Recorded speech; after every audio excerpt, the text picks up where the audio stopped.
pleasure of welcoming great supporters and friends from INMA. He's the president, and then of course L. Wilkinson, and then Doreen is heading the work in Africa.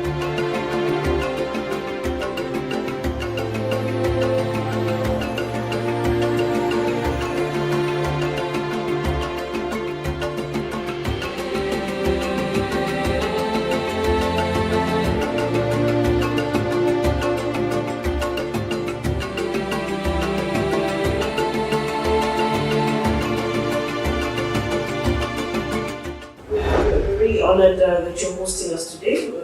We look forward to a positive exchange of ideas and strategies to make our industry better. With me is Al Wilkinson. He's President and Executive Director of International News Media Association. All right, guys.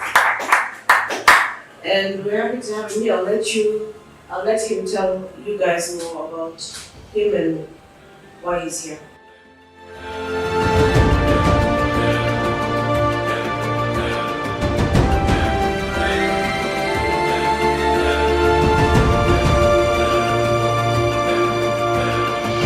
I would leave you with the idea about Business Days.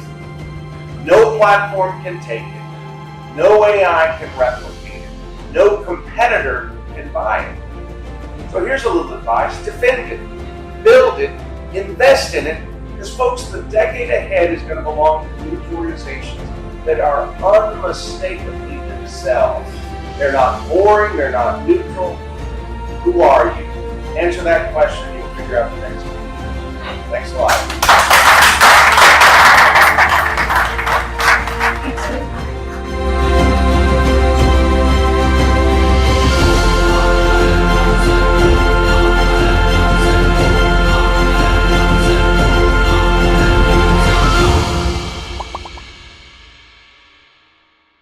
For 25 years, Business Day has delivered credible journalism, intelligent analysis, and decision-shaping insights to Nigeria and Africa's business community. Introducing Africa's first AI-integrated website, enhanced with powerful new capabilities. At the heart of the new platform is the AI-enabled chatbot, built to help you navigate stories faster, ask questions, get summaries, and access deeper context instantly. Text-to-speech functionality, allowing you to listen to articles on the go. The Murtala Muhammad International Airport, Lagos, has recorded an 11.8% growth in air traffic. Whether you're commuting, driving, or multitasking, Business Day now moves with you. And with our new language translation feature, our journalism becomes even more accessible. You can select your preferred language, thereby expanding reach across diverse audiences in Nigeria, Africa, and beyond.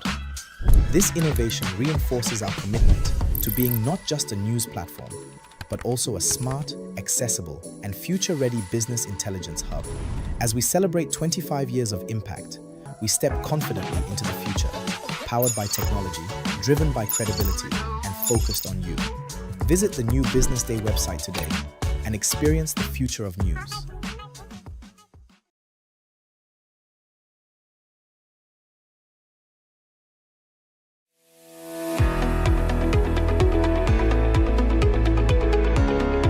This is Business Week, a weekly program brought to you by Business Day Television. And we're live from Lagos, the nation's commercial capital, bringing you the latest insight into the stories that matter for business and the economy. I am Deborah Eze. Onyeka Valentine. I am Destiny Momo. My name is Elizabeth Musef.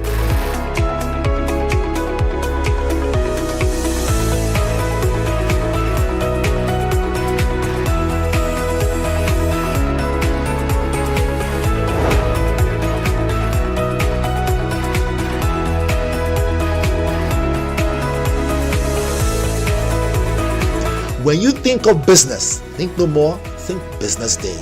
I know that Business Day Television will go places. It is the next big thing that will happen to the Nigerian media sector without a shade of doubt.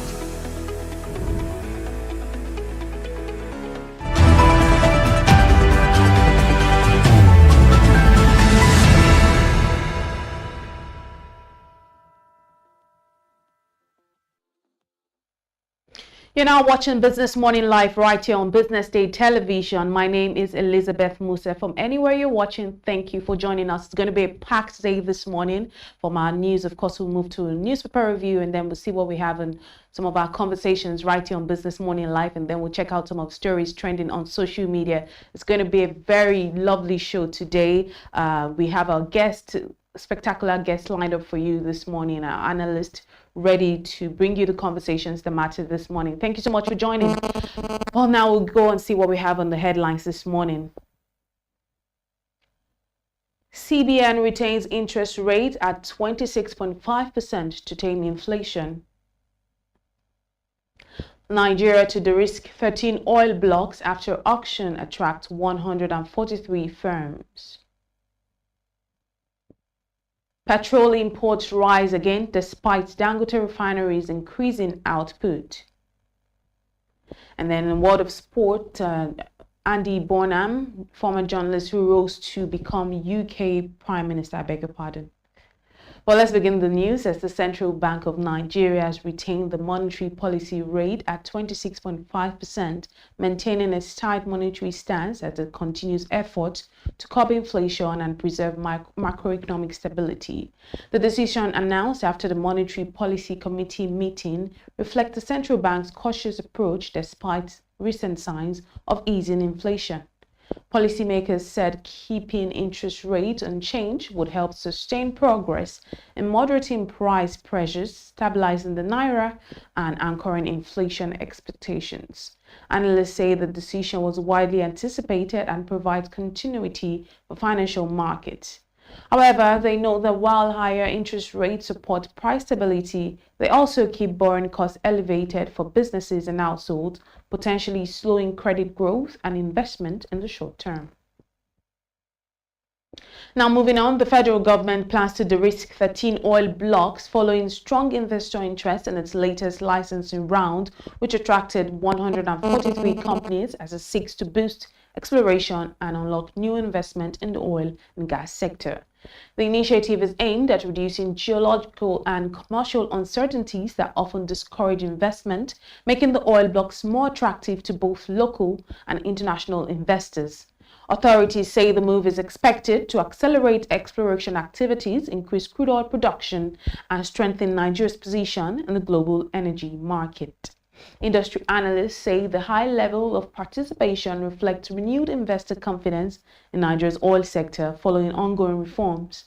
They add that successfully developing the blocks would increase government revenue, attract fresh capital, and support long-term growth in the country's petroleum industry. Now, in other news, Nigeria is witnessing a resurgence in petrol imports despite growing production capacity of the Dangote refinery, raising fresh concerns about the country's continued reliance on imported fuel. Industry data show that marketers have resumed importing petrol to bridge supply gaps and respond to market demand, even as Dangote refinery ramps up output. Stakeholders say factors such as pricing, distribution, politics, and supply agreements continue to influence sourcing decisions. Analysts note that while the refinery has significantly boosted domestic refining capacity, reducing fuel imports will require consistent production, efficient distribution, and a competitive market. They warn that continued dependence on imports could keep Nigeria exposed to foreign exchange pressures and fluctuations in global fuel prices.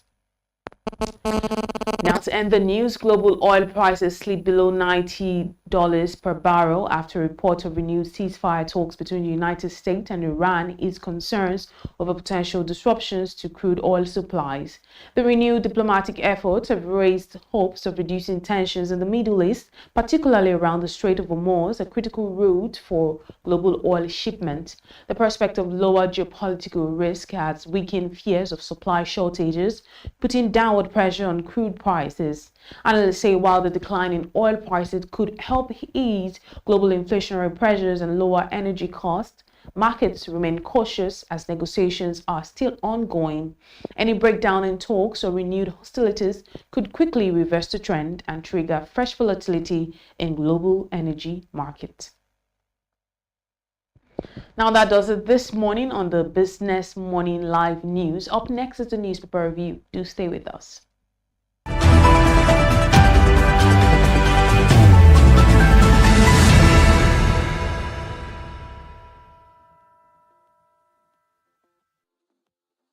For 25 years, Business Day has delivered credible journalism, intelligent analysis, and decision-shaping insights to Nigeria and Africa's business community. Introducing Africa's first AI-integrated website, enhanced with powerful new capabilities. At the heart of the new platform is the AI-enabled chatbot, built to help you navigate stories faster, ask questions, get summaries, and access deeper context instantly. Text-to-speech functionality, allowing you to listen to articles on the go. The Murtala Muhammad International Airport, Lagos, has recorded an 11.8% growth in air traffic. Whether you're commuting, driving, or multitasking, Business Day now moves with you. And with our new language translation feature, our journalism becomes even more accessible. You can select your preferred language, thereby expanding reach across diverse audiences in Nigeria, Africa, and beyond. This innovation reinforces our commitment to being not just a news platform, but also a smart, accessible, and future-ready business intelligence hub. As we celebrate 25 years of impact, we step confidently into the future, powered by technology, driven by credibility, and focused on you. Visit the new Business Day website today and experience the future of news.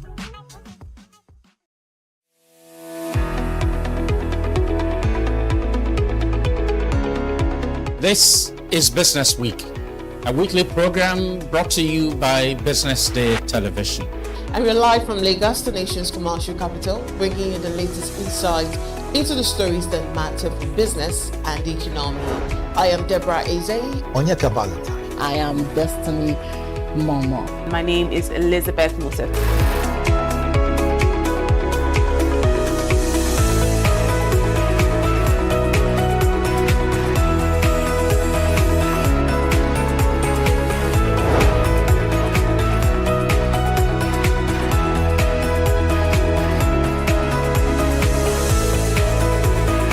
When you think of business, think no more, think Business Day. I know that Business Day television will go places. It is the next big thing that will happen to the Nigerian media sector without a shade of doubt.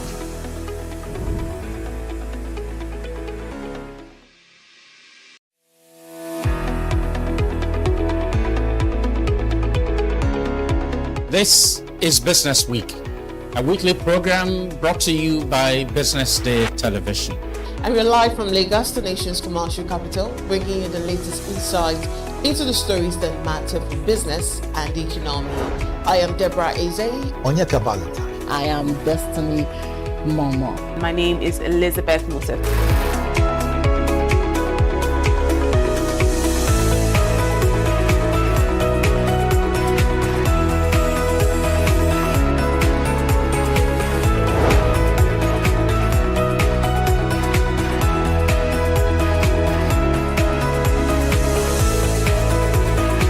When you think of business, think no more, think Business Day. I know that Business Day television will go places.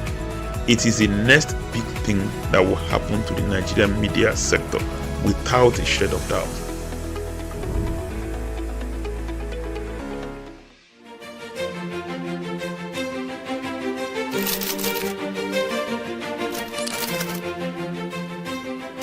I am, of course, a great admirer of the impeccable credibility, professionalism, and business savviness of Business Day. If you really mean business in Nigeria, start your day with Business Day.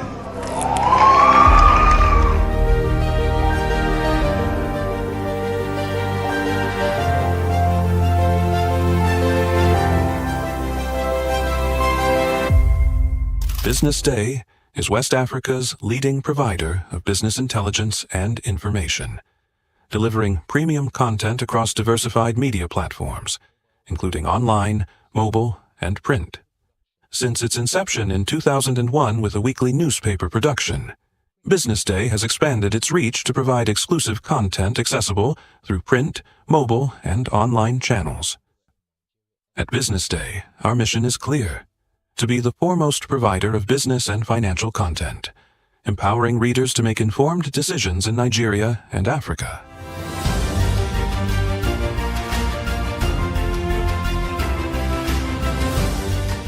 Since our establishment, we have been committed to delivering insightful, relevant, and accurate information about Nigeria's business and finance environment, while contextualizing the impact of global events. We monitor the stock market, analyze the companies driving it, and report on government policies and their economic implications. From decoding market trends to dissecting economic shifts, we offer actionable investment ideas and serve as a compass for decision-makers navigating complexity.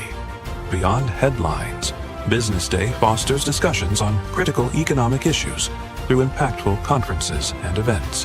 These platforms bring industry leaders together to share narratives that drive innovation and spark meaningful dialogues. Our events galvanize connections, bridging the gap between inspiration and achievement. For businesses seeking visibility, our strong digital presence offers unparalleled opportunities, with millions of followers across social media and a dynamic website attracting visitors from within and outside Nigeria. Business Day is the ideal platform to boost visibility for your products and services.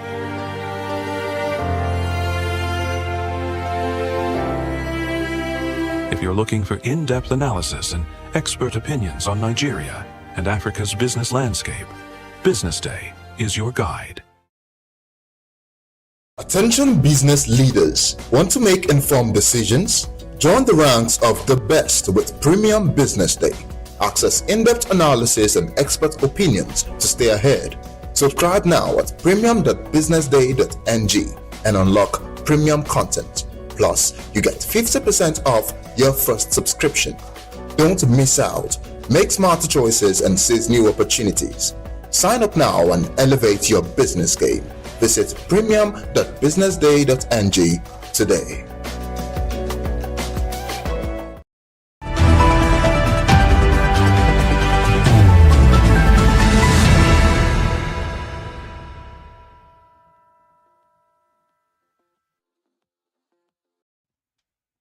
Welcome back. You're still watching Business Morning live right here on Business Day Television. I'm still Elizabeth Musa. Of course, we're ready to see what we have on the front page of the newspapers this morning. As always, we always start from home. But I'm not doing this alone. I'm doing this alongside our very own in-house, our editorial director here at Business Day, Mr. Joshua Bassi, as well as our in-house analyst, Mr. Mohammed Akon. Good morning, Elizabeth. It's good to have two young men in the studio with us today. Mr. Bassi is not young. I don't think you should call him that. You can call me one. Mr. Bassi, do you want me to call you?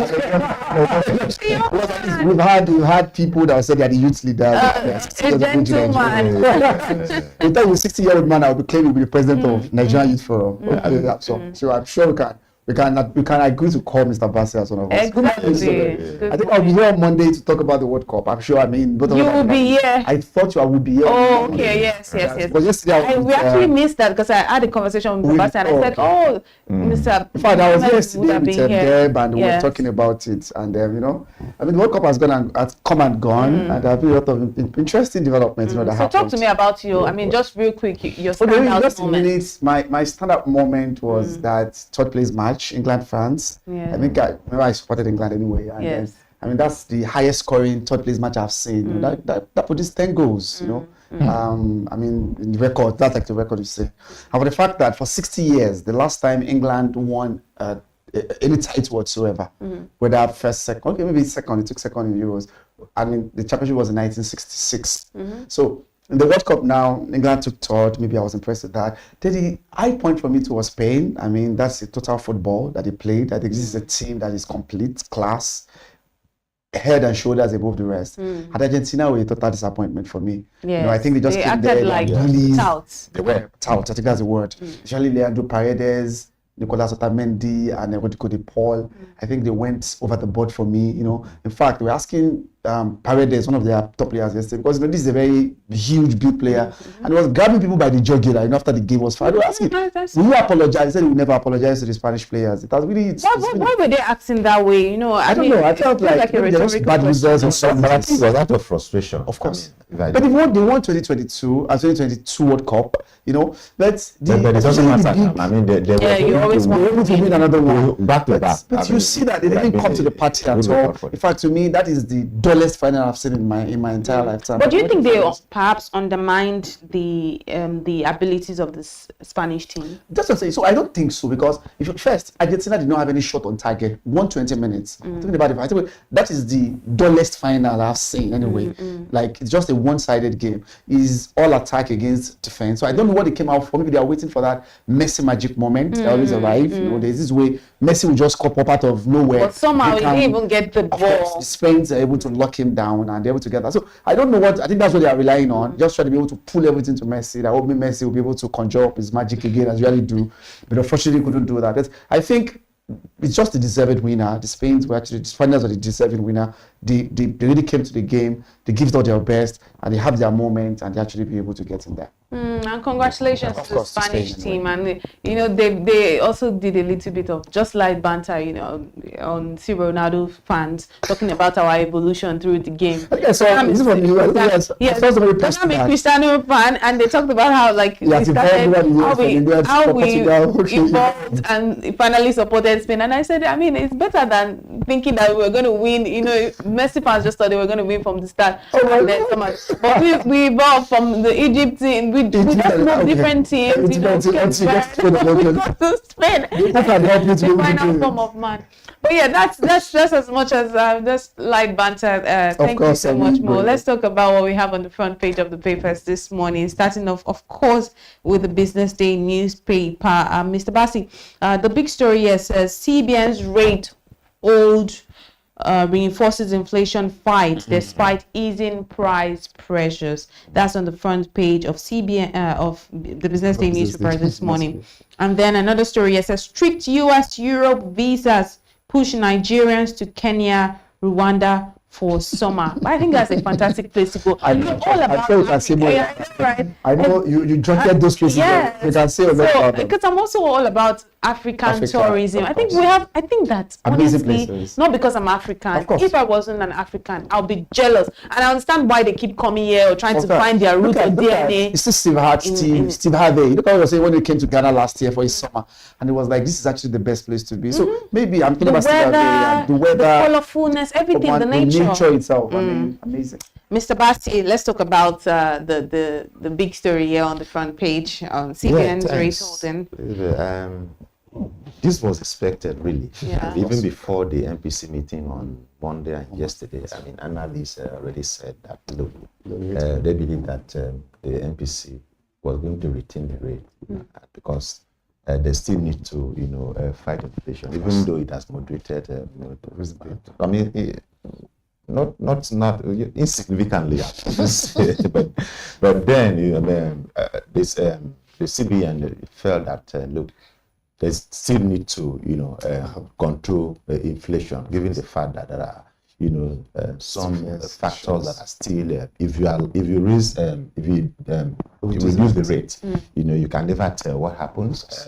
There's still the issue of inflation is always a major challenge. There are some things that even we do not even have control over. You talk about external shocks, Iran, U.S. war, and the prices of the volatility of oil prices. So, and of course some internal issues as well. So I mean, there's need to retain the rates at least for now, and then continue to see how things pan out in the next few months, or maybe till the end of the year. So yes, it was expected. I mean, so I think the CBN is more concerned about stability, than just trying to be able to do pleasing everybody. By reducing rate. I mean, and of course, I also seen some businesses I think will also prefer to see stability in the exchange rates than just having a reduction in the interest rate, which sometimes we're not really just. So I think that the focus, the priority is to just keep exchange rate stable, have some level of control over inflation so it doesn't escalate. I think so. It was expected. So something that it's expected. So let me just jump on it. Thank you. And I think just to be able to lay a bit of credence, a bit of background to it.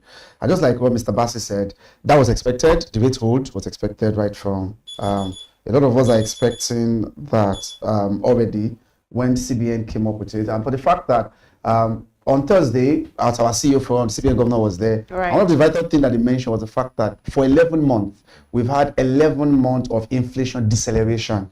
Has been coming down. And the only little spike that we have was as a result of the breakout of that war in the Middle East. Unfortunately, by the time it broke, I remember the war started on the 28th of February. By the time we look at inflation for April, we see that it's itched up again because of that. And now we've seen a renewed oscillatory. Don't forget, after even the 60-day fire was there, both parties, the two major parties in the war, US and Iran themselves, tore up the peace deal. And everybody, we have been seeing bombings every now and then coming. The chokehold of the Strait of Hormuz have actually been chained down as well. It's a double blockade. So at this point in time, the only way to go, in fact, all central banks in the world, we expected Bank of England rates today as well. We expected the Federal Reserve Bank by Thursday. And I'm sure that everyone, is either you hold on to particular rates now or you increase it. Because at this point in time, the only thing is inflation challenge, inflation fears will always grow. And one of the ways, just like Mr. Bassi said, one of the major primary responsibilities, they're not people pleasers, remember? Right. They're not about what people wanted, they're about populism. No, it's really about stability, price stability, exchange rate stability. And the only way we can be able to go and see that is to ensure that we don't allow too much money in circulation. Too much money in circulation, we're chasing available goods. And when that happens, inflation fears. And any central bank, the only major KPI you're able to judge any central bank on is how well they are able to manage inflationary trend. If they can't do that, inflation and exchange rate stability are the two primary and core responsibilities of any central bank. So if you cannot do those two, then you have nowhere to be called a central bank. So I think this is expected, as I said, and this is actually the way to go, at least for now, until the next meeting in September. Yeah. Maybe by then, we'll start to look at the environment again and see if things have eases off, then maybe we can be able to step off the gas, step off the food from the gas at that point in time.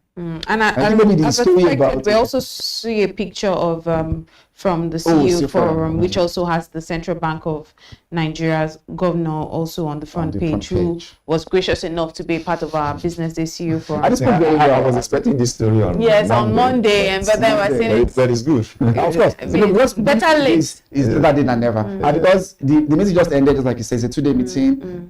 They threw it down 22nd meeting of the CBN module, but just ended yesterday. And after that, the committee came out, said this is actually what the committee has agreed on. It's a unanimous this time around. We didn't even have any dissenting voice. There are 12 of them in the committee. All of them unanimously agree that the 26.5%, let's hold on to it. Let's hold on to it. But like I said, even analysts outside of even those who are not even members of the MPC. Of course, I agree that this is the way to go. So everybody agree that because of this, just because inflationary fears. And don't forget, we're still double-digit inflation. Yesterday the Minister of Finance was in the Senate on Monday. I remember what he said, very vital, that despite the fact that inflation is easing, there are 19 states in Nigeria that still have inflation fears above 30%. Even though we are 11 people, we're talking about, inflation is about 15%, 16%. You should 19 states in this country are still suffering disinflation above 30%. So which means that we are not out of the woods yet. That's the question. So we feel like, are we not there as a national? So if you disaggregate inflation data, you start looking at urban, rural inflation, food inflation, energy inflation, you see that we're not out of the woods. So this is just actually the way to go and nothing else. I think the story about the travels, visa ban from the US, but I was speaking to a friend yesterday, and it was like, if I was considering going to Mauritius, for Cabo Verde. Okay, I've never even, I was talking about Cabo Verde for the summer break. Maybe the children are vacating this week. Maybe for Lagos State, this weekend is actually the vacation, and then people are actually planning. And I'm sure Elizabeth can have more to say about that, because I think last year, it was in Angola, you were telling us about it. I know Angola you went to or something. And in fact, it was so enticing to me that I felt like maybe I watched it. Angola, one of those countries that you should visit. Angola so Africa should actually be the next destination now for maybe most of the tourists to actually be able to go to, rather than always, I want to go to Maldives, I want to go to Santorini in Greece, I want to go to US for summer.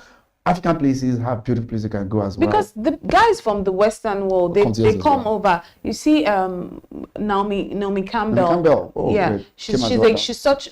I mean, she frequents. She's basically like an African. She loves Africa a lot. And I'm saying that you can see when something is forced and when something is real. The love she has is so real that she talks about. She has a Kenyan home, and she talks about how she loves the home. Like she doesn't make use of ACs. All these things that we were doing here that we're trying to do. She says she likes it there because it's not as cold as the United States. She talks a lot.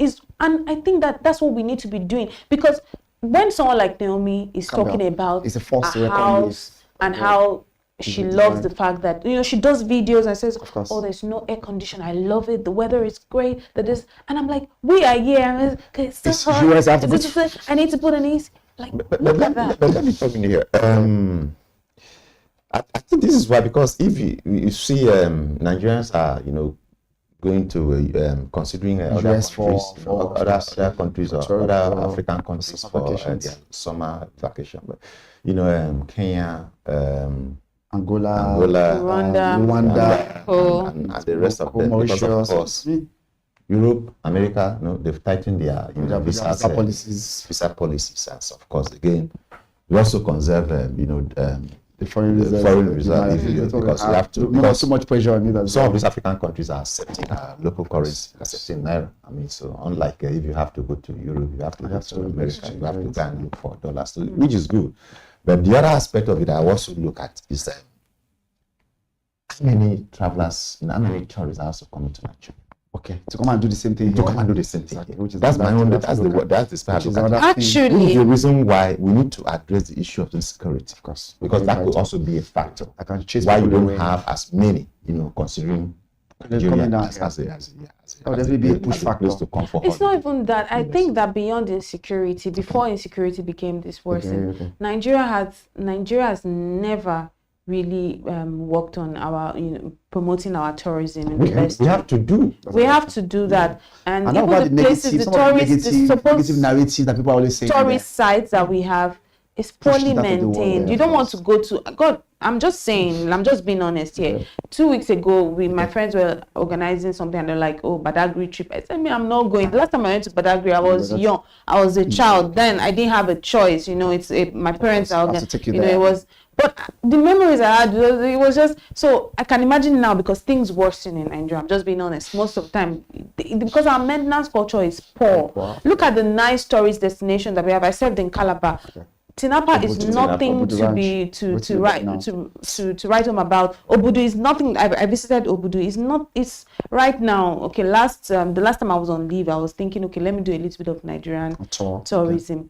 But I remember I wanted to go, minus security now added to it. People were saying to me, you want to go to Obudu this time? It's like, you're not ready. You don't need to go, you better go to... So, and the Obudu itself, I remember the lights would go off. It was just frustrating. And that's a place with so much history. But I think that this is not a paid ad or anything. A place that is trying their best to just give the best of tourism and experience. It's Ikogosi. Honestly, it's beautiful, and I honestly want to go there again. That's Ikogosi, right? That was the Ikogosi is in Ekiti. But this is Erin Jesha. That's Oshun. I think we should just explore those places. They are trying their best to maintain international standards, just the best standard as the best way possible. So for places like that, I'm happy to even talk about it on there and say Ikogosi. We need. I want to even the next time I visit, right, I want to even do like content and really speak well about it and all, to just make people see. And I know you do that very well anyway. I mean, I would do that completely, so at least people can see, because we have those people places, like Plateau is very great for tourism, but insecurity. I have a friend visiting last week and he was like, oh, Plateau has lost its glory, old glory. Back then, my mom used to be like, before my mom started traveling, she used to use Jos as a reference point, as a yeah, she used to talk about it like she was going to America, and she'd be like, the weather is so good and all of those things. But now all of those things are still there, but insecurity and just it's war torn, supposedly, not in that sense, but you get what I think mean. these are just dynamics that we need to be able to work on. Nigerian tourism needs to do no, serious. We need to travel more within our country. We also need to they should also come and spend the money. Yes, so of course. I mean, what is expected to be beyond Dirty December. So, to Dirty December, Lagos is not even a tourist destination. There are so many natural Zuma Rock, the one in Bauchi, Yankari, and even Dirty December. It shouldn't be only Lagos. Yes, it shouldn't be. Lagos is not Nigeria. Yes, Lagos is not the entire Nigeria now. So there are other cities. There's even no tourist side. What they do Dirty December is clubs and all of those. When we have to Mr. Basi, have you been to Kano State? I hear Kano State is lovely too. Oh my God, very lovely. In fact, one of the analyses that I think we're even working on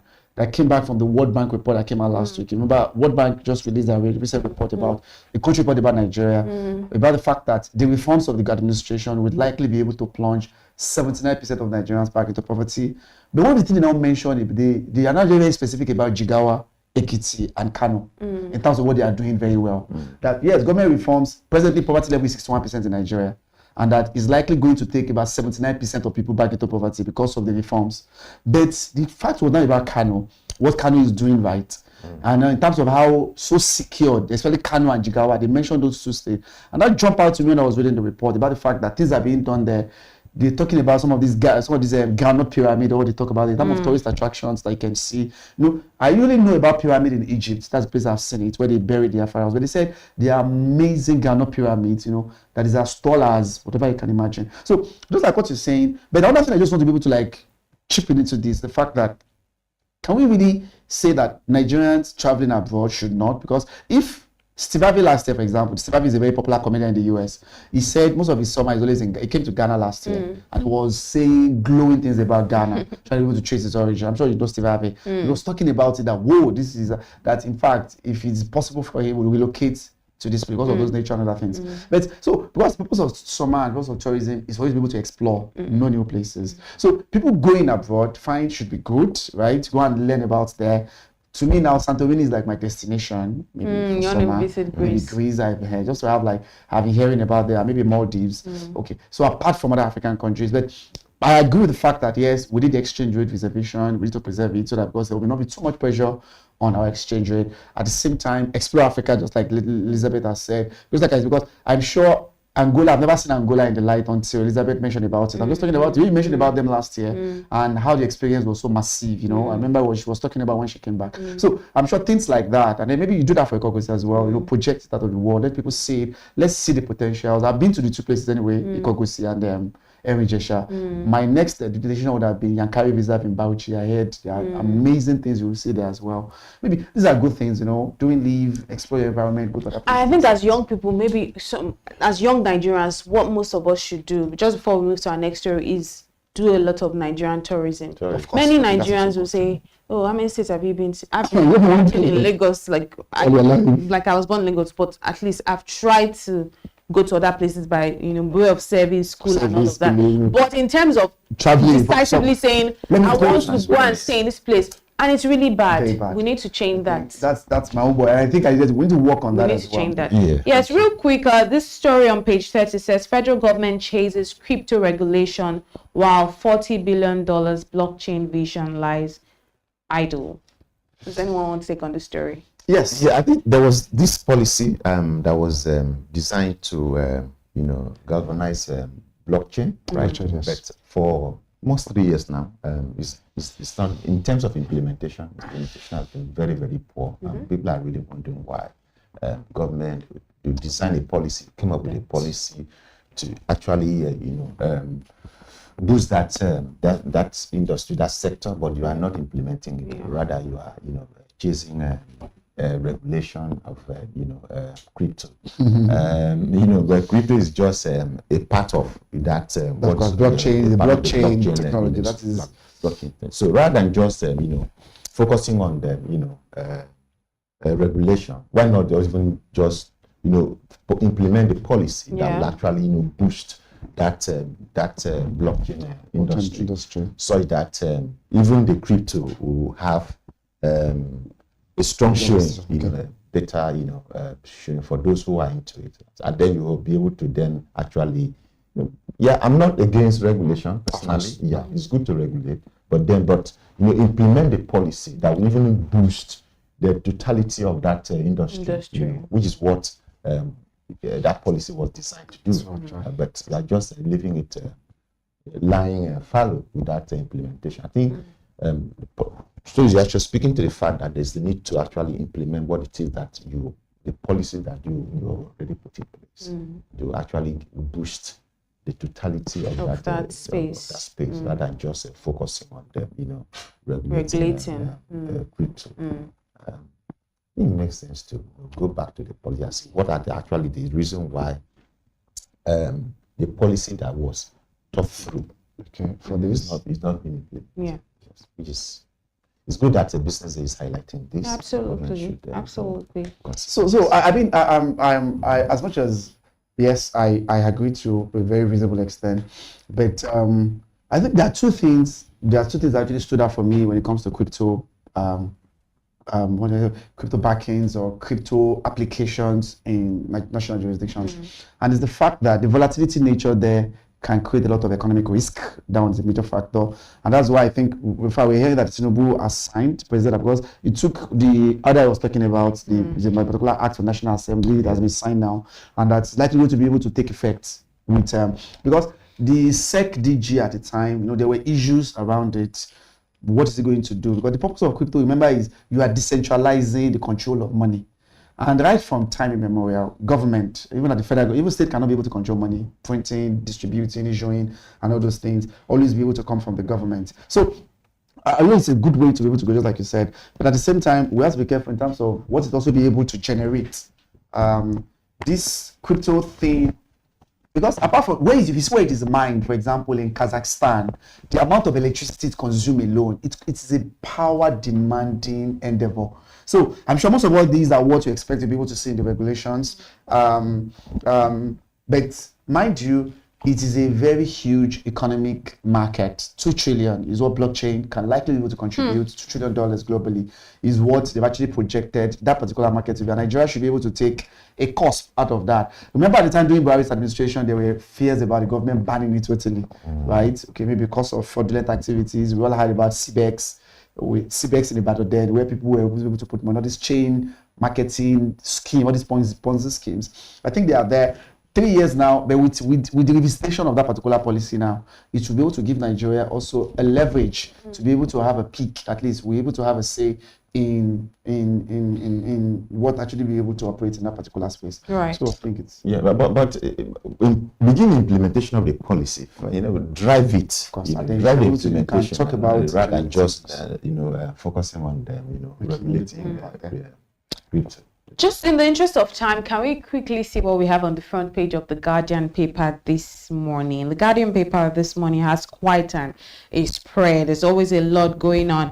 On page 6 of the Guardian paper, it says, 4 years after 1 billion barrels basin's discovery, federal government shops for investors as NNPC's $3 billion North Oil exploration lags. And then we see a picture, says winners of NU PLC's 2025 licensing round emerge. And then on page 5 still it says NSCDC uncovers varsity operating 3-bedroom campus in Lagos. What a story. And then on page 6, PFIPC probe, Rebs issues ultimatum to MDAs as Falana quits Adeyemi's defense.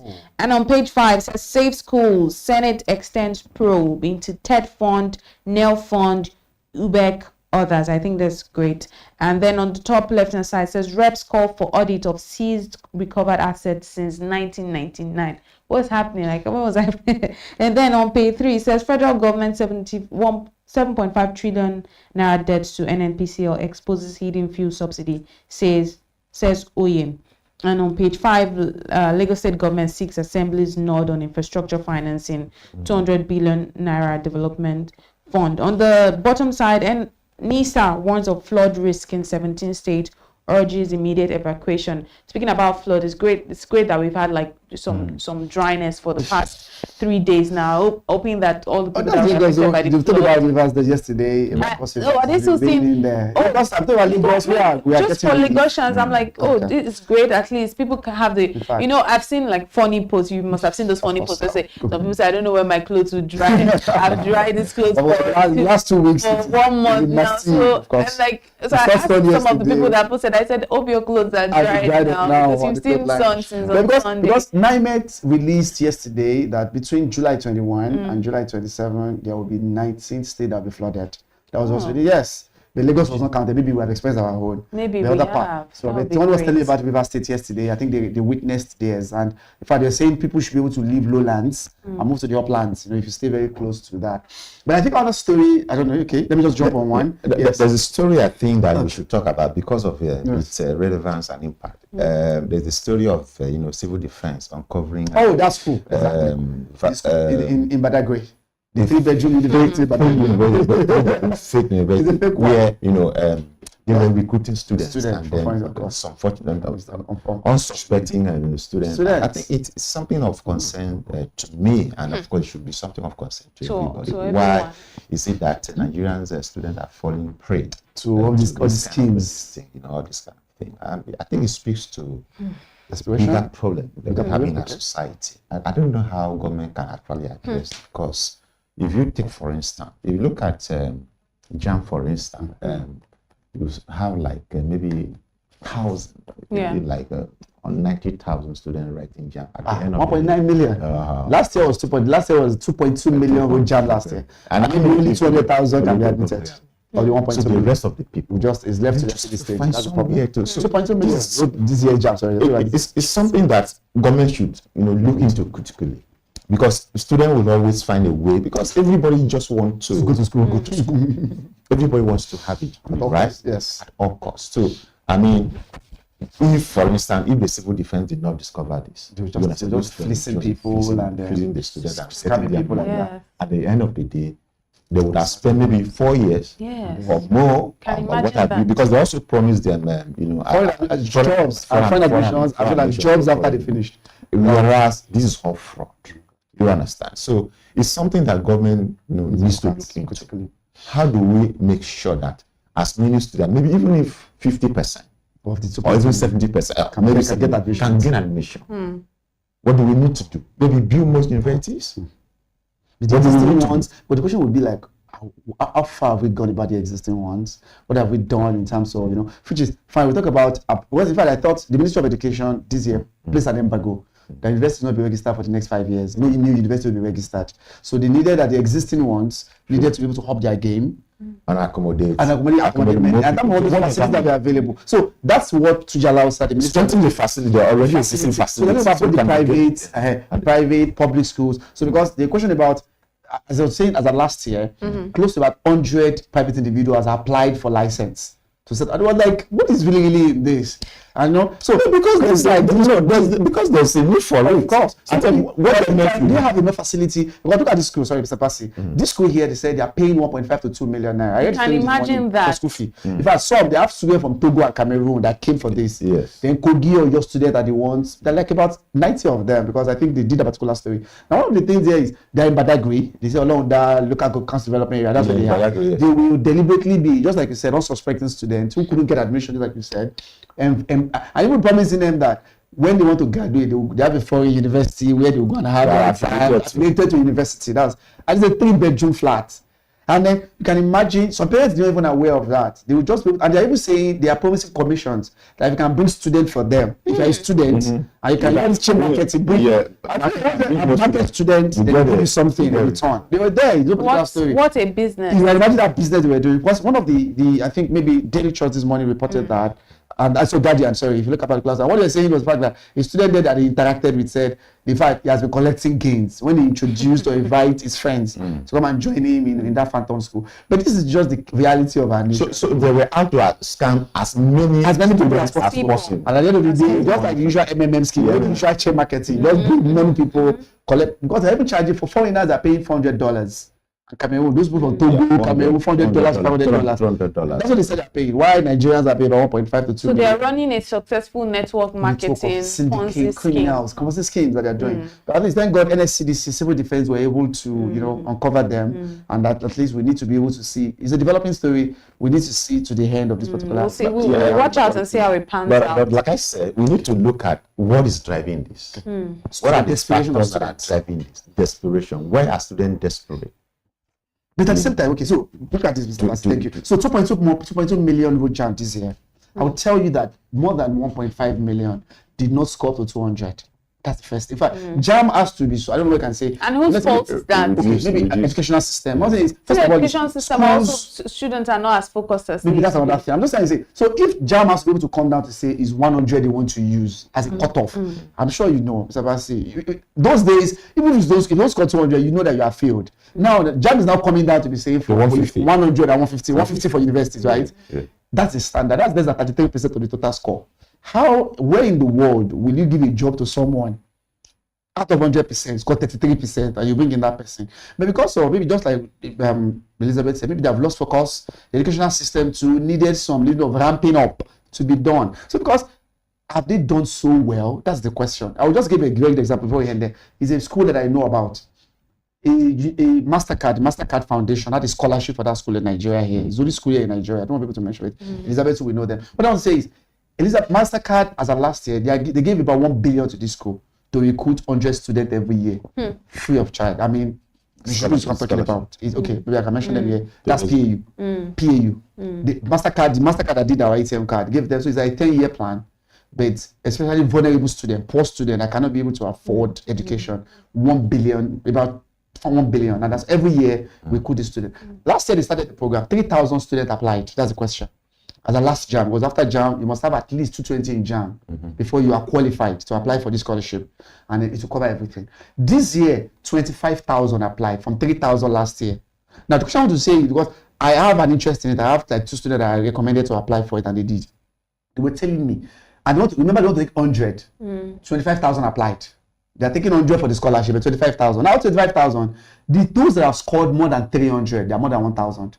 So they are, you understand? I'm talking about those that are, that's a school. Those that have scored more than 300. So they have to consider to screen. Those ones, when I will consider those screen, first of all, they have to say, okay, what do you score in JAMB? I'm talking about of the 25,000, more than 1,000 have scored more than 300. So if I was my other candidate here scored like about 12 and 40, they couldn't even get that. As I said, in fact, by the time they place JAMB, first of all, before they go to the next stage, more than 1,000 have scored 300 and above. So there's no way they can come to 250, the level of the 230 or 240 any longer, because of 1,000 is already there. Is that of this 1,000 now take the 100 to give the scholarship to? I mean, we have to move on now because of time. This has been such a conversation. We couldn't touch upon on another paper, but I think we can quickly see what we have on our cartoon of the day, just very quickly. Our cartoon of the day this morning shows something that looks like a teacher. Then we see Batonomics, which obviously is short form for Bola Ahmed Tinubu, which is our president, economics. So is the economics of our president, and it says, and then at his back on the board says oil subsidy, and then we also see energy security expenses. Underneath is part of the Batonomics, and then the teacher goes and says, John, tell the class to what extent do these two concepts diverge in their underlying principles and practical implications. The students who happen, it says in simple terms, the difference between the two is the same. Okay, so let me lay it back down to this. So we eventually were able to get the audit report of NNPC yesterday, on Monday, and they spent 7.1 trillion on subsidy again. That's what's actually generating ripples. In fact, I was trying to research the story this morning. I would like to. Okay, so what they call it now? It was stamped energy security expenditure in the audit report. Interesting. Energy security, not subsidy. So that's the question. What is the meaning? Is there a subsidy? Subsidy, guard pipeline. Is it pipeline? But they have to come and explain. And that's what I said. That's why. What's the meaning? Is the difference between energy subsidy? When subsidy has gone. So what they couch it as under recovery / energy security expenditure. I would say minor difference. So that's exactly what is causing the problem now. So I just have been asking the question: what is the meaning of this difference? Is it a subsidy, or is it energy security expenditure? What did you really spend it on more on? Under Bright, it was called under recovery there. Those are the terminologies that have been changing. Oil subsidy, under recovery, now energy security expenditure. But we need to come and explain to us, come and tell us what is really the difference. It's the same, because the president has said subsidy is gone. Yeah. So we are not spending 7 trillion. This was as of 2024. Remember, there's audit report for 2024 that came out to the public yesterday on Monday, and we all saw this and we're asking the question: what is the difference? Tomato. Potato. But thank you very much for that context for viewers. We hope you enjoyed the newspaper review. It's always amazing having two gentlemen, because Mo says it's not two young men, two gentlemen. Thank you so much for joining us in the studio today. Up next is our Business Morning Live conversation. Don't go anywhere.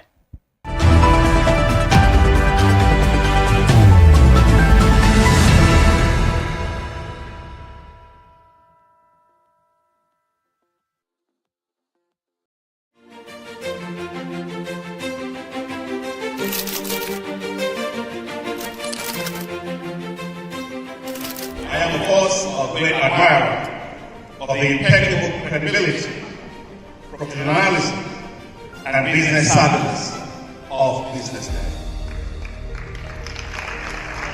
If you really mean business in Nigeria, start your day with BusinessDay.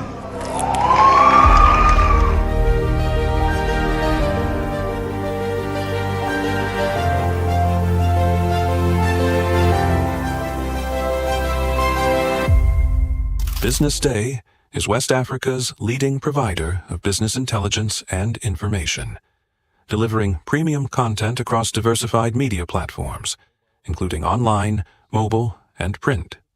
Since its inception in 2001 with a weekly newspaper production, BusinessDay has expanded its reach to provide exclusive content accessible through print, mobile, and online channels.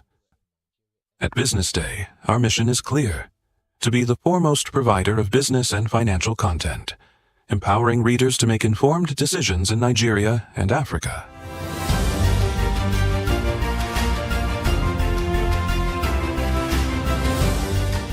Since our establishment, we have been committed to delivering insightful, relevant, and accurate information about Nigeria's business and finance environment, while contextualizing the impact of global events.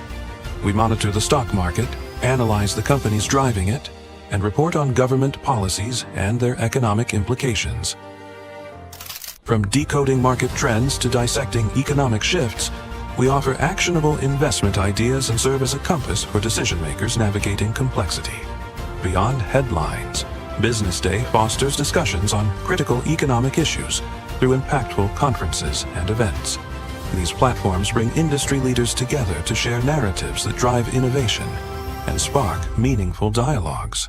Our events galvanize connections, bridging the gap between inspiration and achievement. For businesses seeking visibility, our strong digital presence offers unparalleled opportunities, with millions of followers across social media and a dynamic website attracting visitors from within and outside Nigeria. BusinessDay is the ideal platform to boost visibility for your products and services.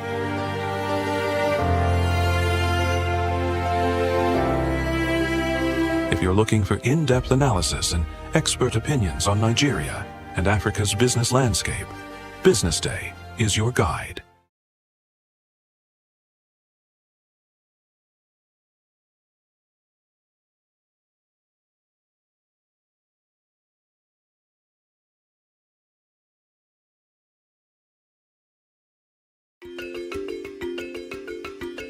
Pleasure of welcoming great supporters and friends from INMA. He's the president, and then of course L. Wilkinson, and then Dorin is heading the work in Africa.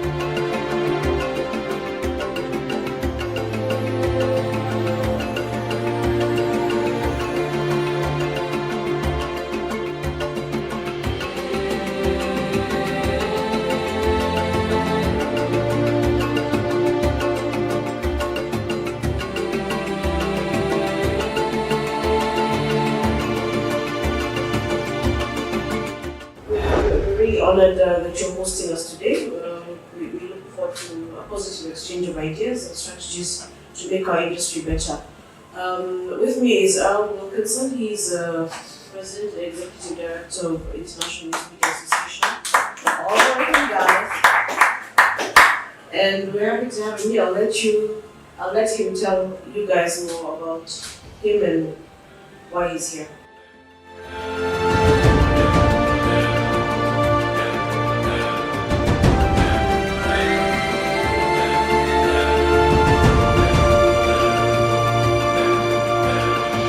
I would leave you with the idea about Business Day.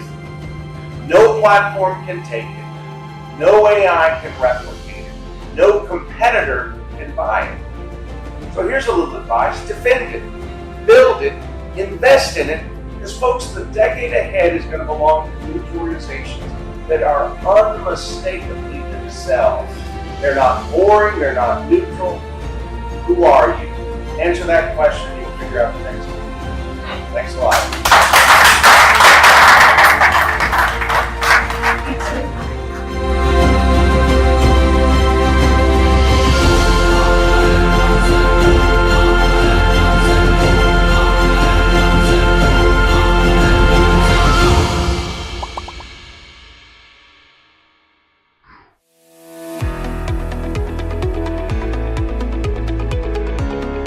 This is Business Week, a weekly program brought to you by BusinessDay television.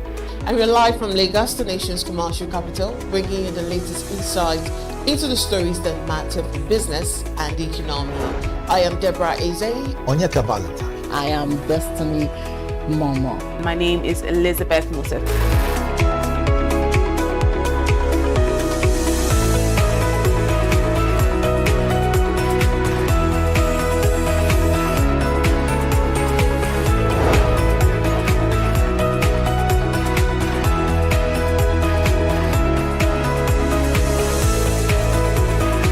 When you think of business, think no more, think Business Day. I know that Business Day television will go places. It is the next big thing that will happen to the Nigerian media sector without a shade of doubt.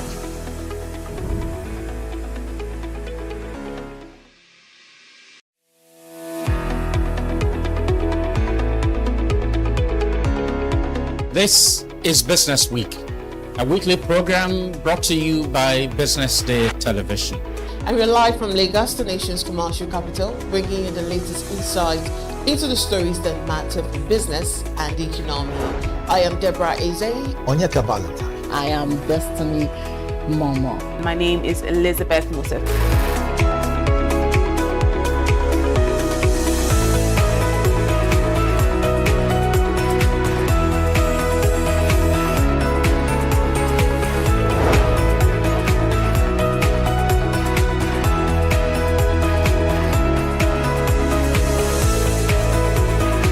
When you think of business, think no more, think Business Day.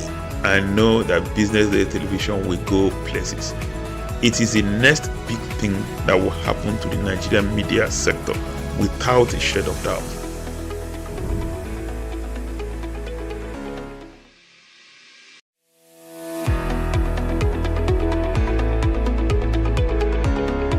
This is Business Week, a weekly program brought to you by BusinessDay television. And we're live from Lagos, the nation's commercial capital, bringing you the latest insight into the stories that matter for business and the economy. I am Deborah Eze. Onyeka Valentine. I am Destiny Momo. My name is Elizabeth Moses.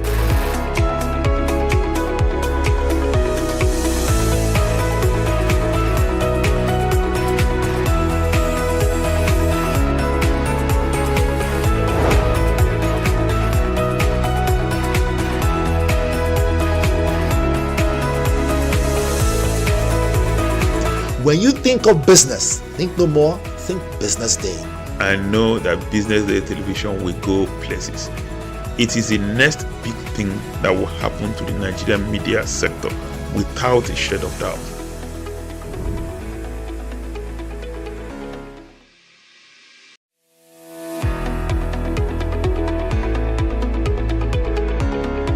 This is Business Week, a weekly program brought to you by Business Day Television.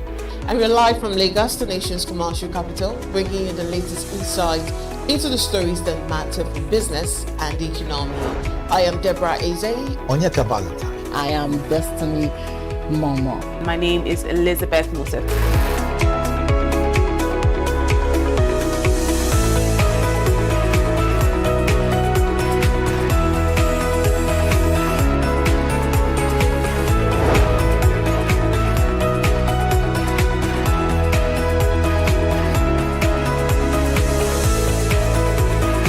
When you think of business, think no more, think Business Day.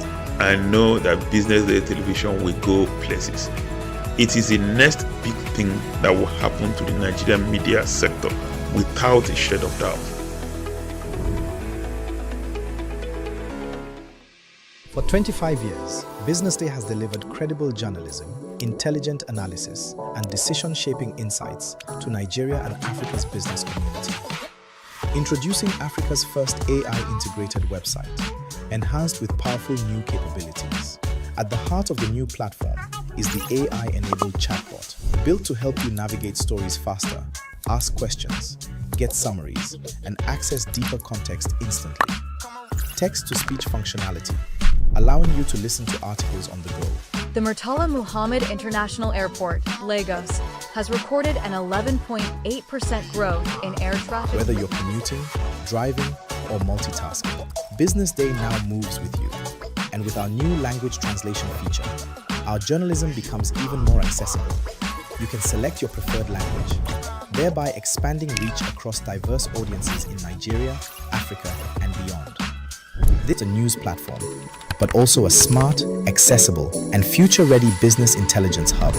As we celebrate 25 years of impact, we step confidently into the future, powered by technology, driven by credibility, and focused on you.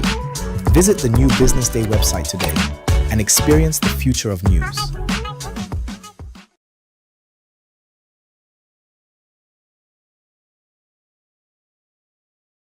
Attention business leaders. Want to make informed decisions? Join the ranks of the best with Premium Business Day. Access in-depth analysis and expert opinions to stay ahead. Subscribe now at premium.businessday.ng and unlock premium content. Plus, you get 50% off your first subscription. Don't miss out.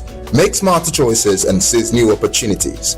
Sign up now and elevate your business game. Visit premium.businessday.ng today.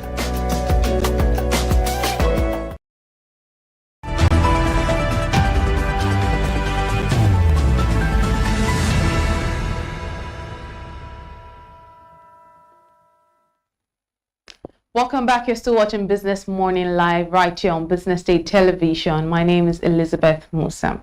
Nigeria's startup ecosystem appears to be finding its feet again after a prolonged slowdown in venture capital funding across Africa. New figures from Africa, the Big Deal show Nigerian startups raised $254 million in the first half of 2026, and the strongest fundraising performance in almost 4 years. More significantly, Nigeria has reclaimed its position as Africa's leading destination for equity investment. But beneath this headline, much of that capital has gone to more established startups, leaving many early-stage businesses still searching for funding. So the question right now is this the start of a sustained recovery, or is the picture getting more complicated? Well, to help me unpack this morning is Tochi Ginigeme. She's the founder of Mesh Venture Partners. Thank you for joining us, Tochi. Thank you for having me. It's always good to have you on the show, and it's good that you squeezed out some time to be here today. It feels good to be back. Absolutely. So let's start with the headline, Tochi. We see Nigeria actually leading Africa in equity funding again after several years, or maybe 4 years of slower investment. What's driving this turnaround? Yes, well, again, thank you for having me. Opening on a positive note this morning, some good news to know that the VC industry has recovered or is recovering after what analysts call a market correction. So that's some good news. I think what's leading it's a number of things. First of all, when we look at the landscape here in Nigeria, we do know that we have a deep and healthy pipeline. So we have a lot of entrepreneurs. We have a track record of producing unicorns. Nigeria has the highest number of unicorns on the continent. And I think that this renewed investor confidence is overall a positive signal that there's a lot of potential in the country and that there's a lot of potentially positive outcomes from the entrepreneurship ecosystem. So I'd say what's driving it's a combination of things. It's a healthy pipeline, it's improved or increased investor sentiment, investor confidence, and also just historical track record of what has been working so far.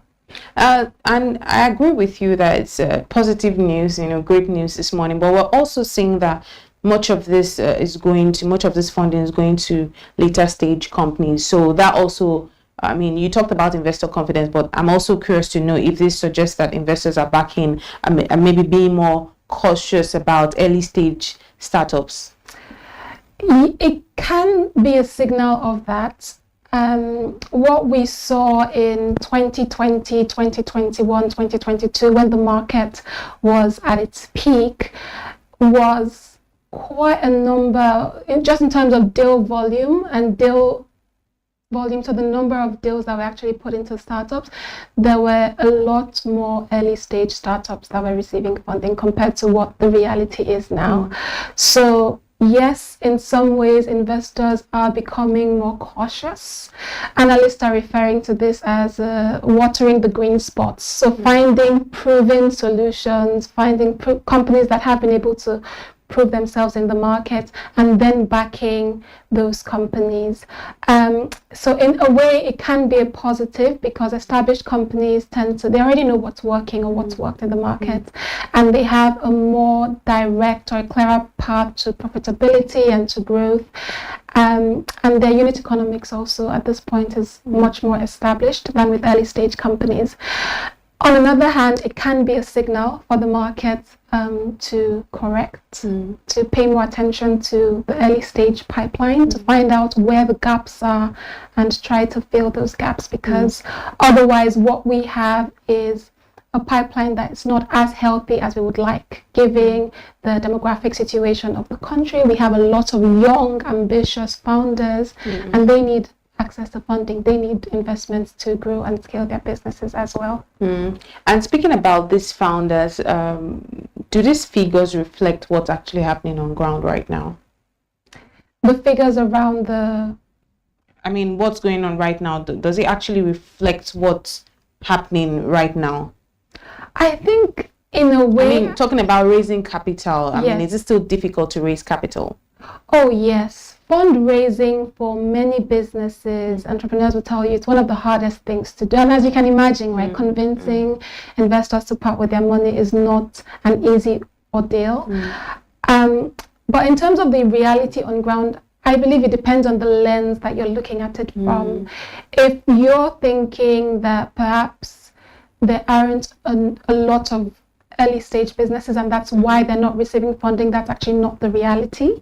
We do have, in terms of volume, we do have a lot of early stage businesses. I think the question we should be asking at this point is, why is it that businesses that have raised the most amount of funding are businesses that are raising between 100,000 USD and $1 million USD? What happens to businesses that are looking for less than 100,000 or more than $1 million? So that's where we start talking about Series A and B companies, and then on the other end of the spectrum, we start talking about pre-seed or seed stage companies. I think that's where the gap really is, because those businesses do exist. They're just not receiving funding from what we've seen in over the last 6 months. Yeah, over the last 6 months. And what would you say that investors are looking out for these days? Because we know that investor appetite constantly changes. What are they looking for right now? Yeah, I think from what we've seen, the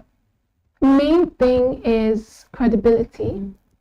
Investors are no longer swayed by lofty ambitions alone. They do need to see some level of traction. They need to see, even where the businesses have, significant amount of revenues, they're checking the quality of revenues. They're evaluating risks in a more detailed way. And they're also really paying attention to the quality of the management team, and they're asking questions around the experience and the expertise of the team to check that these individuals that are going to build this big company actually have the capacity and the capability to do that.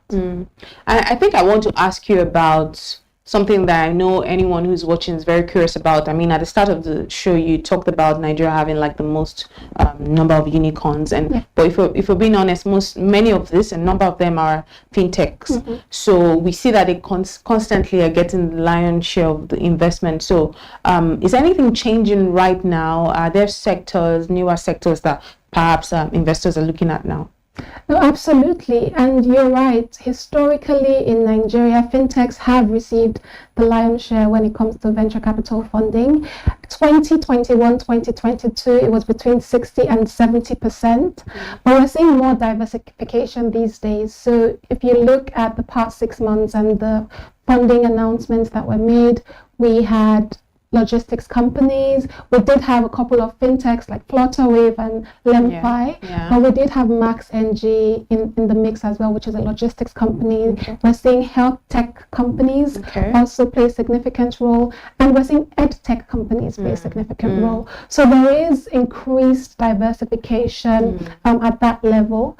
But if we look at the entire spectrum of businesses that we have in the country, agribusinesses play a major role. They're not receiving as much funding as we would have loved to see, and that's due to a number of factors, some of which just the nature of the agricultural sector and how susceptible that industry is to risks and climate changes, etc. But in terms of influence, I think that the agricultural sector is quickly emerging in the country.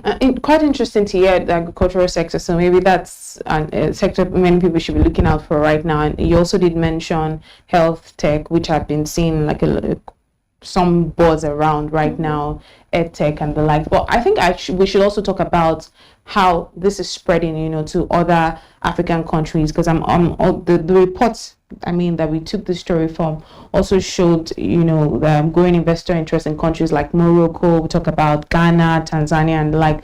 My question now will be, I'm curious to know if this in any way makes for competition for capital much tougher across the continent. My response would be, to a certain extent, it does, because in the past, when we think about venture investments in Africa, we highlight the big four. So it's like Nigeria, it's South Africa, it's Kenya, and it's Egypt.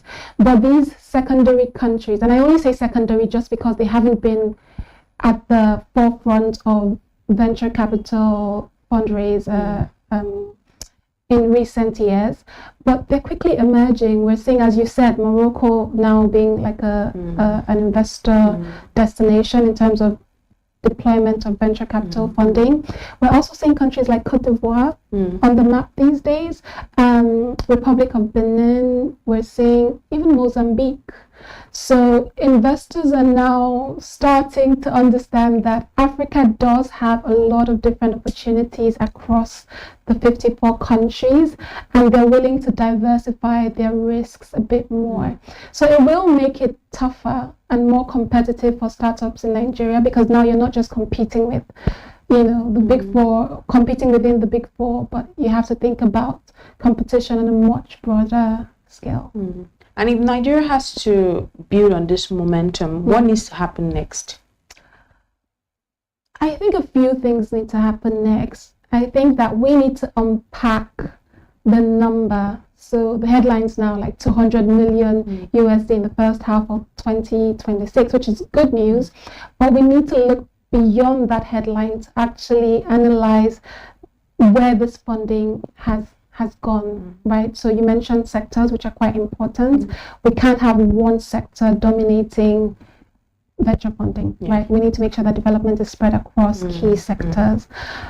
So that's the first thing. I think we also need to look at the stage of businesses that these funding raises are going into. So it can't be concentrated only within the 100 to 1 million USD. We need early stage capital to fund and accelerate the growth of smaller businesses and drive innovation at that level. But we also need later stage capital, growth stage capital for Series A, Series B companies that are looking towards either scaling operations beyond the borders of Nigeria or looking towards, potential exit pathway.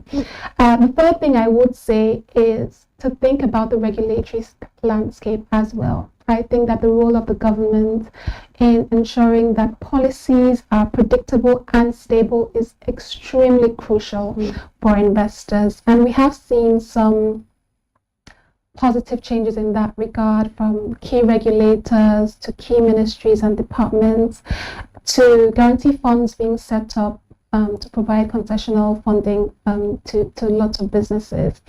But I said those are the top three things. So unpacking that figure to understand where the funding is being directed to, looking at the age and stage and trying to close the gap, to bridge that gap, to ensure that early stage and latter stage businesses also get funding, and then thinking about the regulatory environment, thinking about how government can play a more, important or more crucial role in providing an enabling environment for foreign investors to come in, and also for local investors to have the confidence to put their money into businesses here. Fantastic. My final question for you. Last year we had this conversation around venture capital. I can't remember precisely what we spoke about. Do you remember? I have an idea. Yes. What did we speak about? I believe it was mostly around climate tech. Okay. And climate funding for climate focused businesses. Okay. And this year we're talking about how the recovery that we're seeing and the comeback we're seeing in venture capital. But if we were to have this conversation, exactly a year from now, what would tell you that Nigeria's venture capital recovery is truly sustainable? That's such a good question.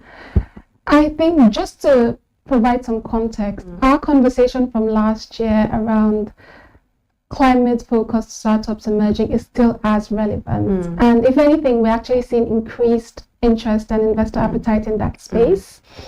This year, we're talking about this huge recovery, right? For the first time in the last 4 years, as you've said, we've crossed the 200 million USD hurdle for the first half of the year.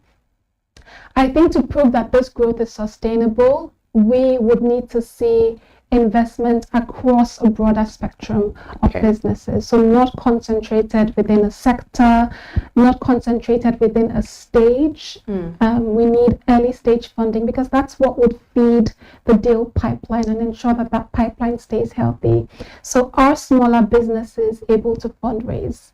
And fund managers prioritizing those businesses that are not yet as stable, may not yet be as proven, but play such an important role in the innovation ecosystem. And then thirdly is to see what policies have been implemented, right, to ensure that, as I said, foreign capital is able to come in, investor confidence is maintained or increased, and local capital can be unlocked and can be redirected to finance these businesses. So I hope that if we do have this conversation next year, the headline will now be how the financing landscape has changed to ensure that businesses at every layer or at every age or every stage are catered to, and that the environment is overall enabling from a policy and a regulatory perspective. Fantastic. Thank you so much, Tochi Ginigeme, founder, Mesh Venture Partners. Always a delight and very insightful speaking with you. Thank you so much. Thank you, Elizabeth. Well, that's where we'll leave it this morning on Business Morning Live. Up next, we're talking about AI, health, and tech. Do stay with us.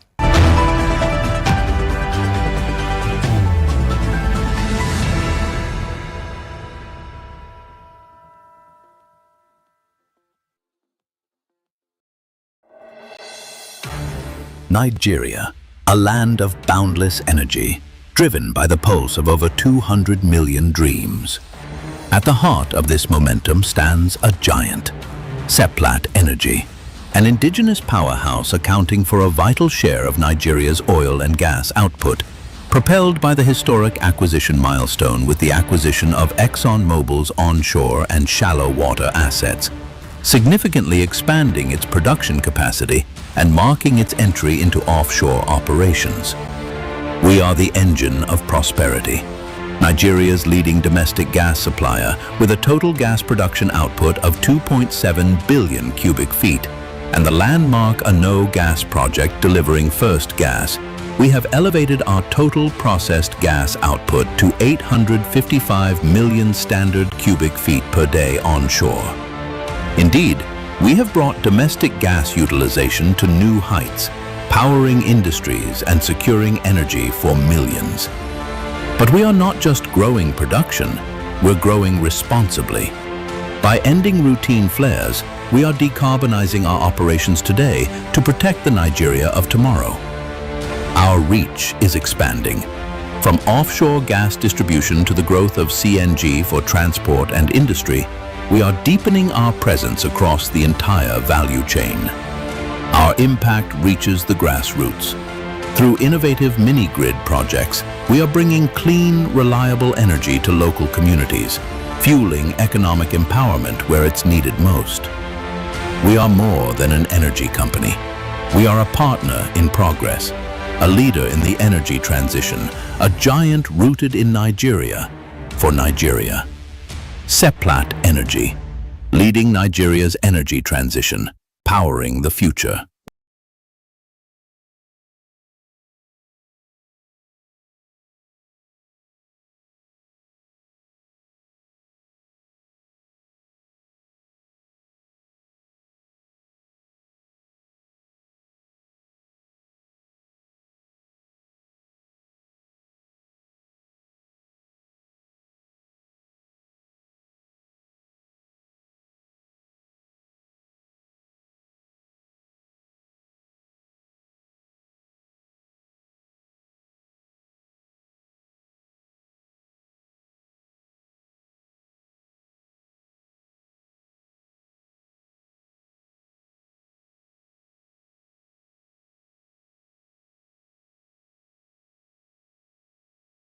At Providus Bank, we're committed to your growth and success. You're never alone on the journey. Our personalized relationship banking is how we do things together. It's what sets us apart. We value every individual and partnership and treat them as such. We're committed to helping you grow and celebrating your success. This is your life story, your future, your forward.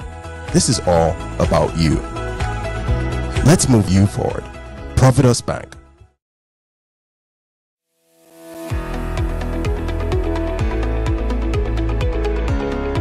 This is Business Week, a weekly program brought to you by BusinessDay Television.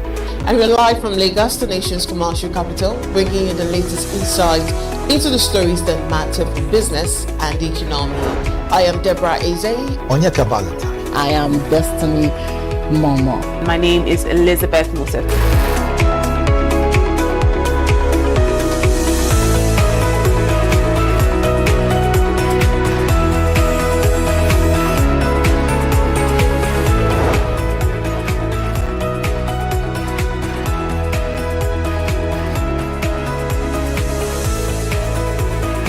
When you think of business, think no more, think Business Day. I know that Business Day television will go places. It is the next big thing that will happen to the Nigerian media sector without a shade of doubt.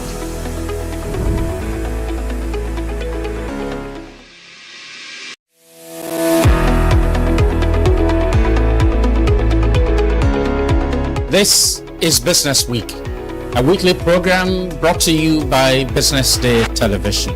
And we're live from Lagos, the nation's commercial capital, bringing you the latest insights into the stories that matter for business and economy. I am Deborah Eze. Onyeka Valentine. I am Destiny Momo. My name is Elizabeth Moses.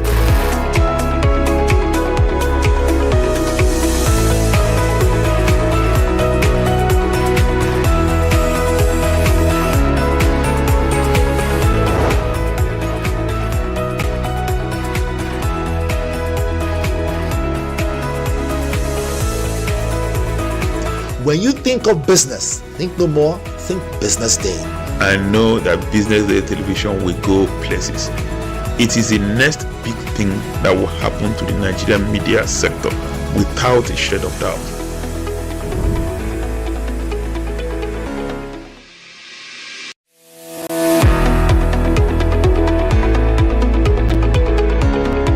This is Business Week, a weekly program brought to you by BusinessDay Television.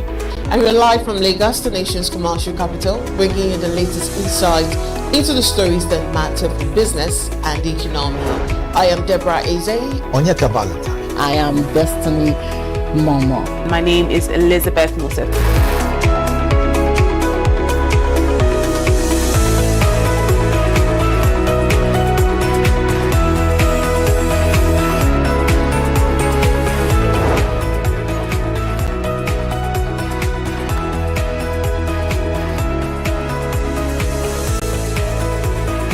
When you think of business, think no more, think Business Day.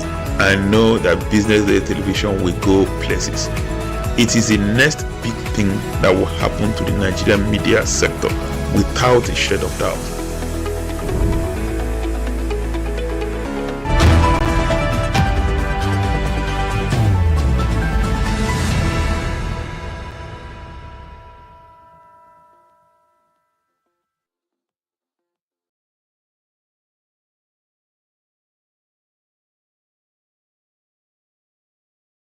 Attention business leaders. Want to make informed decisions? Join the ranks of the best with Premium Business Day. Access in-depth analysis and expert opinions to stay ahead. Subscribe now at premium.businessday.ng and unlock premium content. Plus, you get 50% off your first subscription. Don't miss out. Make smarter choices and seize new opportunities. Sign up now and elevate your business game. Visit premium.businessday.ng today.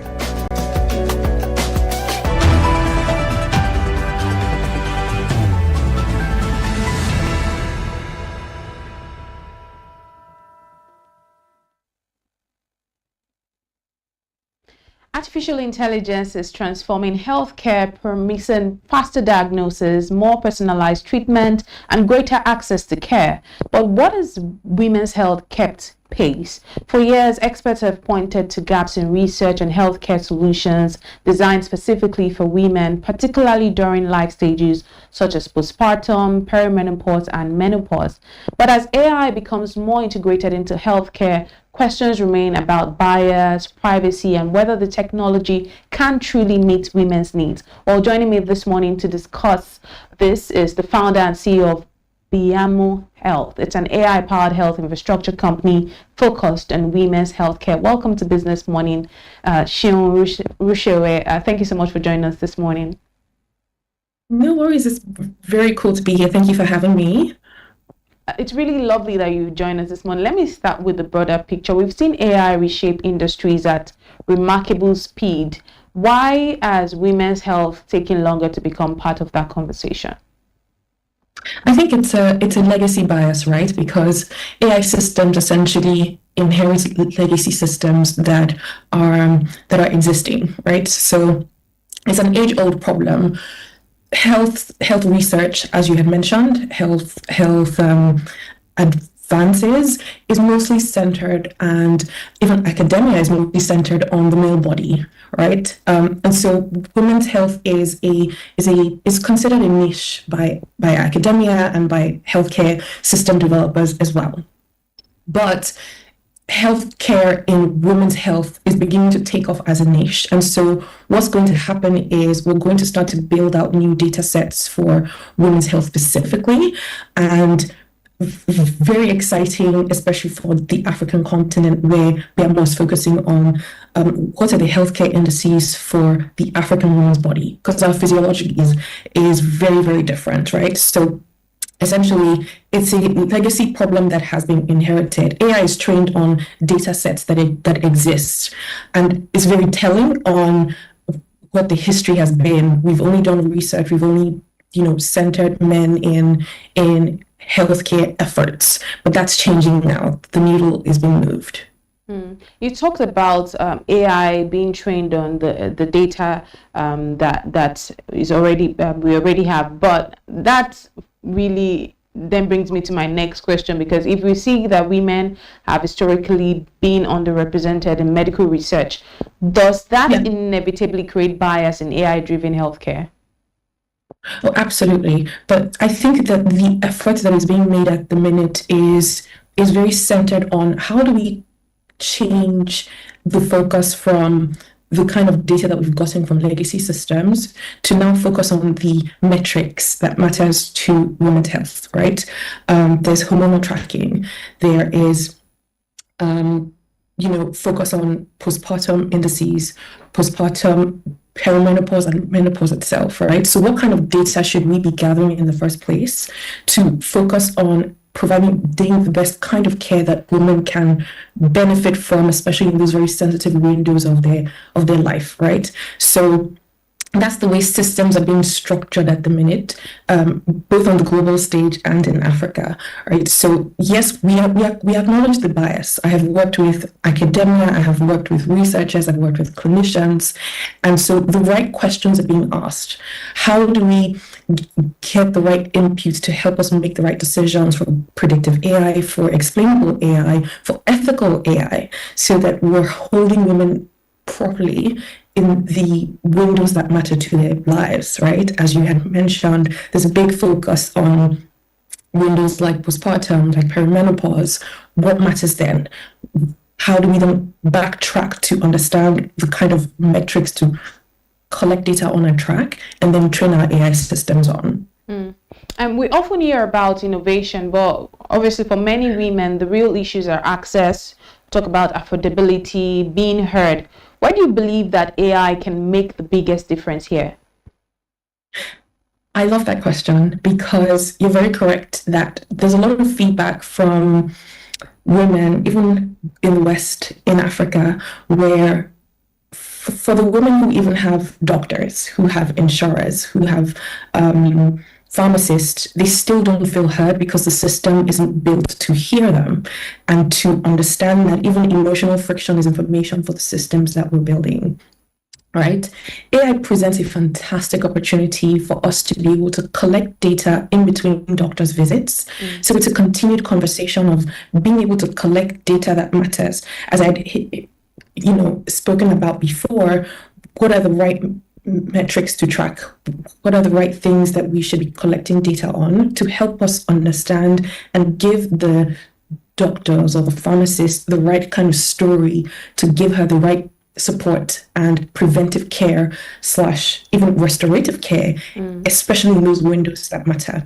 So connected healthcare at the very baseline is able to collect any kind of data that is important, that arms us with the right information to offer that woman very specific, very, very tailored to her support, because we have visibility into how you're doing at home, right? So I even still have data on, say, your breastfeeding, metrics in between doctor's visits, say every 2 weeks or every month, right? How do we get visibility into how well she's doing in between those visits? That's very important. AI is able to help us do that for many women at scale. So think 400 million women on the African continent are able to plug into something like this because of AI as a system.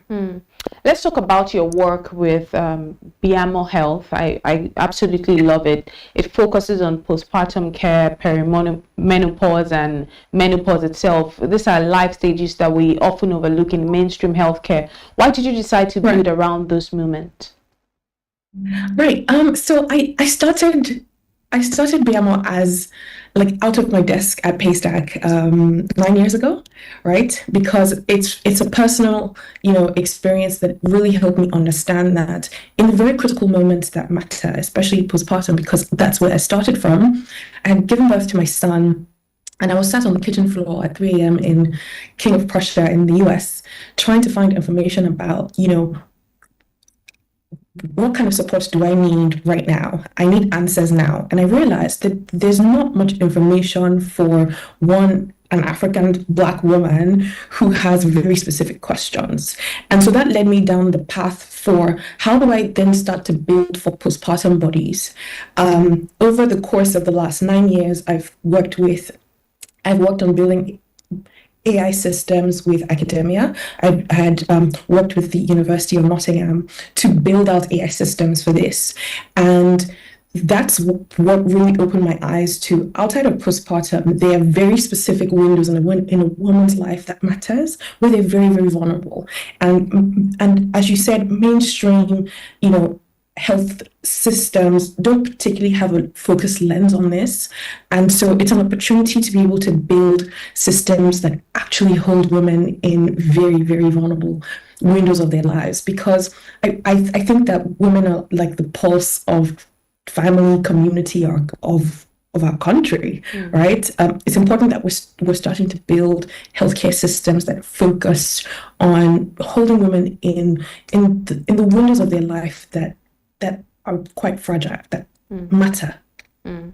I really like your story and how you came about this beautiful work that you're doing, but we need to talk about what is very central to this conversation, which is trust itself. How do you convince someone to share deeply personal health data with an AI-powered platform? Yes, that's a very interesting question, because on the backdrop of being able to build these AI systems, I'm a cybersecurity expert and I have a cybersecurity company.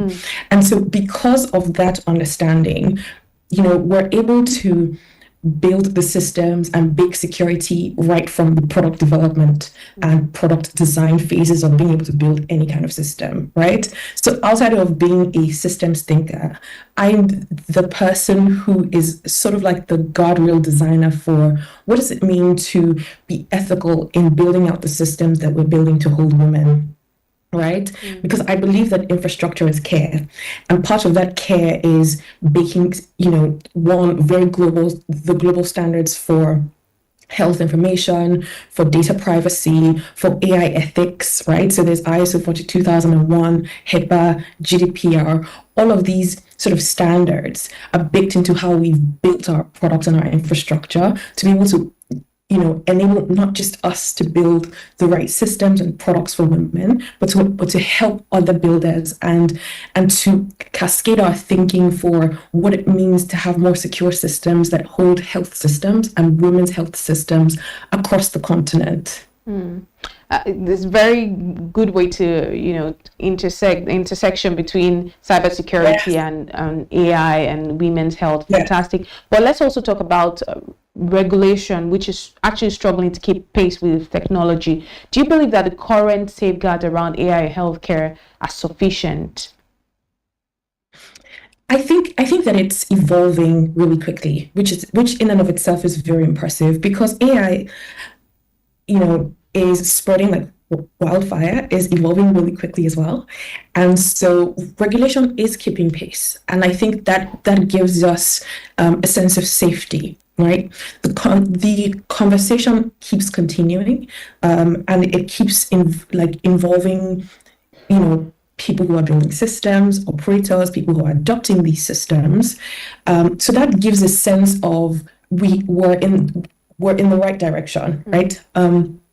Another thing is, I think that, we can't cover all the bases until we are building. So there's a quadrant that I like to have, and I've written about in a white paper that I published a couple of months ago, where there are people who just do theory, and there are people who are just panicking, but there are people who are building, right? The more you build, it's in the building that there's a bit more clarity. If that makes sense. As you build and you encounter a few landmines, you then understand how else to protect the systems that you're building, especially for AI and health, if that makes sense. It does make sense, but let's also talk about investing and investors, venture capital. It's interesting that the conversation we had just before now was talking about the comeback that we're seeing in Nigerian venture capital space. After 4 years, we're seeing like the largest investment and interest right in Nigeria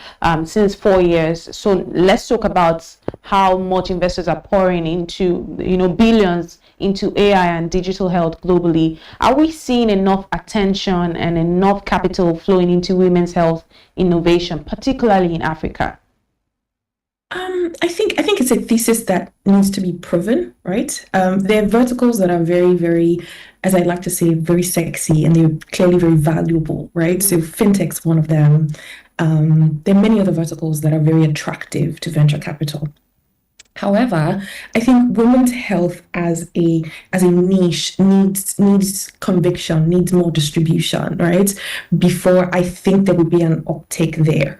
So I would advise anybody who is in women's health today, for example, to focus on what is the most whittled down version of proving that this product or this system can serve women. Fix that first, take that box first, then figure out distribution as best you can.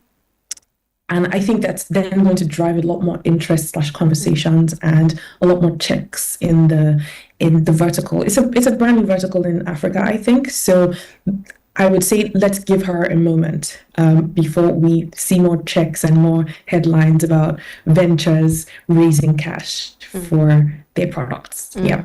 So tell us a little bit more about BMO. I mean, where it fits within this evolving healthcare landscape. You already did a little bit of that at the start, but I'm very much more curious, and I'm sure it would be good for our audience to also know just so much more about what you're doing, the problem you're trying to solve differently, and all of that.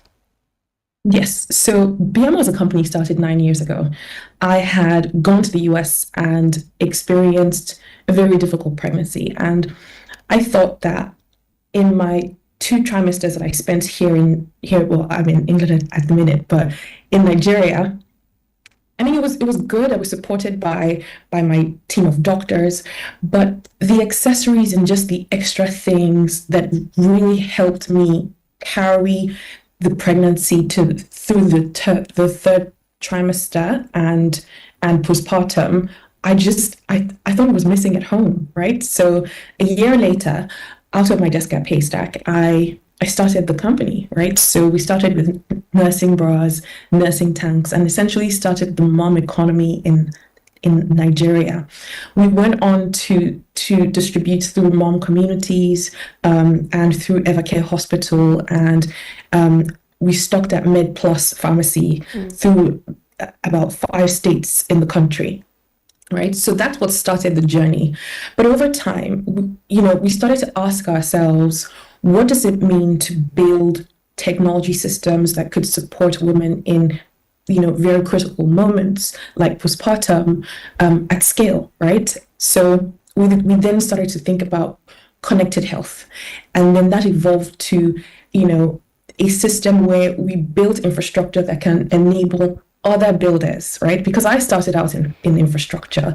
We built, documentation, systems that can invite anybody else to say, hey, we've started with a connected breast pump. So our first product is a connected breast pump. We have a line of wearables that we're working on as well. So the smart rings and smart bands. But how do we build the systems that are able to share our thinking that would allow for the benefit of the African woman, more and more production for connected health systems that would then benefit, our maternal health care outcomes. Sub-Saharan Africa has some of, I think, the highest rate of birth in the world, but less than 1% investment in femtech.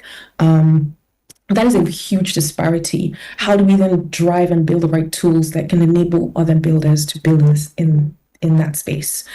So that's what's informed the way that we've built our systems and the line of wearables that we are now at the stage of distributing across Africa. Final question. Looking ahead now, what does success look like? Will it be better technology, better health outcomes, or a complete rethink of how women's healthcare is delivered? I think it's everything, right? That you've just mentioned, and just the thought of that excites me.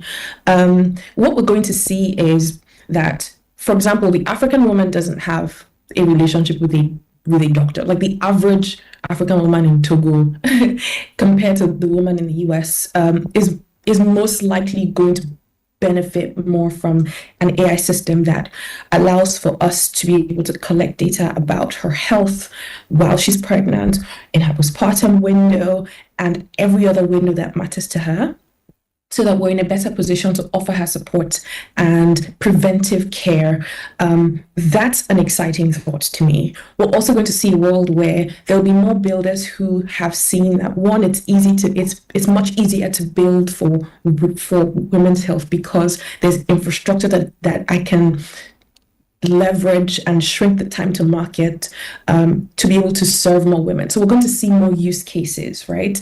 If we've given you documentation on all the software tools that you need to be able to spin up your own use case that would serve, even if it's a subset of 10 million African women, then that's a win. That's African women's health moving the needle in the right direction. Right, so we're going to see a general uplift in the next couple of years as a result of this. So it's a very exciting moment in time. Oh, thank you very much, Seun Rushewe, founder, CEO, Biamo Technology. Thank you so much for your insight and your very eye-opening conversation this morning. Truly appreciate it. Well, this has been Business Morning Live right here on Business Day Television. Up next is our next conversation, exciting, on how talent is also helping businesses in this day and age. Do stay with us.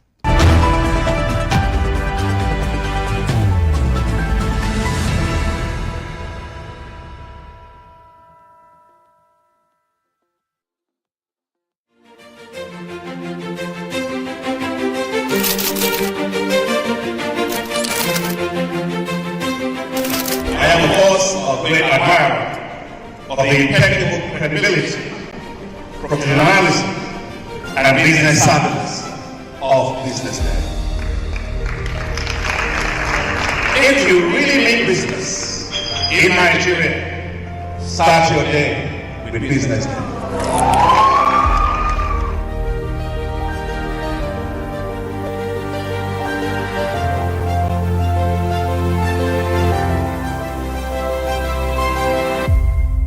BusinessDay is West Africa's leading provider of business intelligence and information, delivering premium content across diversified media platforms, including online, mobile, and print.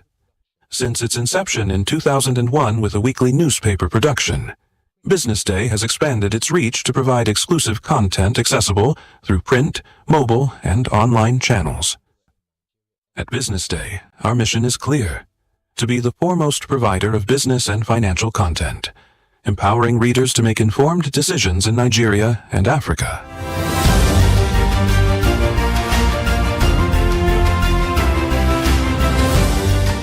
Since our establishment, we have been committed to delivering insightful, relevant, and accurate information about Nigeria's business and finance environment, while contextualizing the impact of global events. We monitor the stock market, analyze the companies driving it, and report on government policies and their economic implications.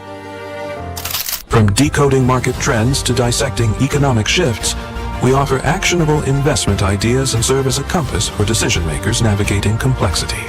Beyond headlines, BusinessDay fosters discussions on critical economic issues through impactful conferences and events. These platforms bring industry leaders together to share narratives that drive innovation and spark meaningful dialogues. Our events galvanize connections, bridging the gap between inspiration and achievement.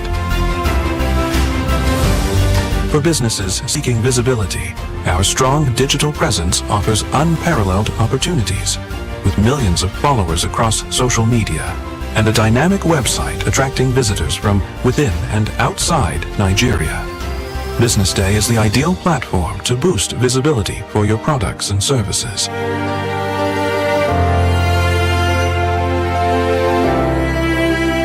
If you're looking for in-depth analysis and expert opinions on Nigeria and Africa's business landscape, BusinessDay is your guide.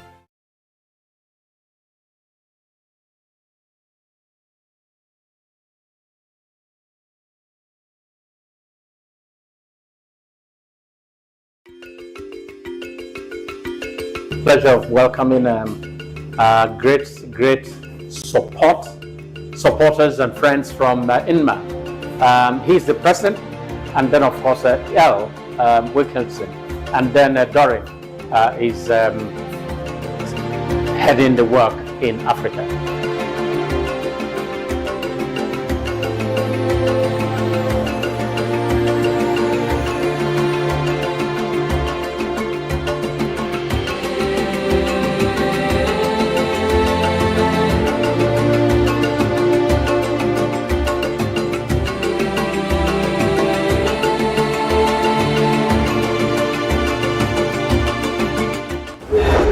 Honored that you're hosting us today. We look forward to a positive exchange of ideas and strategies to make our industry better. With me is Al Wilkinson. He's President and Executive Director of International News Media Association. All the way from Ghana. And we're happy to have him here. I'll let him tell you guys more about him and why he's here.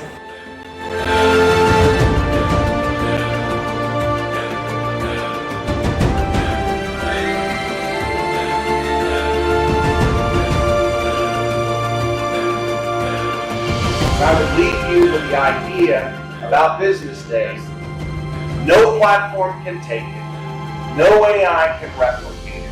No competitor can buy it. So here's a little advice. Defend it. Build it. Invest in it. Because folks, the decade ahead is going to belong to news organizations that are unmistakably themselves. They're not boring. They're not neutral. Who are you? Answer that question and you'll figure out the next one. Thanks a lot.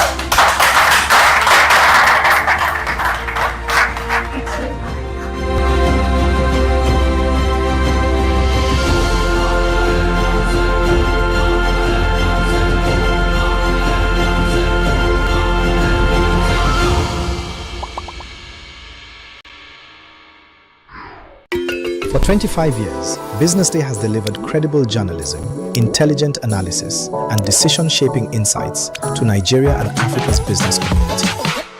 Introducing Africa's first AI-integrated website, enhanced with powerful new capabilities.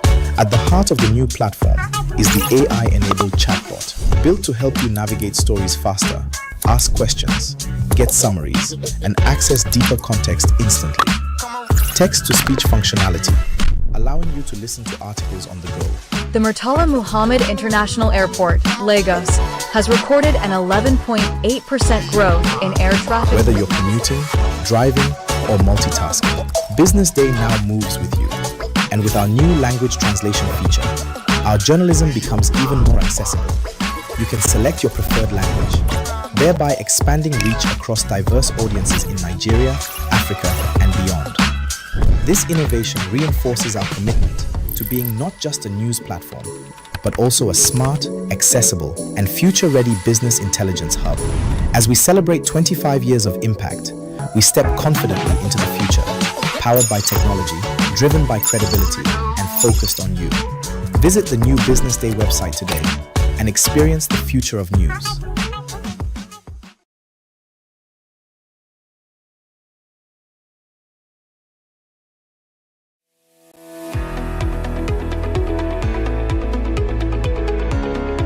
This is Business Week, a weekly program brought to you by Business Day Television. And we're live from Lagos, the nation's commercial capital, bringing you the latest insight into the stories that matter for business and the economy. I am Deborah Eze. Onyeka Balata. I am Destiny Momo. My name is Elizabeth Moses.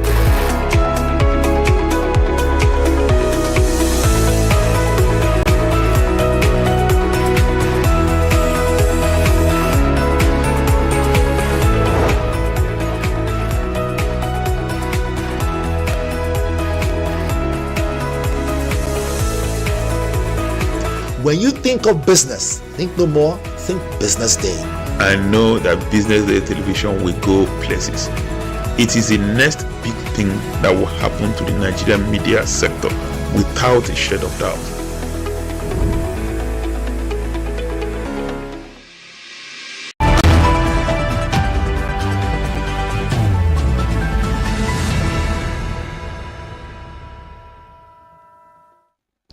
Welcome back to the Business Morning Live show right here on Business Day Television. My name is Elizabeth Musa.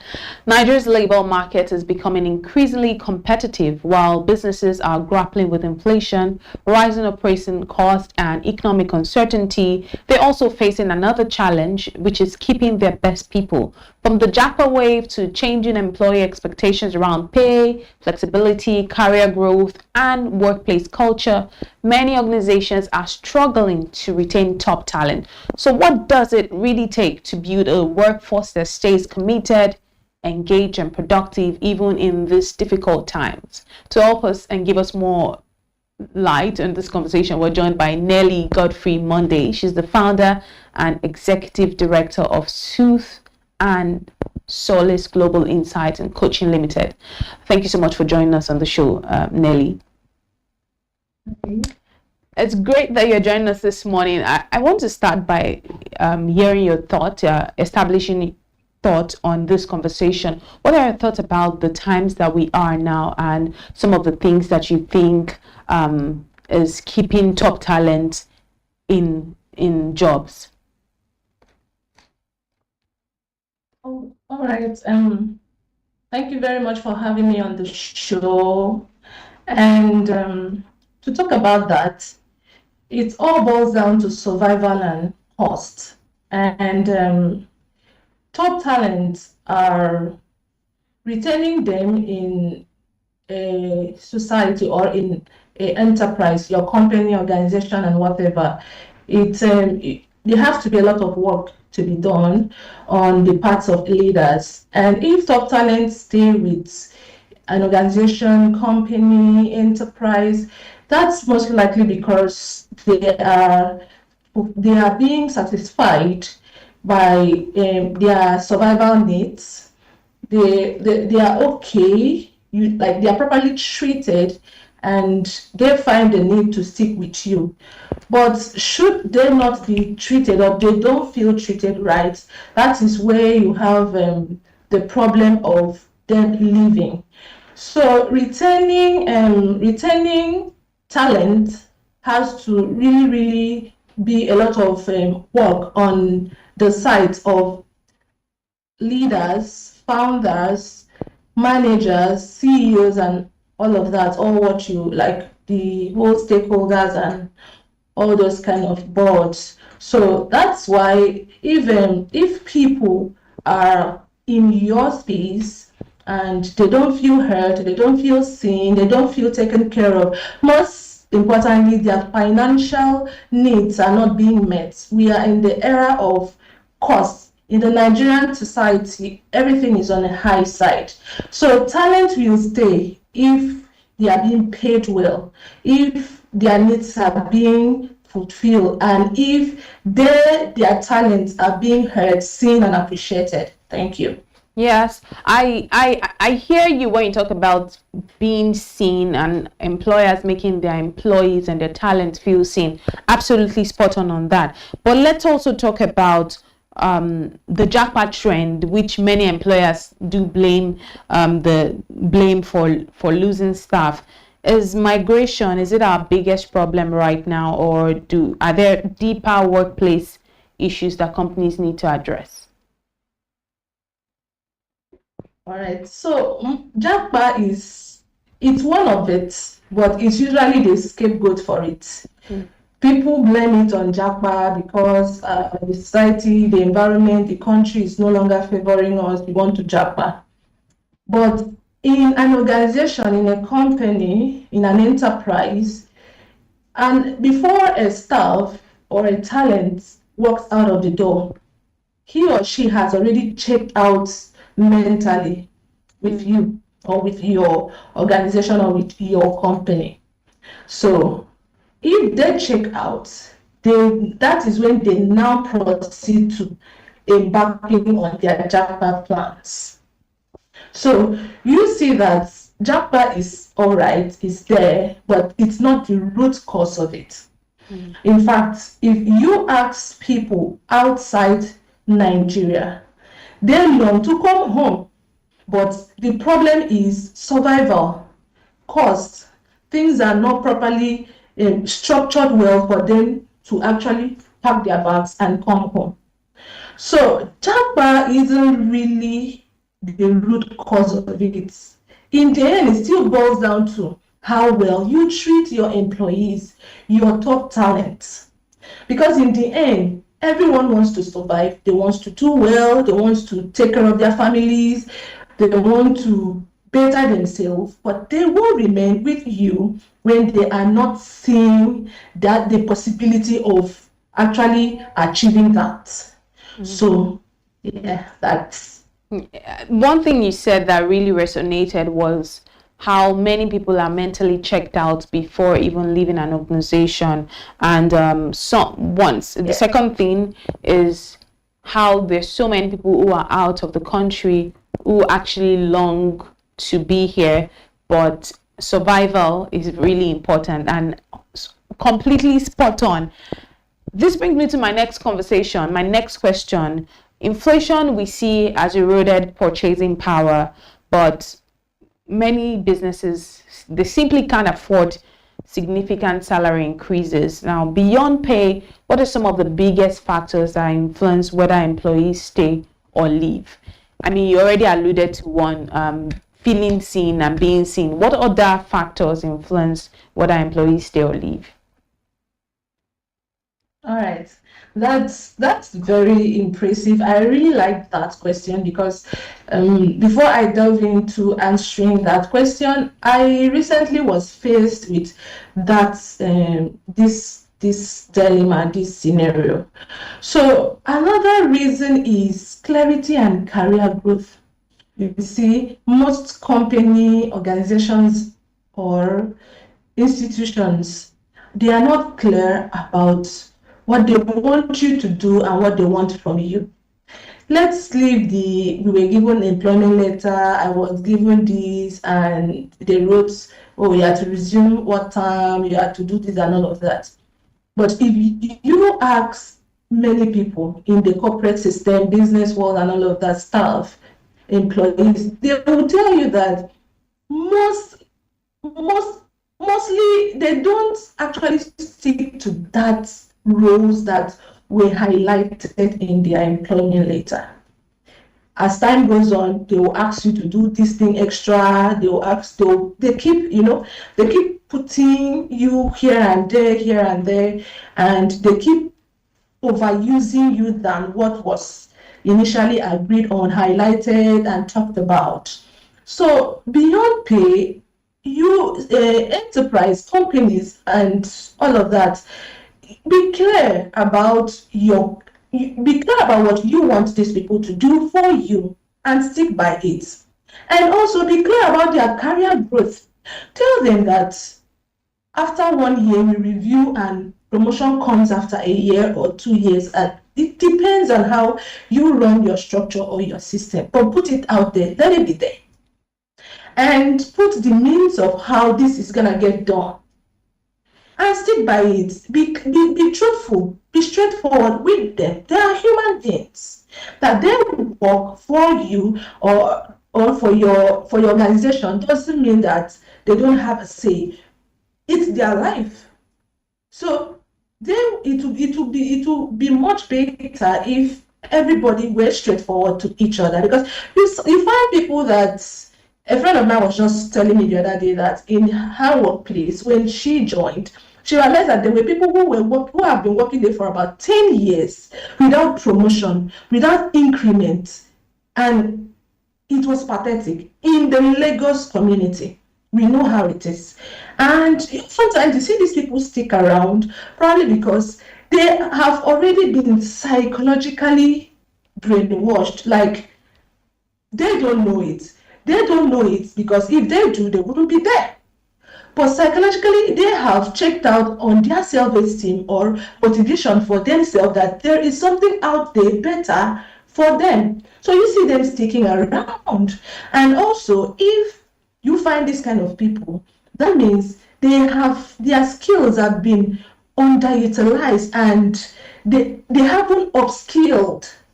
So they feel like, the level I am now, which other place will take me, or the the hustle for competition, going into a new space and competing with other people already there for your to be seen and all of that. So they prefer to stay there with you.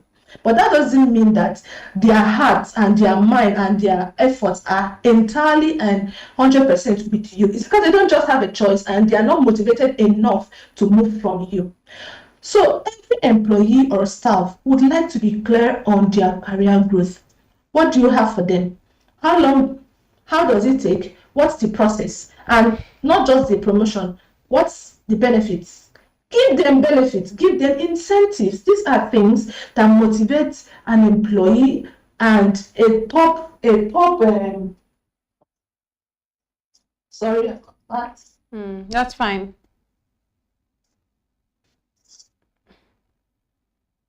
I mean, sometimes you just have this thing where, yeah, we can hear you. I mean, this thing. Yeah, so sorry about that. Yes. So most times that's what happens, and that's what we have faced. You might still need to move. So thank you. You might still need to open up the curtains, the blind a bit, because it's still dark. But my next question while you do that is, I mean, you spoke clearly about employee benefits, some of the things that they need to provide to employees. Now, this is better. Some of the things they need to provide to employees, how some employees been in an organization for 10 years with no increase in their salaries, no promotions. Some of them maybe psychologically they've been brainwashed, like you said, and they've remain there, and there's no sort of moving forward or moving ahead. And some organizations realize this thing, but they don't do anything about it. I want to know from your point of view what the cost of this mindset is, right? Employees that see employee well-being and workplace culture as a nice to have rather than a business priority. What's the cost of this mindset?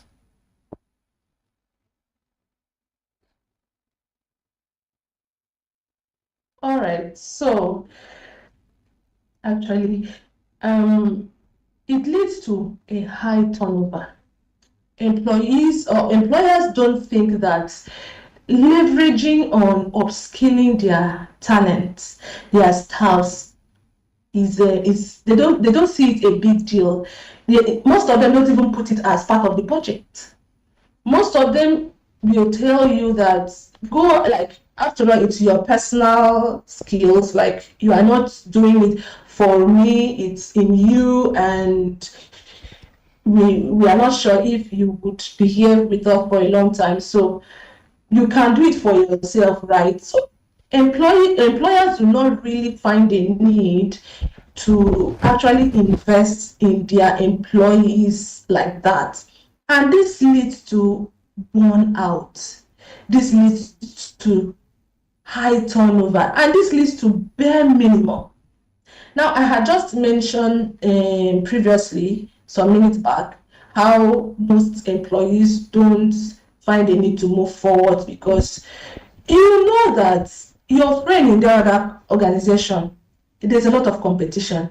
They are using AI, they are optimizing and all of that. And you are still stuck with typing or papers and all of that. And moving forward, let's say you want to move and switch over there, you're already not motivated nor inspired. And let's also put it in this way, employers, you actually invest in this. Now, make them sign, all right, I send you on this course, I upskill you, you will be with us for so number of years, at least, to compensate for what we've done. If that is the main problem, or that's why you are withholding what you're supposed to do for your institution or for your company, send them and come into an agreement. But still, I don't still see them doing that. At least most of them, they are still reluctant to do that. And beyond these kind of things, you see, such companies hardly move forward. hardly enter the competitive market of their counterparts, because their counterparts who are doing the same for their own employees, they are not on the same level anymore. So I would say any organization or company who is looking at positioning themselves for strategic growth, visibility, and sales revenue should actually invest in upskilling their employees. These are the people working for you. Let's say you are using a computer or you are using an AI tool now, and every time the software have to be upgraded, and you pay a certain fee to upgrade it. Won't you upgrade it? You will, because you want to get the most and the best out of it. But when you are not upgrading it, you see some people, for instance, on the WhatsApp app, some people are already using features that others are finding it difficult to relate. They are not relating to it. Like myself, I recently found out that there's a version of WhatsApp that you can now edit your caption.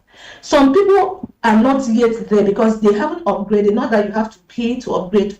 I'm just using it as like an example. So that is what it is for in the business space, in the corporate space. They should see it as investment for their company's growth, and not doing it for their employees. Because if you have the mindset as an employer that you are doing this for your employees, that's where the problem lies. You are doing this for your company because you need it. You need them to be up to date, up to speed. You need them to be engaging and productive. So what happens? They offer you bare minimum. They eventually leave to another firm, another organization that offer them growth, because that's growth for them. Or they simply just leave and japa, like we had mentioned. So these are key factors that I feel should be more looked in and considered. Not that employers are not aware of this, but they're not simply just considering it. So let's put it on the budget, the employers, put it on the budget. Get people to train these people. Get software, whatever you need, in whatever capacity is or your niche. Follow along, follow the trend, and come into an agreement with your staff. Yes, come into an agreement, and everybody goes home happy. Nelly, I see how passionate you are about this conversation, and I mean, rightfully so. Let's talk about generations and what they expect. You find that what a Gen Z wants is different from what a millennial wants, what a boomer wants. I mean, across the different generations, some are more keen on work-life balance. Perhaps the Gen Z, the millennial is perhaps a little bit. They're very focused on the work. They might maybe not too bothered about work-life balance. The boomers are clearly not even concerned with work-life balance across different generations. But from your standpoint, what are some of the things you see and how organizations can cater to their ever-changing generations that they work with, and just catering to the unique needs and the demands and the things that make every generation feel completely catered to at work? Okay, so organizations adapting to Gen Z's expectations, to me, I feel it's shift from control to collaborations. If we've noticed that Gen Zs, they have a mind of their own, and a lot of them are very outspoken. They are out there. They are making things happen in their own way, and organizations trying to control them, probably if they are your staff or employees, it's something I would advise we shift on towards collaboration. Let's show them. We don't have to shift, or the organization doesn't have to shift their goals. You don't have to change your goals or structure. You just simply have to adapt by bringing collaboration on the table with them. Now, Gen Zs, they prioritize being heard. They prioritize clarity. Millennials or other generations before, you can comfortably push them around, be strategic with them, and they will still be with you. But you see, Gen Zs, they mean it in the sense that you are being corny, or you're not being straightforward, you're not being clear on your goals, on your structures, and on whatever you are doing with them, or maybe your agreements with them. They will leave you. So they feel more seen if you don't try to control them, you don't try to box them, put them in a box in a corner. You treat them, because this is also an era of digital technology, and they are out there.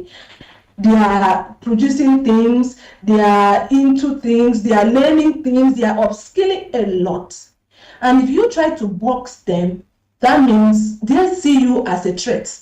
I'm trying to grow and you're not trying to grow with me. I have this mind, I'm bringing solutions to the table, I'm bringing opinions to the table, I'm bringing ideas to the table, and it's probably because we are thinking that, you small children, you don't know, you never see life yet. That's what other generation will feel like. But they are already seeing the future. While the other generations are still stuck in the present or in the past. So if organizations and employees adapt by understanding and welcoming this with them, they are already seeing the future. They are already adapting and strategizing and growing into the future. So collaborating with them makes much more sense. And then you don't just treat them and say, okay, this thing that you brought to the table, I'll think about it, and then there's no feedback.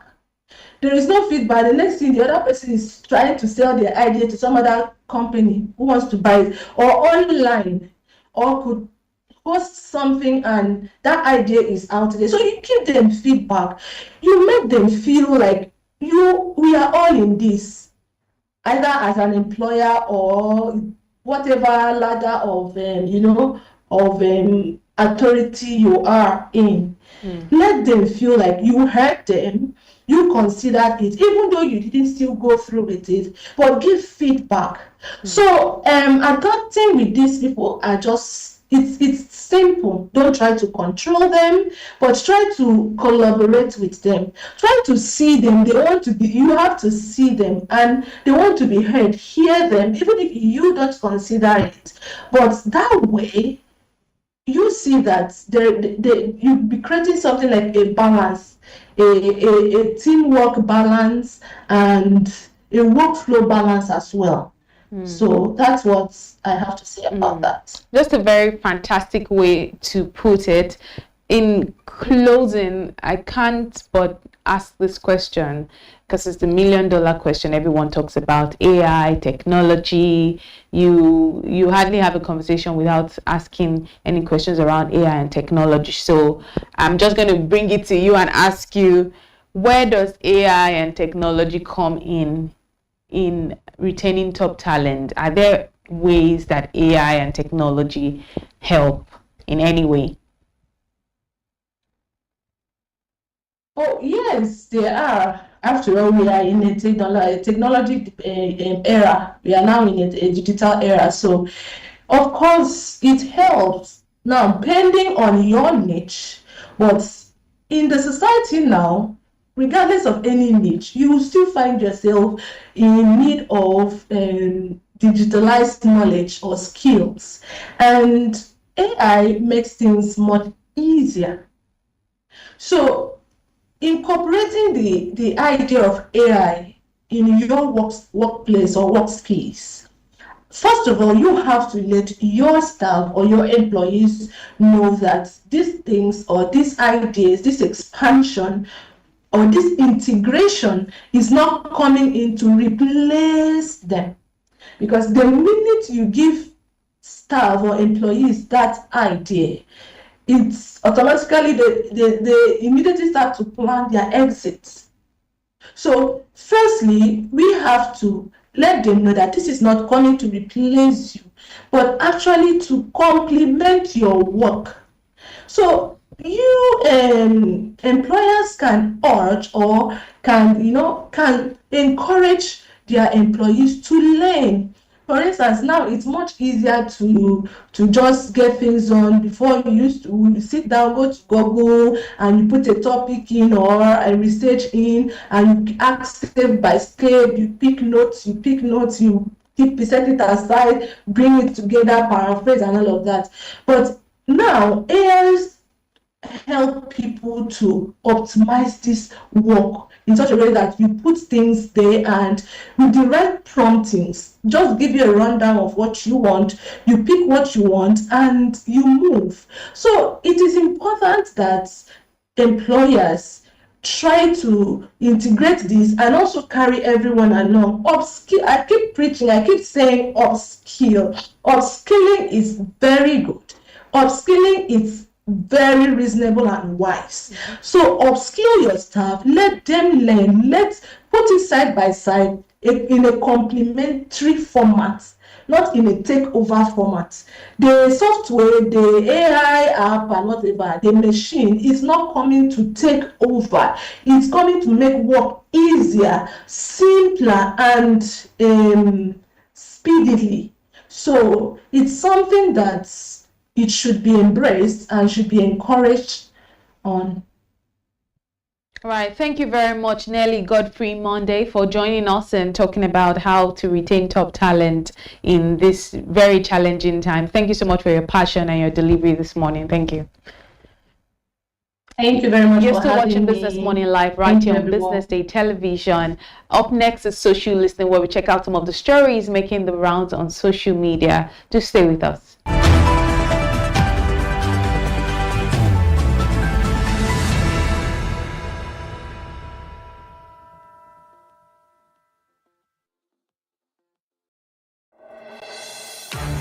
Nigeria, a land of boundless energy, driven by the pulse of over 200 million dreams. At the heart of this momentum stands a giant, Seplat Energy, an indigenous powerhouse accounting for a vital share of Nigeria's oil and gas output, propelled by the historic acquisition milestone with the acquisition of ExxonMobil's onshore and shallow water assets, significantly expanding its production capacity and marking its entry into offshore operations. We are the engine of prosperity, Nigeria's leading domestic gas supplier with a total gas production output of 2.7 billion cubic feet and the landmark Ano gas project delivering first gas. We have elevated our total processed gas output to 855 million standard cubic feet per day onshore. Indeed, we have brought domestic gas utilization to new heights, powering industries and securing energy for millions.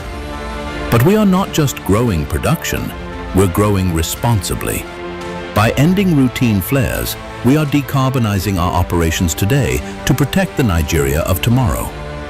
Our reach is expanding. From offshore gas distribution to the growth of CNG for transport and industry, we are deepening our presence across the entire value chain. Our impact reaches the grassroots. Through innovative mini-grid projects, we are bringing clean, reliable energy to local communities, fueling economic empowerment where it's needed most. We are more than an energy company.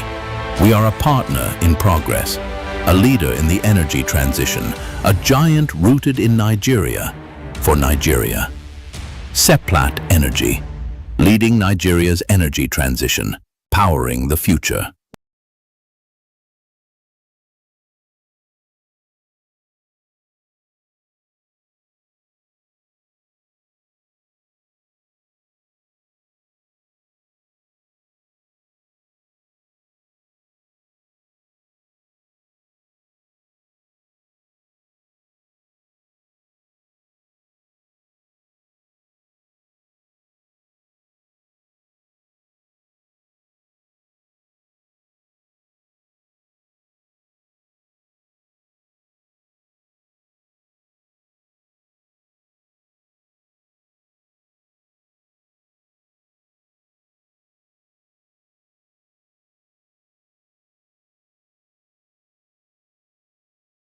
At Providence Bank, we're committed to your growth and success.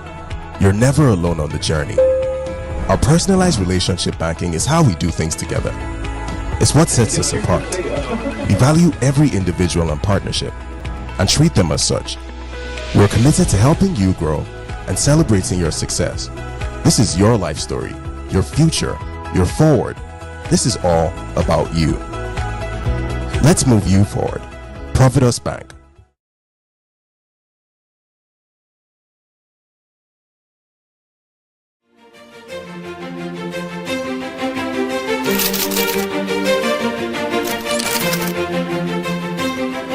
I am, of course, a great admirer of the impeccable credibility, professionalism, and business savviness of BusinessDay.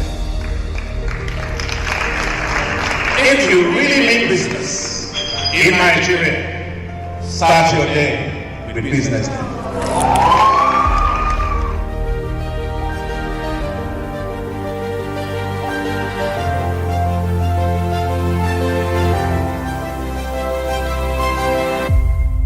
BusinessDay is West Africa's leading provider of business intelligence and information, delivering premium content across diversified media platforms, including online, mobile, and print.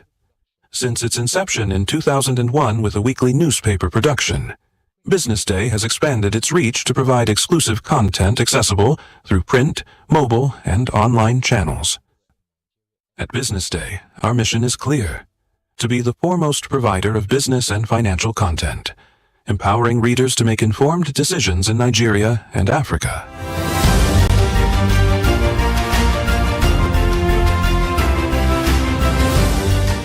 Since our establishment, we have been committed to delivering insightful, relevant, and accurate information about Nigeria's business and finance environment, while contextualizing the impact of global events.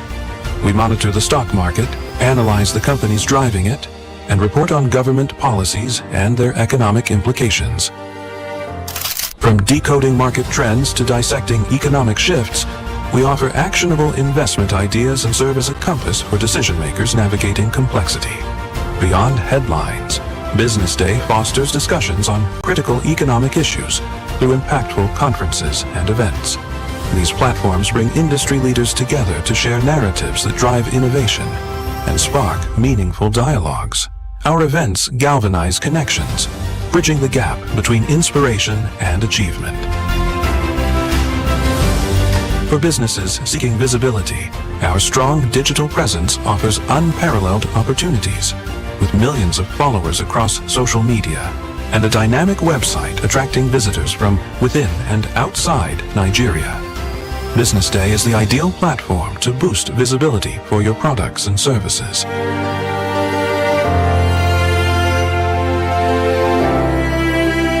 If you're looking for in-depth analysis and expert opinions on Nigeria and Africa's business landscape, BusinessDay is your guide.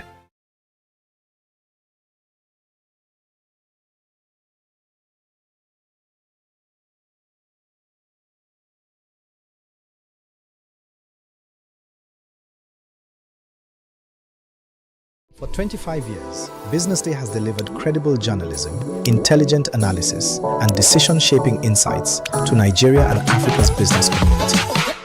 Introducing Africa's first AI-integrated website, enhanced with powerful new capabilities. At the heart of the new platform is the AI-enabled chatbot, built to help you navigate stories faster, ask questions, get summaries, and access deeper context instantly. Text-to-speech functionality, allowing you to listen to articles on the go.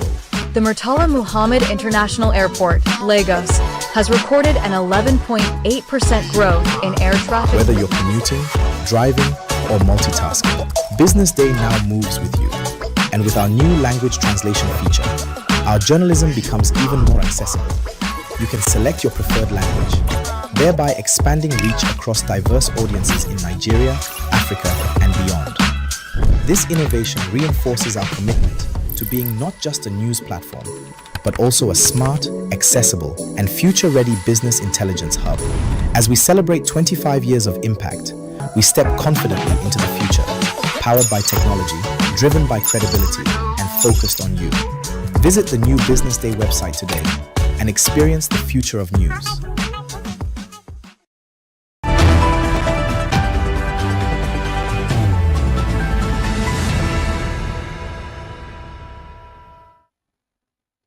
If it's sparking conversations, then we're bringing it to your seat. Welcome to the social listening segment here on the Business Morning Live, where we bring you the stories, debate, and moments generating conversations across social media. I am Elizabeth Musa.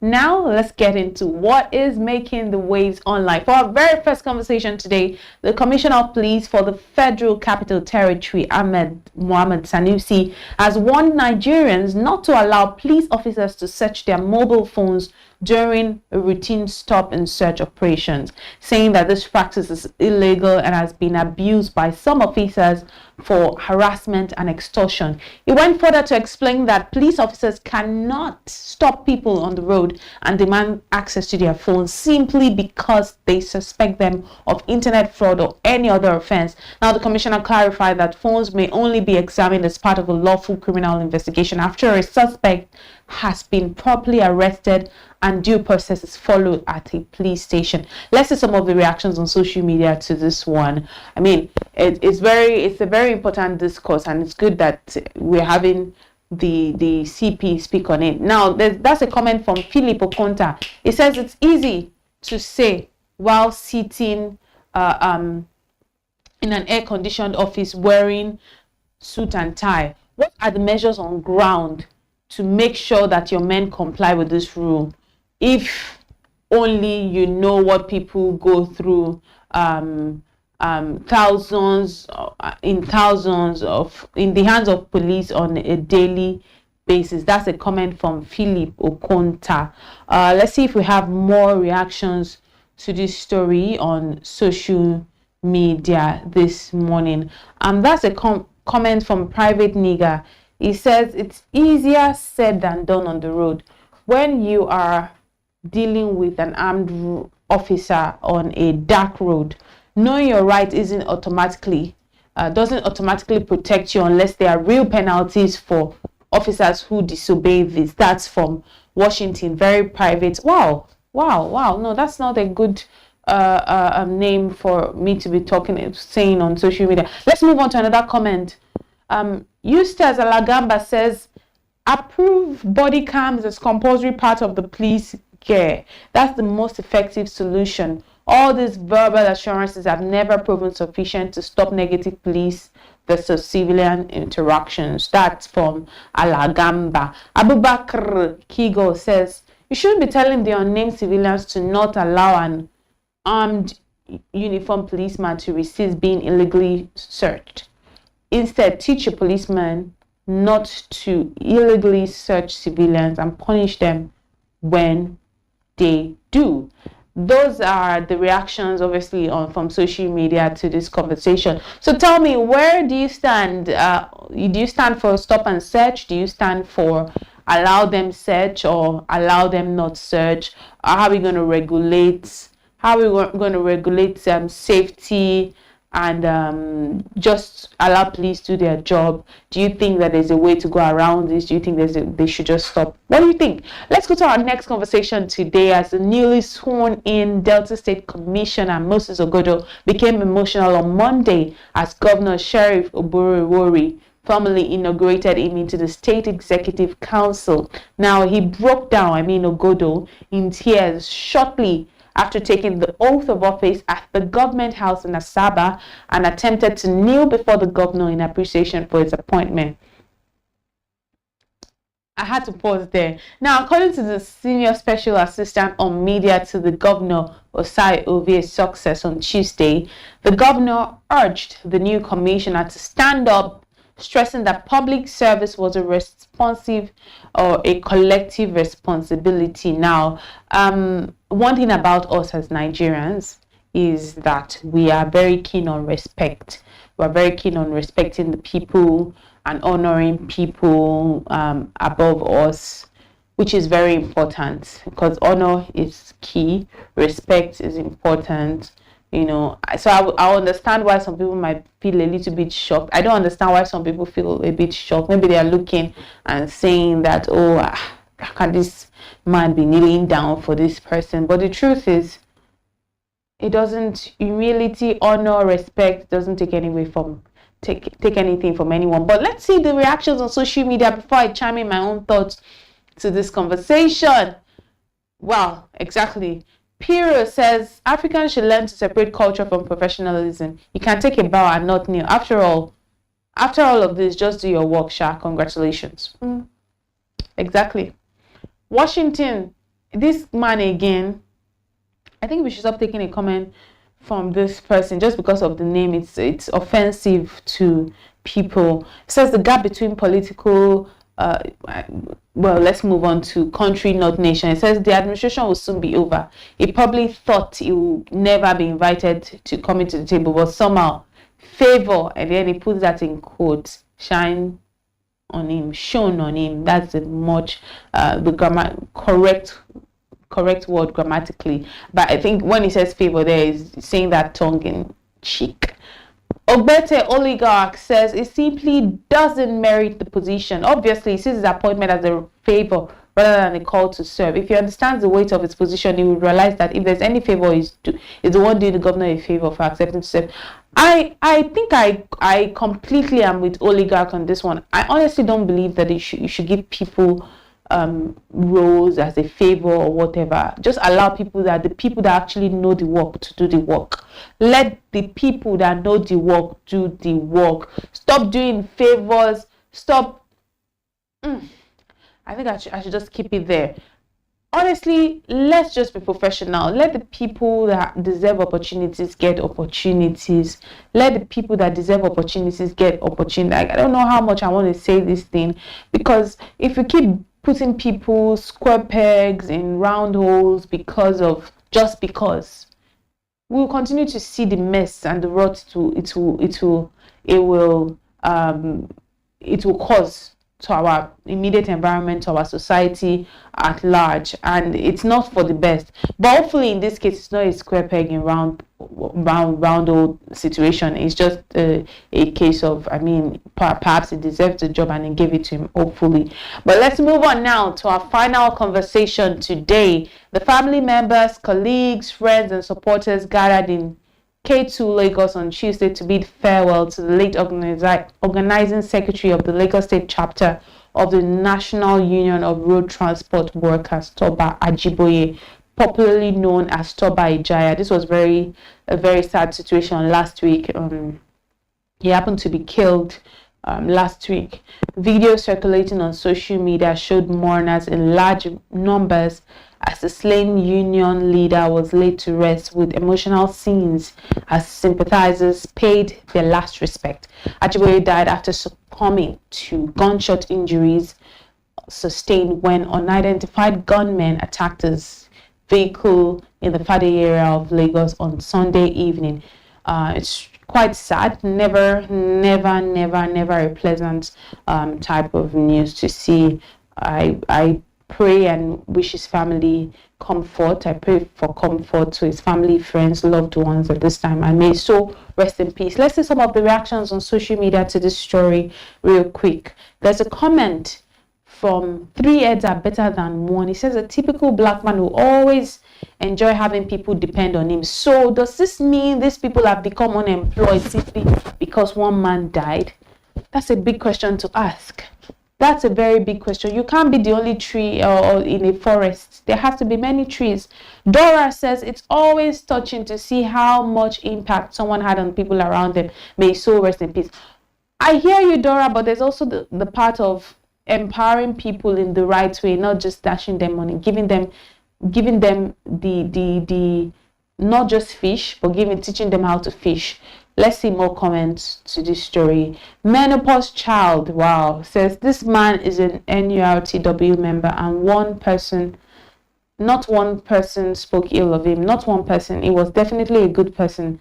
May the soul of the departed rest in peace. Like they say, you don't speak negatively about the dead. You don't. Do we have more reactions to this story? Alexander Christopher says, may his soul rest in peace. This matter must be thoroughly investigated and everyone responsible should be brought to justice. We can't afford to let this escalate into another cycle of violence. I absolutely agree with that. Once again, may Ijaya's soul rest in peace. May his loved ones be comforted, and may peace be restored to our land. That's why we'll leave it this morning on the social listening segment, or quite on a sad note this morning, but hopefully tomorrow, like they say, joy comes in the morning. We'll leave it here today. My name is Elizabeth Musa. Until tomorrow, stay safe.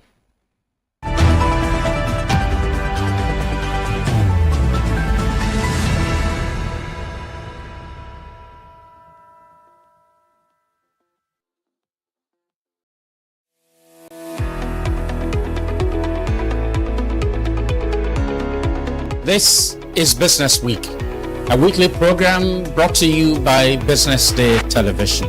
And we're live from Lagos, the nation's commercial capital, bringing you the latest insight into the stories that matter for business and the economy. I am Deborah Eze. Onyeka Valentine. I am Destiny Momo. My name is Elizabeth Musa.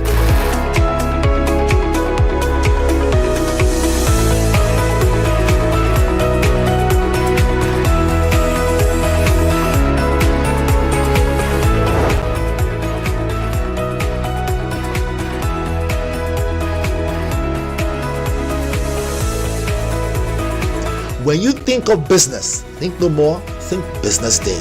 I know that Business Day Television will go places. It is the next big thing that will happen to the Nigerian media sector without a shade of doubt.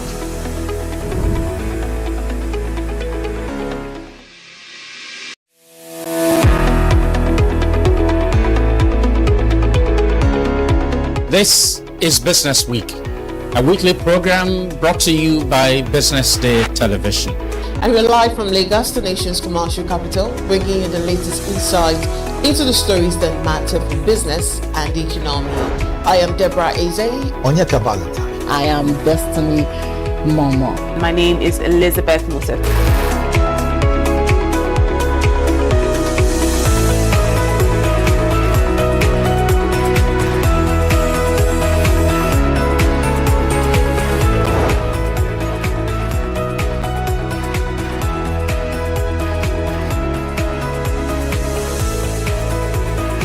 When you think of business, think no more, think Business Day. I know that Business Day Television will go places. It is the next big thing that will happen to the Nigerian media sector without a shade of doubt.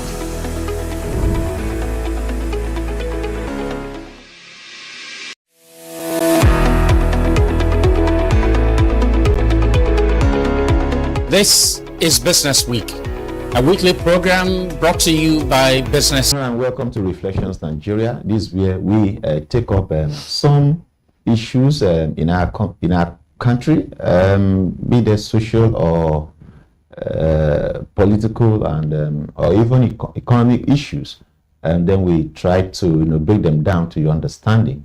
Today we'll be looking at two key issues. One is the recently concluded election of the Nigerian Bar Association, where a lady emerged as the president. That is almost after 35 years or so of the first female president of the Nigerian Bar Association. We're looking at the issues surrounding the election because days after the election, controversies are still coming up, and some people are saying, look, this election was not free and fair. There were irregularities. Out of that, we'll look at it. And then, of course, even look at the fact that why is it that for us, about 66 years of the existence of the NBA, we are seeing a woman becoming president of that very, very important body. I mean, the second woman in 66 years. What is it? I mean, is that fair to the female gender? Well, of course, the other issue we'll also be looking at is the fact that the fake agency, one big scam that has rocked the Federal Republic of Nigeria very seriously. They now call it a fake agency. And of course, on Monday, the ICPC, the very agency that the president asked to probe into the issue, invited the chief of staff to the president, the man who is, very much alleged to have been involved in it. I mean, so we're looking at it, that again to see whether we will get to the bottom of this allegation and see who really the culprits are. And of course, to discuss these matters, two gentlemen, as usual, in the studio with me, Mr. Uroko, who is the assistant editor here at BusinessDay. And of course, we also have the Sunday editor of the newspaper, Mr. Agomo Zebulon. Gentlemen, you are welcome. Thank you for having us.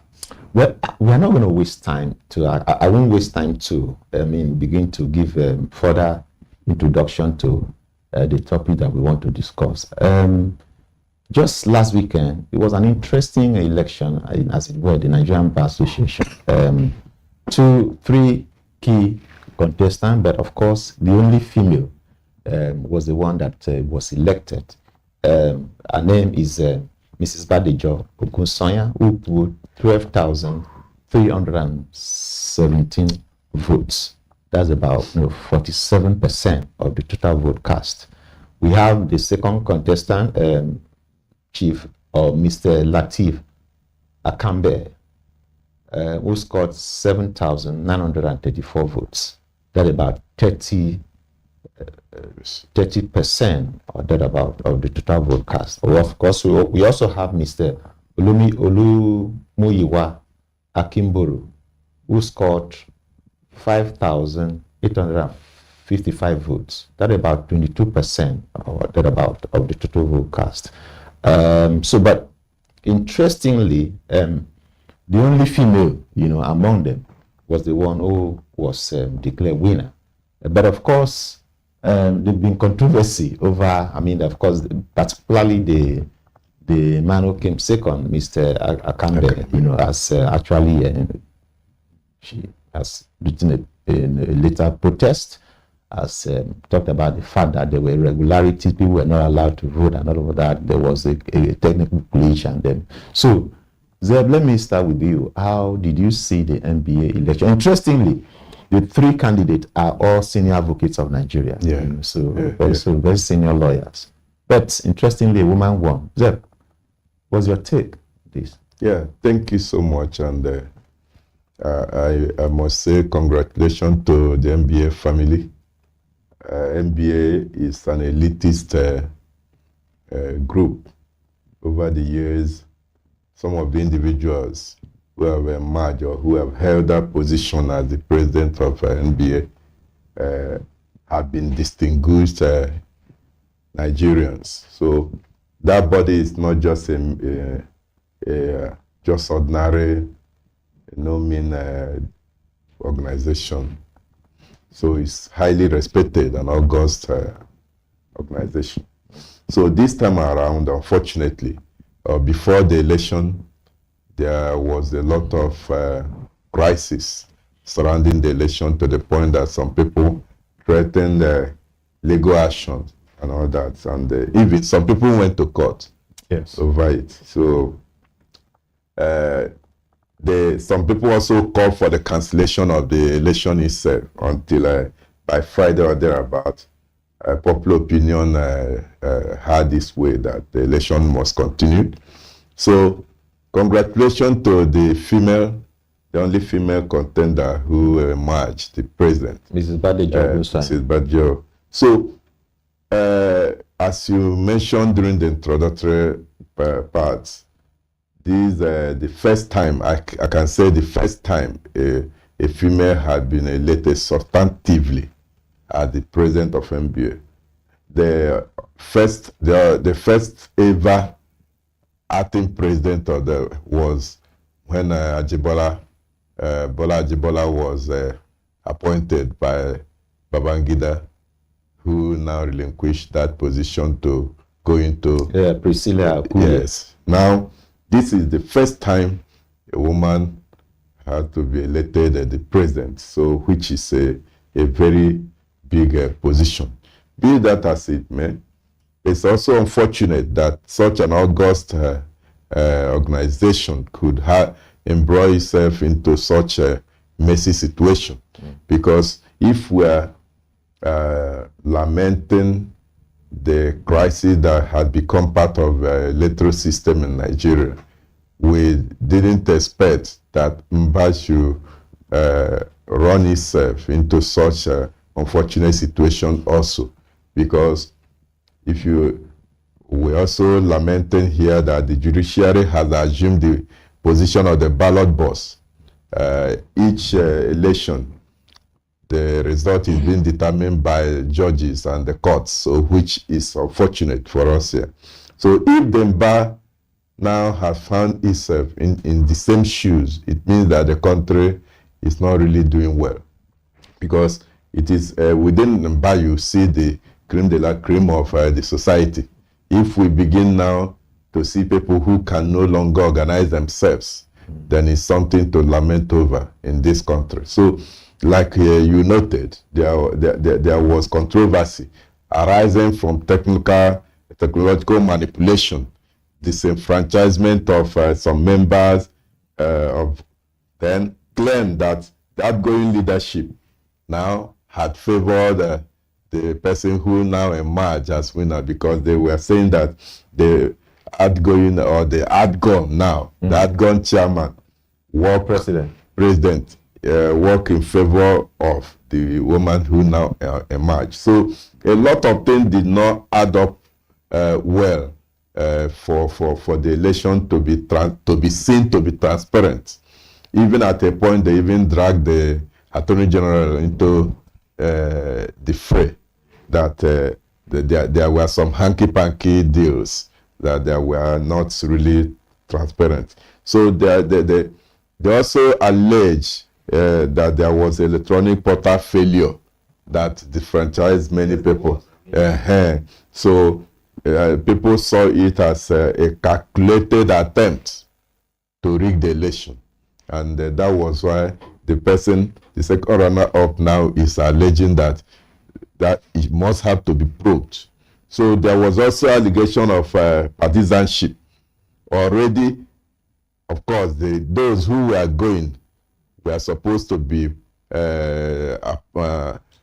apolitical. They were not supposed to side anybody. But they now say that there were Afamo Sigwe was not campaigning for the woman. So, allegedly campaigned for the. So there were a lot of convoluted problems that now led to the election of the woman. So, but through it all, I think that having a woman at this time to sit at the helm of that organization is commendable. Okay, thank you. Let me come to you.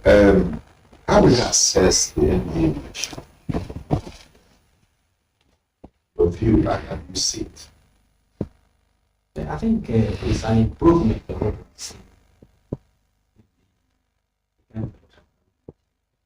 Everything was online. And the initial plan was for people to vote from 7 p.m. to 7 a.m. the next day. But because of the technical glitch they have in their portal, it was now shifted from 12 midnight to 12 the following day. And that gave people the opportunity, wherever you are, to cast your vote. And it gave not only the opportunity, it gave enough time for people. Maybe somewhere after your dinner, you just decide to go and make it people can look seamless. Yeah, well. Exactly. Unlike the kind of thing we do here, there was also like ballot boxes. Ballot boxes. There was nothing like doggery. There was nothing. But even at that, in any contest, somebody must emerge. And if you and I fight now and you defeat me, this is my friend, he will be happy with me. There must be that grudge. Yeah. Why must it be this? Is it because this man is taller? Is it because he's stronger? People must have a reason to contest in the result of any election.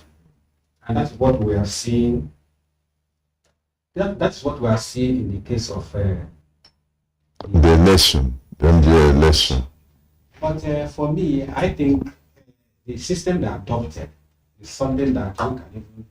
It happens with the Americans, where democracy is advanced. People don't go out going to. You have opportunity to go. You can also vote from the comfort of your home, and that makes the election relaxed. Makes it a lot less violent. Makes it. I think it adds to the credibility of the process. Yeah. Unlike the kind of thing we have here, people will go out, vote. Somebody come from nowhere and carry the ballot, go and destroy somewhere. So if somebody is saying cry foul, it's normal. For me, it is normal because anybody who loses the election, you know how much he has invested in contesting for that election. Campaigns and all that. Invested money, invested other resources. You must have tipped one or two persons, and then at the end of the day, say, "Oh, you didn't." And more so when human beings will always judge yourself, and in a society where we are more masculine than feminine, everything tends to go in favor of men, especially in Nigeria. So for a woman to emerge the way the Mrs. Badejo emerged, and some people will still, because of that thing in us, because I'm a man and this is a woman, and we are counting 35 years of the first female president who didn't even contest. Yeah. This one contested and won. So for me, it's kudos to her. Okay. But one thing I want to observe is that orange doesn't produce, or rather tangerine cannot produce orange. It always produces its nature, its like. So this woman has come a long way. If you look at her parental background, it's not a pushover.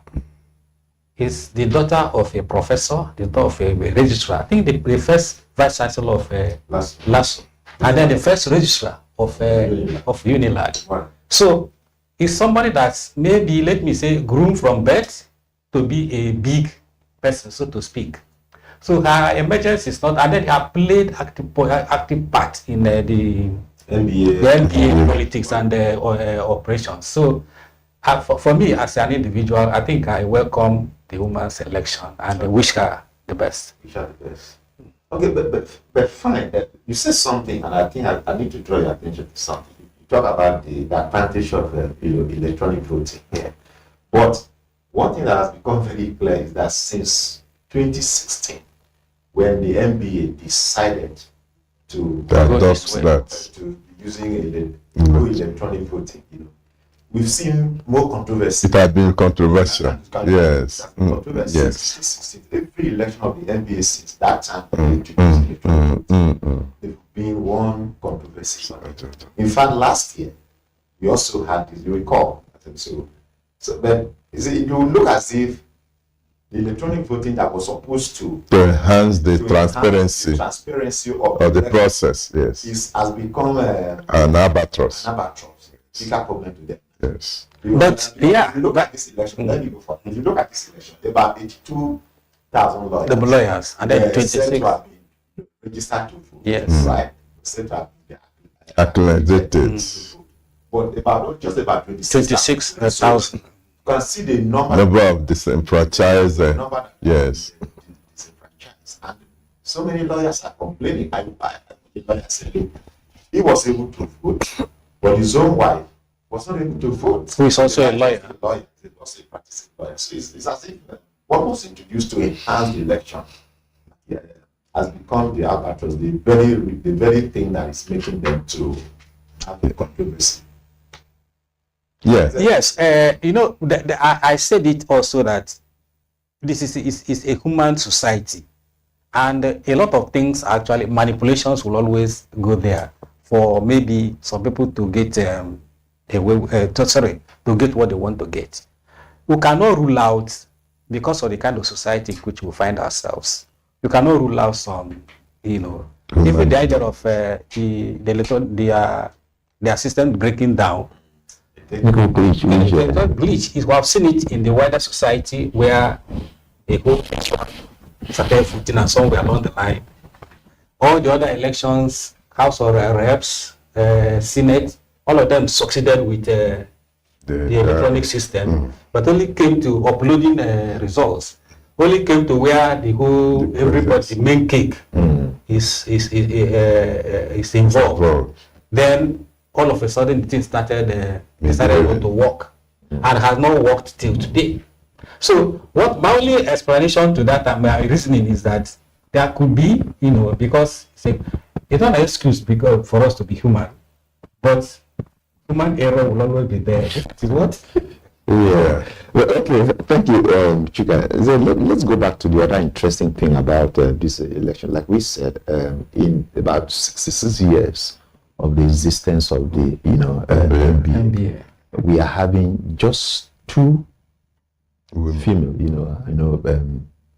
being the president of the body. But meanwhile, in a world where we talk so much about gender equality, and then one is actually beginning to actually wonder for this for such a long time, how come the NBA hasn't been able to produce more female president over the years? And of course, don't forget that the election is in these 2 years. So if you look at the number of men that become president of the NBA, and then compared to, it's something that gives us concern. I mean, fortunately, we don't have any female here to. But it was really. I mean, I was looking at and thinking about it. About 66 years, just 2 female being president of this very prestigious body. Where is gender equality that we talk so much about in the world of today? The problem we're having in the larger society is what we're also experiencing at the NBA.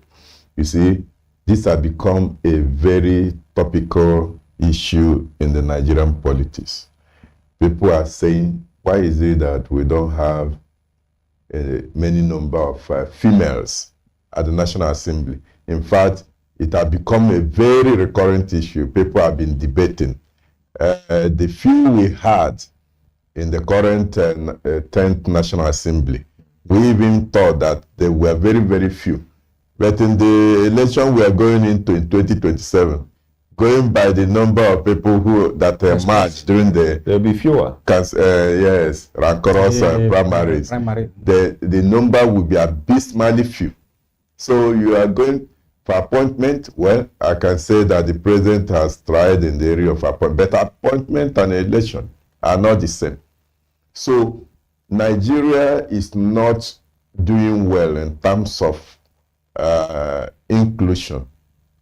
Inclusion has been a very big topic when they are talking. We talked about inclusion, all the meetings, all the summits, all the conferences. Everybody is talking about inclusion of the women folk into Nigerian politics. But immediately after discussing, everybody goes home. But the might.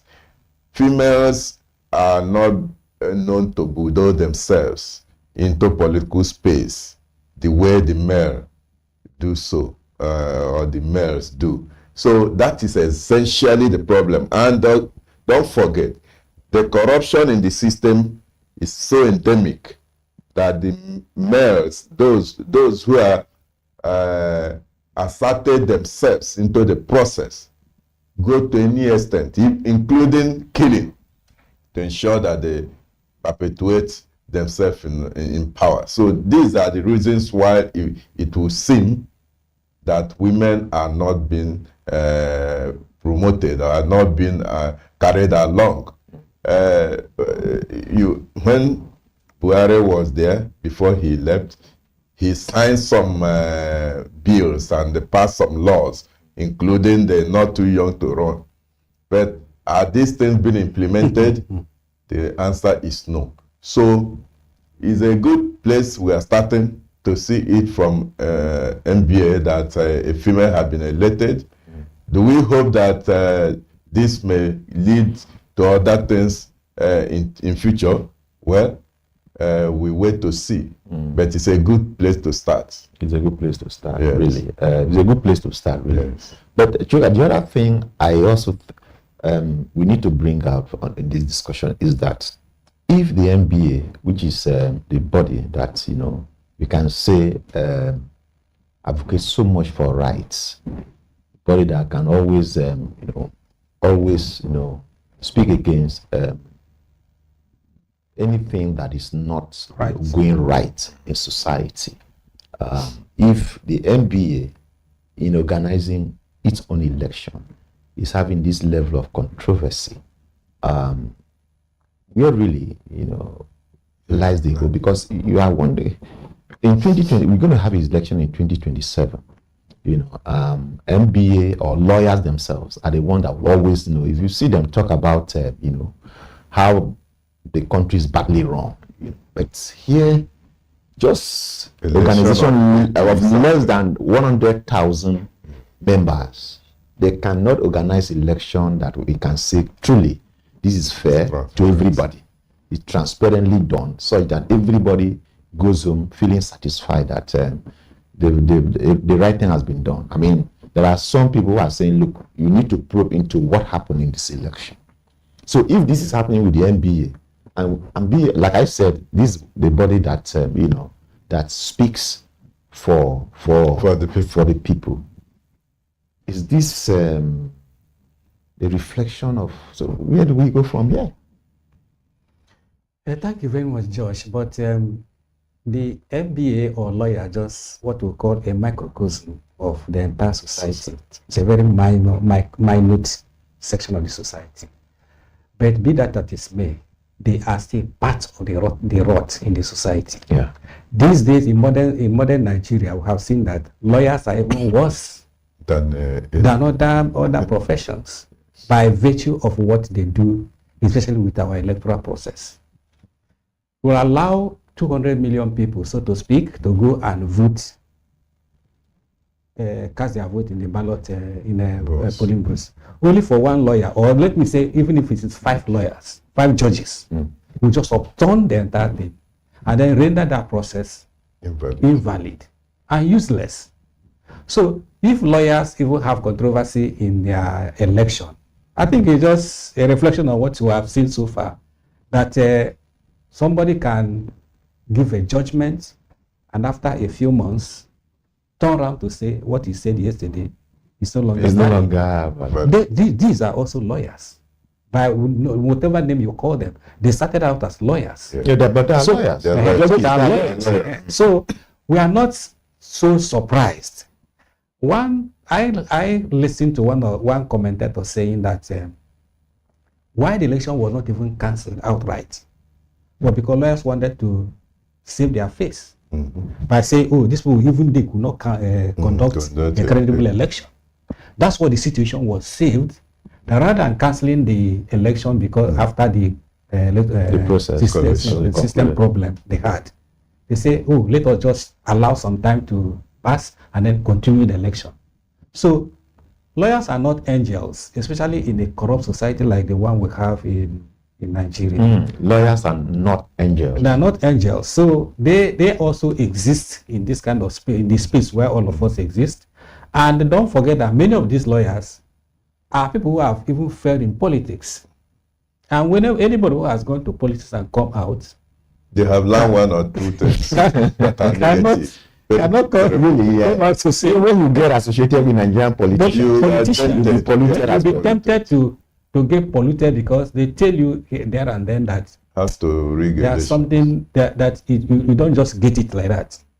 When I was writing politics a little in this office, I had to interview one man one day and then say, everybody says that was the time of PDP. That PDP is a corrupt party. Yet everybody goes there. Just like what we are seeing now in APC. We know that APC has run Nigeria aground. But anybody who is defecting goes back. I have never seen anybody defecting from APC to Labour to Labour or to this other dissent. And those people are dissent because of where they find themselves. By the time they find themselves in mainstream, they may not be better than what we are seeing now. So what that man told me that oh, PDP is the only place to be, because that is the market. If you go to market, you hear a lot of noise, people making noise, and more people are still going there. In spite of the noise being made there, because why? Everybody has something to buy from the markets. In spite of the noise we see there. So lawyers couldn't have done it any better, even though we expected them to do something better than what we see in the last society called Nigeria, because they are part of the system. Now, sorry, let me say something about, you see, you are talking about even the technology, they also failed. Just like what happened in 2023. We thought that the introduction of technology was going to redeem Nigeria. Yes. Then we now discover that even that is even the worst. Even in 2023, it's unlikely that technology will help. 2027. It's unlikely that the technology will help this country to get it right. Introduce it. Yes, because it appears that those who even introduced this, even with the NBA election, had their own predetermined outcome, and then everybody just working towards. Just ab initio. And maybe when they were working towards where the system was working away from where they have their interest. Exactly. Somebody had to touch to introduce a glitch. And then let me just say something about the women. Why women have just had 2 slots out of so many. You know, in Nigeria, women, apart from what my friend said about women don't have that mind. They don't have the mind to go and say, oh, you are standing on my way, I have to clear you. I don't think the women who can do that in Nigeria, they are not yet born. They are not too many. There are not many. And then even women themselves don't have that confidence in themselves. Like if you put up a female candidate, others will not vote for that. You will get more vote from men than the women. Okay. Even though they are clamoring for inclusion, they are clamoring for equality. So women are also part of the problem they have. They don't emerge successful in the electoral processes. All right. So as we wrap up, we now have very interesting scenario here. We now have the among very key, bodies or levels of in the legal provision. We have the Chief Justice of Nigeria. The Chief Justice of Nigeria being a woman, the President of the Court of Appeal being a woman, and the President of the Director General of the Nigerian Law School being a woman, and of course, again, we have a woman elected as the NBA president. So interesting, right? Does it pass any message? Yes, give it to women. Actually, they are pushing. If you come to some other organizations, you also see that women are doing, even in the banking industry in this country, you see that women are really powering very powerfully. And if you look at the A-list banks today are being headed by women, and they are not doing badly.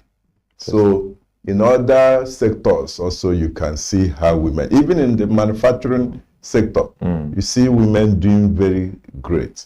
It's only in the political turf where might is everything that you can see that they are not measuring up, so to speak, because some people are there to, if you put your head, they are ready to cut it.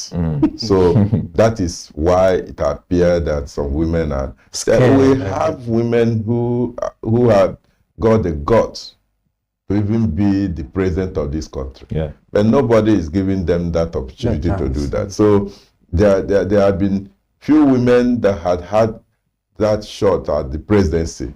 Not once, not twice, but nobody gave them the chance. Even they were not even voted by their fellow women. I remember once Sarah Jibril. Yes. Only one vote. Only one vote. The one she voted for herself. There were other women that had tried their best, but they didn't. Even at aspiration level. Nobody even would be hearing parties giving promise that they will write off their nomination and expression of interest fees. But it ends there. What of when the push becomes shove? You abandon them because other people, when they get, for instance, these acrimonious primaries they held recently. So how many women emerged?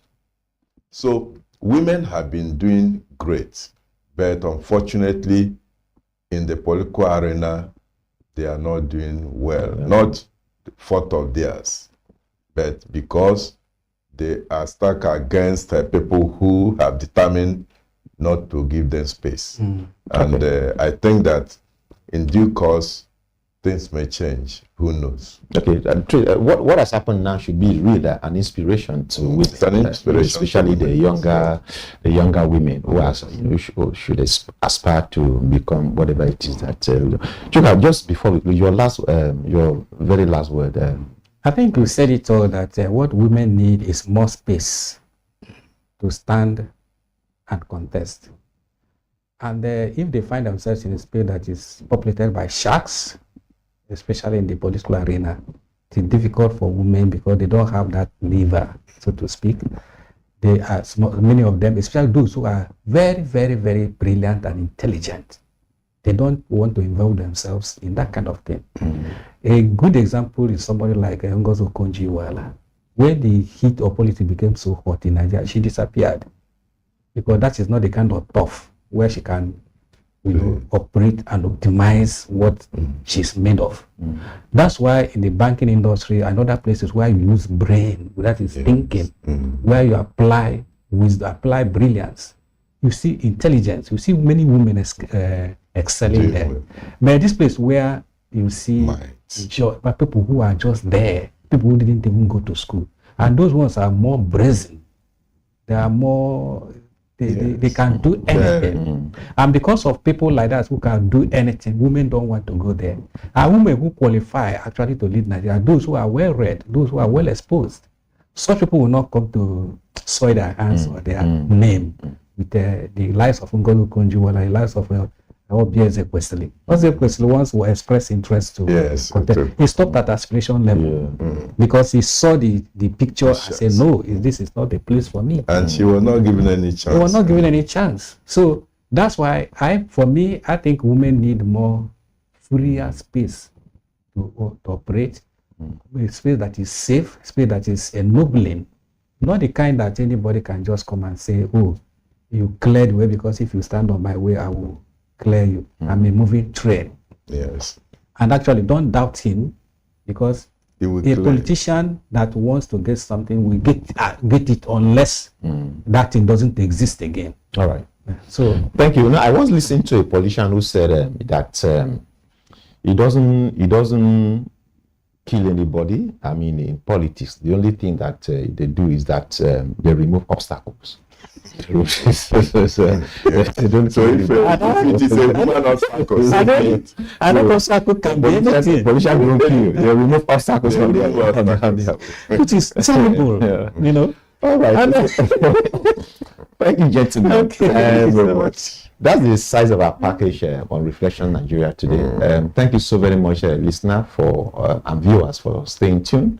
We really appreciate investing your time to listen to us. Please don't just listen to us. Don't just view what we've done. Go to the comment section and let's hear from you what you think.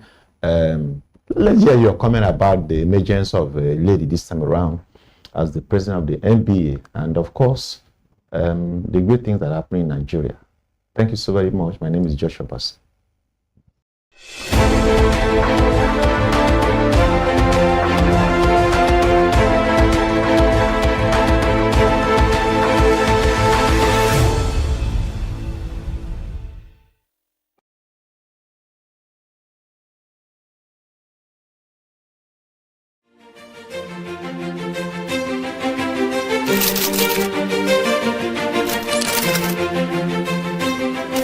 I am, of course, a great admirer of the impeccable credibility, professionalism, and business savviness of BusinessDay. If you really mean business in Nigeria, start your day with Business Day.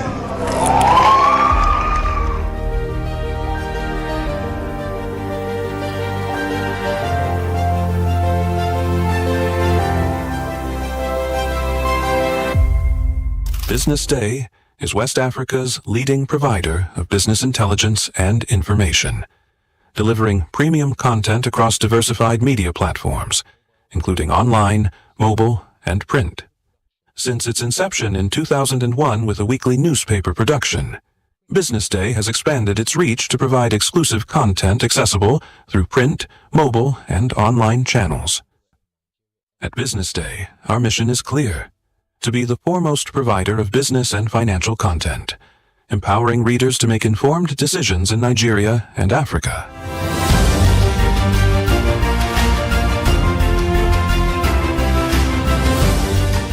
Since our establishment, we have been committed to delivering insightful, relevant, and accurate information about Nigeria's business and finance environment, while contextualizing the impact of global events. We monitor the stock market, analyze the companies driving it, and report on government policies and their economic implications. From decoding market trends to dissecting economic shifts, we offer actionable investment ideas and serve as a compass for decision makers navigating complexity. Beyond headlines, Business Day fosters discussions on critical economic issues through impactful conferences and events. These platforms bring industry leaders together to share narratives that drive innovation and spark meaningful dialogues. Our events galvanize connections, bridging the gap between inspiration and achievement. For businesses seeking visibility, our strong digital presence offers unparalleled opportunities, with millions of followers across social media and a dynamic website attracting visitors from within and outside Nigeria. Business Day is the ideal platform to boost visibility for your products and services.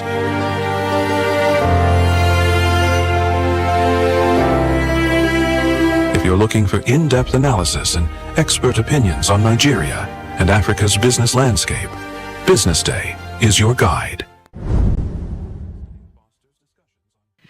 So without any further ado, allow me to tell you a little bit about our next speaker. So in July of 2023, he was appointed the chairman of the Presidential Committee on Fiscal Policy and Tax Reforms. He held that chair for 32 months. In that time, he made a very public case repeatedly to rooms just like this one that a system which taxes the compliant and forgives the connected is a tax on trust. Those are his words and not mine. In March of this year, he was sworn in as Minister of State for Finance. 36 days later, he was elevated to Minister of Finance and Coordinating Minister of the Economy of the Federal Republic of Nigeria. He holds an HND from Yaba College of Technology. He spent over a decade as Fiscal Policy and Africa Tax Leader at PwC. He is a professor of practice, and he is here to speak to this room. Ladies and gentlemen, please welcome the Honorable Minister of Finance and the Coordinating Minister of the Economy of the Federal Republic of Nigeria, Mr. Taiwo Oyedele. Let's welcome him warmly. And please also make welcome Mr. Frank Aibogun.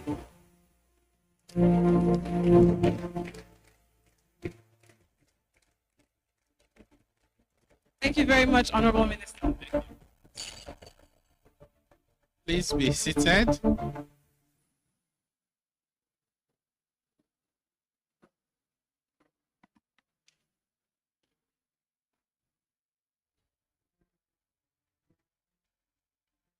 Good morning.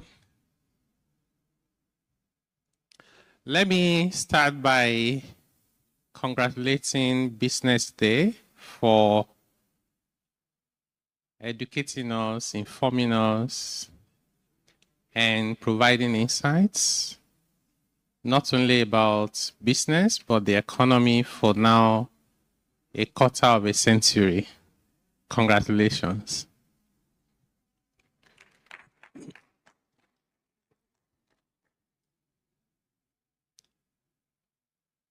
After I accepted to be here, Mr. Igbogun reached out to me well in advance. I think more than 2 months. I accepted, and I knew that closer to the day we needed to be praying. So I told him that you have to pray that nothing comes up that is outside my control. And so many things came up, including we needed to do FAC meeting. It was supposed to be today. And I said, well, I need to be in Lagos. So we're having FAC meeting till late yesterday. And as I speak to you, I need to be at the State House before 2 p.m. today. So I'll be leaving here latest by 11 a.m. So when you see me leave, it will not be because this forum is not important enough for me to stay all through. It will be because I need to balance and attend to other equally important assignments. So the publisher and the chief executive of BusinessDay, Mr. Frank Igbogun, and other members of the leadership team, captains of industry and business leaders here present, and those watching us on TV, online, and other media channels, members of the diplomatic community and development partners, distinguished ladies and gentlemen. Let me start with a moment of inflection as I express my pleasure to being here today at the BusinessDay CEO Forum 2026. For 14 years, BusinessDay has hosted one of our nation's most influential conversations on business, policy, and economic transformation.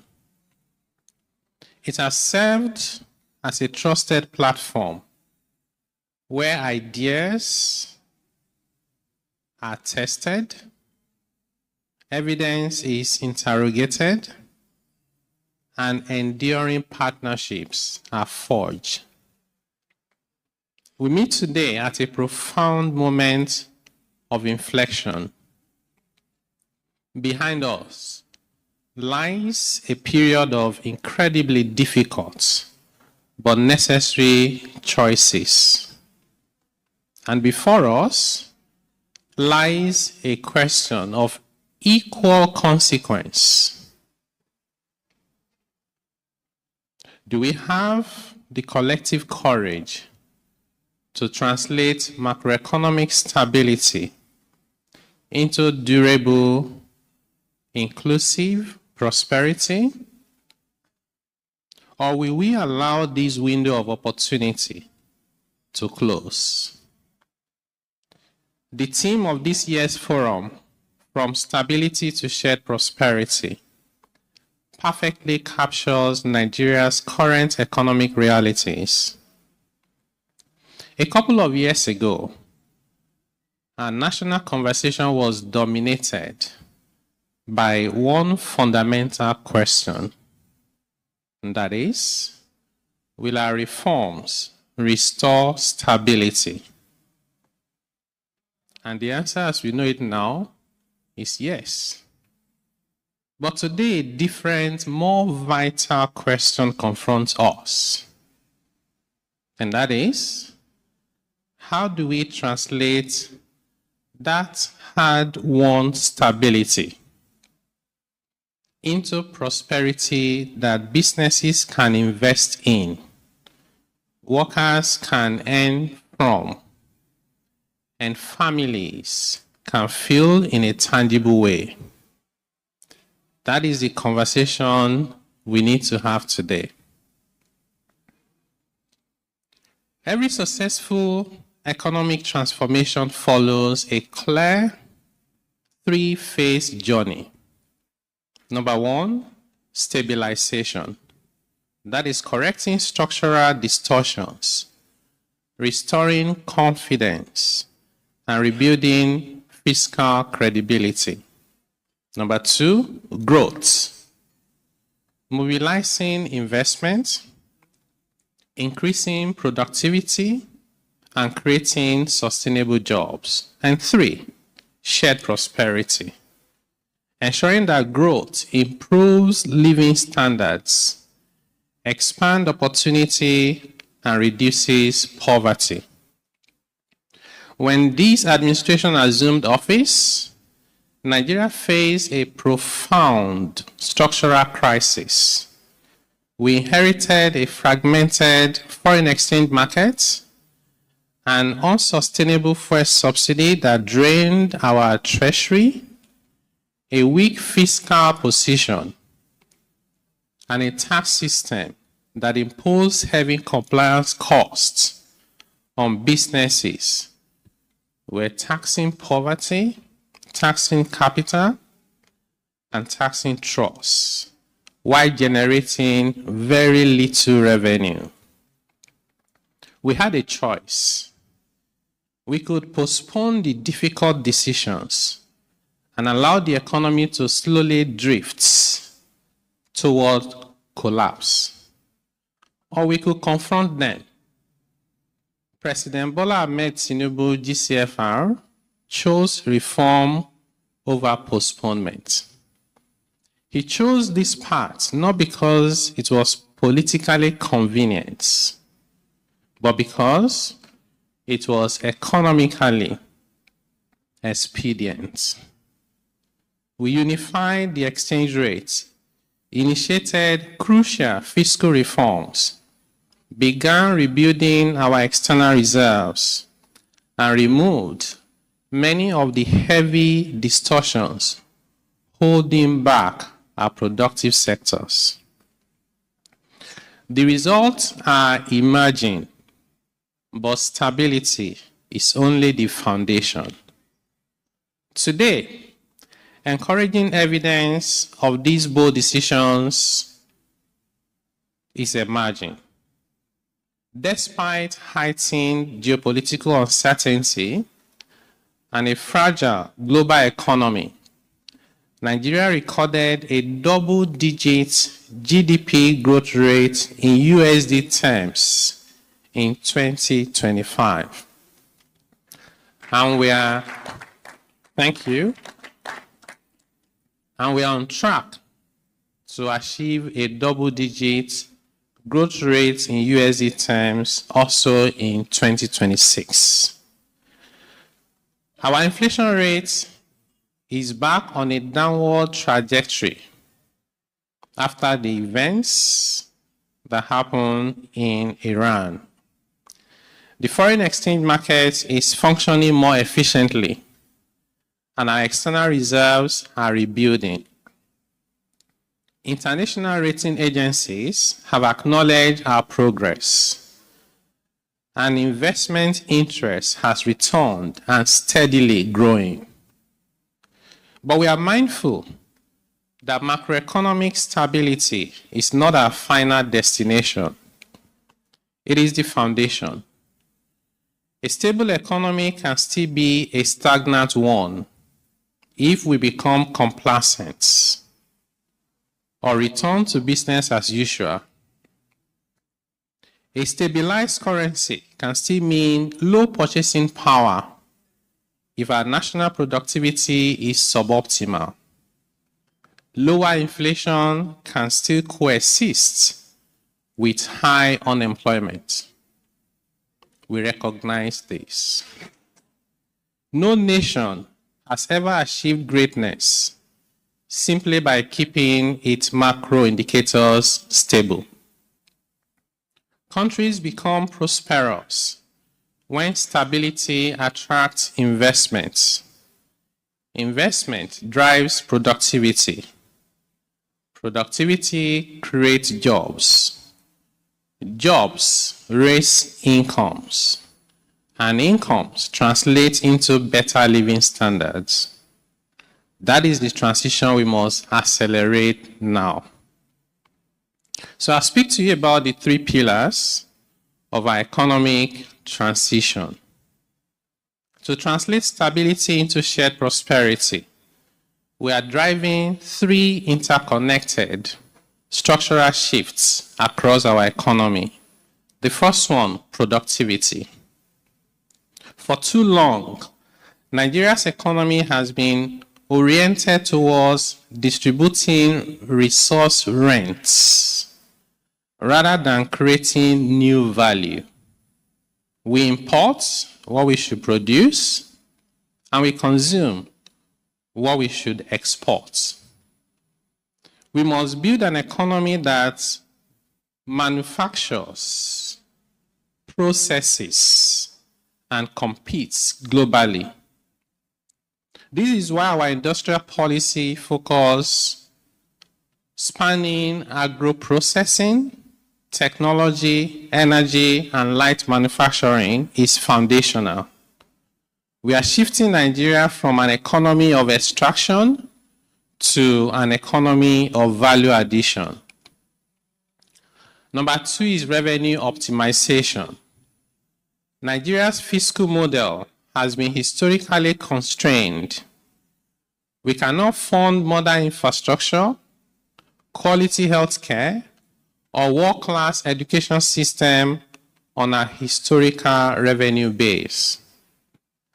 Our revenue mobilization agenda is not about raising tax rates to punish success. No. It's about widening the tax nets, simplifying compliance, and leveraging technology. Our landmark tax reforms are designed to eliminate multiple taxation and drastically reduce compliance costs. This is not merely tax reform. It is a fiscal reset necessary for shared prosperity. Number 3 is inclusion. Prosperity is meaningless if it is not shared. An economy where millions of young people, women, and persons with disabilities are excluded from productive participation in the economy is operating far below its potential. We are deliberately investing in human capital, vocational training, and skills development. We are supporting small and medium-sized enterprises, not as an act of charity, because it is not, but because they are the true engines of job creation and grassroots innovation. And thank you to my brother from KPMG, Mr. Tola Adeyemi, on the metrics and the scorecard for measuring shared prosperity. Incidentally, we were discussing this in my office a couple of days ago, and we came up with a framework. I'll share my framework with you as well. And the framework is, we want to keep it simple. We will measure shared prosperity based on reduction in the number of people living in multidimensional poverty, number 1, the increase in real income per capita, and reduction in inequality. We think the combined impact of those 3 measures will tell us whether our growth is inclusive, and whether our prosperity is shared. You would see very soon from the Ministry of Finance, we're going to be measuring the important indicators of the progress we are making as a nation and report that to the Nigerian people because we owe a duty to be accountable to the Nigerian people.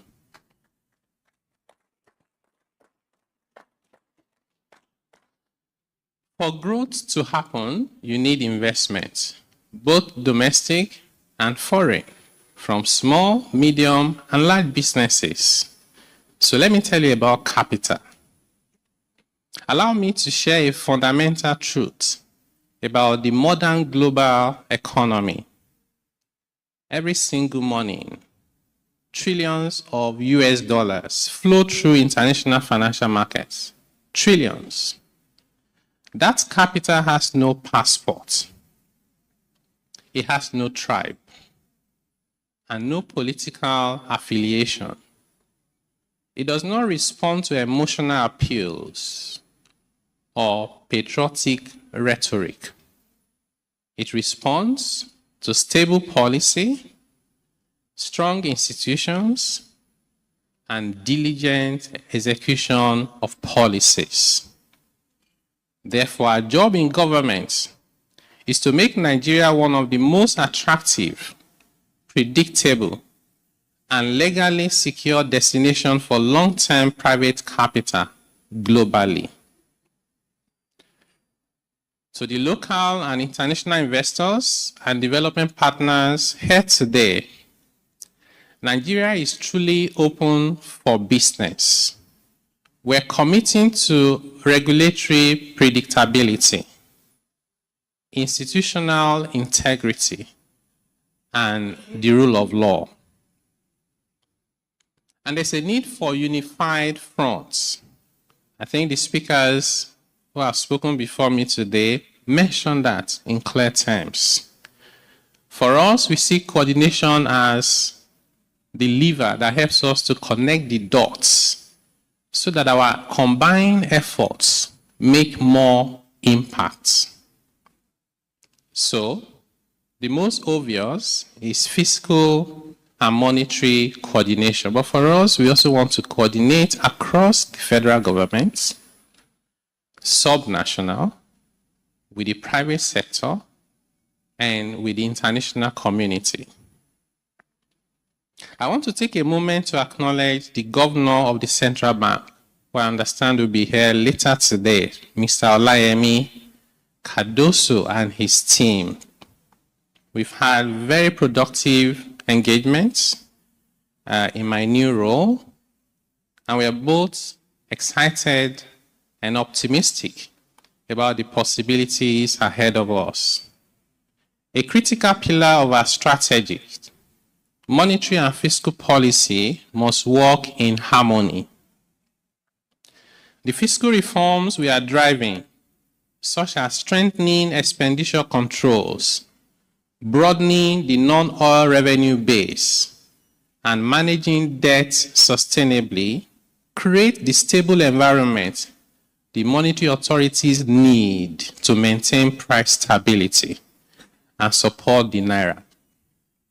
Conversely, a stable, predictable monetary environment allows us to plan our fiscal policies with confidence. Our aim is to avoid policy surprises, no sudden reversals, and no administrative friction.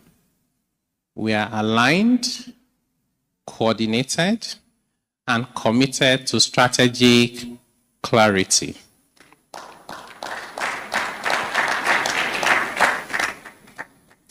I know many Nigerians, including some very accomplished economists, do not believe that we would achieve a $1 trillion economy by 2030. But we believe it's possible, it is feasible, and it is realistic. And we are not saying it just because it's nice to say it. We're putting pen to paper and we're taking actions. We have identified the growth sectors. We have identified the new economies. We have identified what actions we need to take, by who, by when, and what incremental value will be created. For example, just the credit economy, making that work for us will create an incremental more than 100 billion US dollars. Formalization. By the way, with the new tax reforms, one of the things we did intentionally was how do we encourage formalization? Guess what? The results are not only impressive, they're much better than anything we had anticipated. The Corporate Affairs Commission said to us a couple of months ago that whatever we did, they don't know. But what they know is that they had an average of 10,000 informal businesses applying to register with the CAC every single day. 10,000. Now, if we leverage on that and help those businesses, because now they've been legally exempted from taxes, why run away? If we help them build skills, access affordable capital, management skills, opportunities, and they grow, not only is it that they will stimulate growth and shared prosperity, we will better capture the value they add to the economy. So, we had a look at the economy and we identified some sectoral engines for growth. While we stabilize the macro environment, we are prioritizing key sectors where Nigeria possesses distinct, undeniable competitive advantage, including 1, technology and digital services, including broadband expansion, data protection, clear fintech regulations, and AI integration. Our goal is to scale Africa's largest tech ecosystem, that is Nigeria, to export digital services globally. By the way, Africa has 9 tech unicorns, and 5 of them are in Nigeria. So if you are in doubt as to whether this is the largest ecosystem for fintech in Africa, you have the data there. This is despite the depreciation of the naira over the past couple of years. Number 2 is agro-processing. By shifting from exporting raw materials to high-value local processing and storage, our goal is to ensure national food security and turn agriculture into a high-yield export sector. Number 3, energy transition. From off-grid solar solution to gas infrastructure expansion and investment to achieve grid transmission stability. Our goal is to power the economy into significance and provide our industrial zones with reliable and affordable energy. Number 4 is manufacturing. Supporting industrial clusters, upgrading our ports, facilities, and you would have seen a lot of activities around that, and domesticating supply chains. Our goal is to position Nigeria as a manufacturing hub, first for the West African region, and as a leading jurisdiction within the African continent. Number 5, financial services. Deepening our capital markets and improving credit access for small and medium businesses, as well as large organizations. Our goal is to transform Nigeria into the premier financial gateway for the African continent. I have a message for our CEOs. We see the CEOs and the business leaders as those who are co-authoring Nigeria's next chapter. Permit me to speak directly to the business leaders in this room and those watching us virtually. We know that the journey of reform can feel painful. We understand the frustration of navigating price adjustments and shifting market dynamics. This transition is difficult, but the alternative of returning to the old unsustainable model of subsidies, artificial currency controls, and mounting debts will lead to a devastating crisis. Now is not the time to wait for perfect conditions. There are no perfect conditions in economic history. The greatest investment opportunities of our generation are emerging right now. During this period of structural transformation, we need banks that finance productive, long-term local industry rather than short-term trading. We need manufacturers who build for domestic consumption and export capacity. We need technology companies that solve real-world problems. We need family businesses with the ambition to scale into global enterprises. We are actively working to simplify our regulatory environment. Protect your intellectual property and remove the bureaucratic bottleneck that eat up your time and consume your resources. In return, we ask you to match our reforms with your investments, your innovation, and your belief in Nigeria's future. The next chapter of Nigeria's economic history will not be written by the government alone. It will be co-authored by enterprise. As I conclude, I'd like to say that the future belongs to the prepared. That is the way we see it. Prosperity is never an accident. It is always the deliberate product of sound policy, disciplined execution, productive enterprise, and sustained partnership between the public and the private sector. Many of you will be aware that a couple of days ago, we set up a ministerial advisory committee. And what we are trying to do is what I describe as the 4 Ps. We're used to the 3 Ps that we call PPP, public-private partnership. And anytime you hear that, you think about roads, ports, and physical infrastructure. And that is important.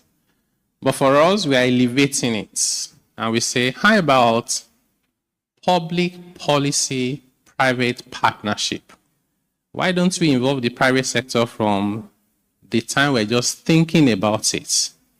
Maybe it's a waste of time and you don't need to think too far. How about the private sector being involved when we are implementing?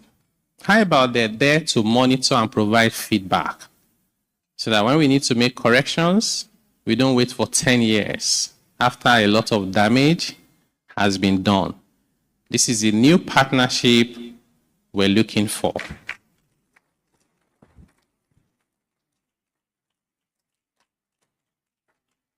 Nigeria has completed the grueling foundational work of restoring macroeconomic stability. Our shared responsibility now is to convert that stability into investment, convert investment into productivity, convert productivity into jobs, and jobs into rising real incomes for every Nigerian. The opportunities before us are real. Our direction is clear, and our foundation is stronger than it has been in decades. Now is the time to build. Now is the time to produce. Now is the time to invest. Let us work together to build an economy that is not only stable, but prosperous, not only growing, but genuinely inclusive, not only resilient, but globally competitive. The future belongs to those who prepare for it today. The government is prepared, and we know that the private sector is ready. Let us build a greater Nigeria together. May God bless you abundantly as you invest in the Federal Republic of Nigeria. Thank you very much.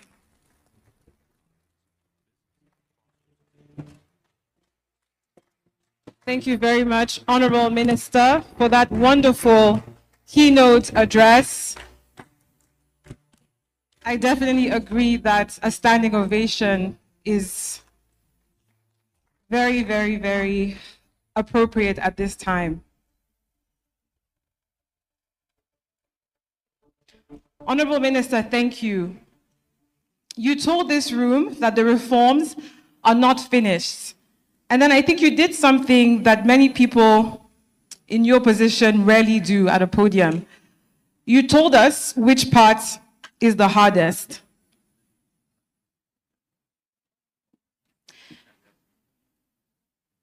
Thank you very much, Honorable Minister, for that. So Business Day has spent 25 years insisting that the conversation between government and the private sector be conducted in public. Ladies and gentlemen, let's put our hands together one more time for the Honorable Minister of Finance and the Coordinating Minister of the Economy, Mr. Taiwo Oyedele.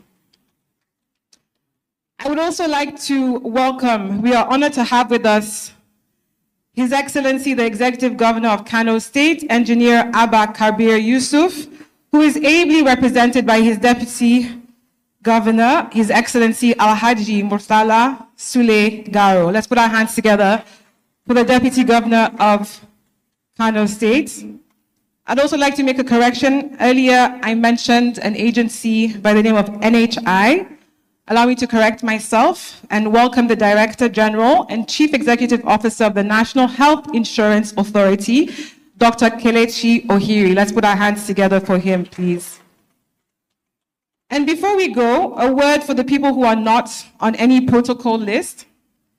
To the readers, to every person who picked up Business Day, who paid for it, who advertised in it, we thank you. And to our subscribers, we thank you as well.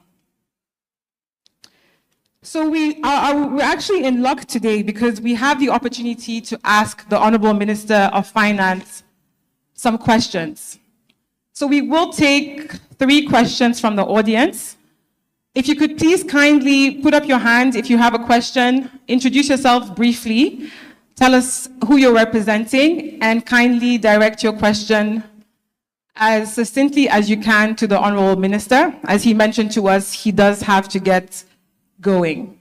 So if I could see a couple of hands up, we have a question in the second row. If we could get that mic to her, please.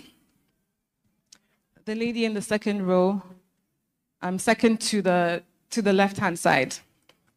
Okay. Honorable Minister, would you like to take the questions from the audience or from? Okay, perfect. Thank you very much, and thanks for the opportunity. My name is Amina Oyagbola. Thank you very much. The speech from the minister was absolutely outstanding and fantastic, as was, the data that was provided by KPMG. I wanted to just bring a little bit of focus, because when we're talking about shared prosperity, a very, very easy pill is the inclusion dividend when you talk shared prosperity. So the whole idea of diversity, equity, and inclusion. I'd just like to know a little bit more about how we want to really accelerate that. And then the second aspect is around SMEs. SMEs, I think, present the largest opportunity for growth in our country. And as part of the Chartered Institute of Directors, we looked at some data yesterday or 2 days ago called the Governance Health Check. And it was very, very revealing and very stark that the data point was that 96% of businesses in Nigeria are in the SME sector. However, what is most concerning is that 77% do not scale. for a variety of reasons, including governance and so on. So how can we ensure that we support that to drive and propel our economy, to reduce poverty, to create employment, and all the wonderful things that have been spoken about? Thank you very much. So what we'll do is I will take all the questions at once, and then the Honorable Minister will be able to answer them. So I see a hand right behind us, and then I see a hand, the woman in the white over there, and unfortunately that's all we have time for today. Thank you. So if we could take the microphone, please, to the gentleman in the second row, to the far left. Yes. Thank you, Honorable Minister, and good morning, everyone. My name is Franklin Ngwawo with Lagos Business School. You know, most of the time when I come to this kind of forum, I feel very happy. But when I live here, is a different reality. So my question to the Honorable Minister is, to what extent are you working with the governors, local government chairmen, to really transform Nigeria?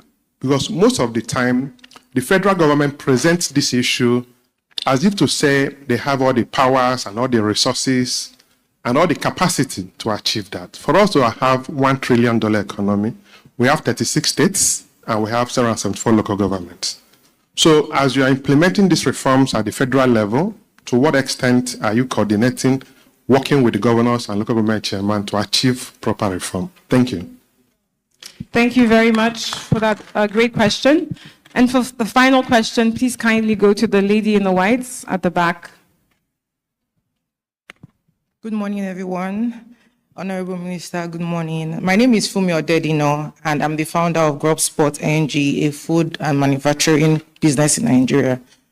Thank you for your inspiring speech, but I have a question that is specific to we, the SMEs like mine. So what concrete support should we expect from the government over the next 12 years, especially because you spoke about improved access to credit, reducing bureaucracy, and encouraging family businesses to be a global enterprise? So what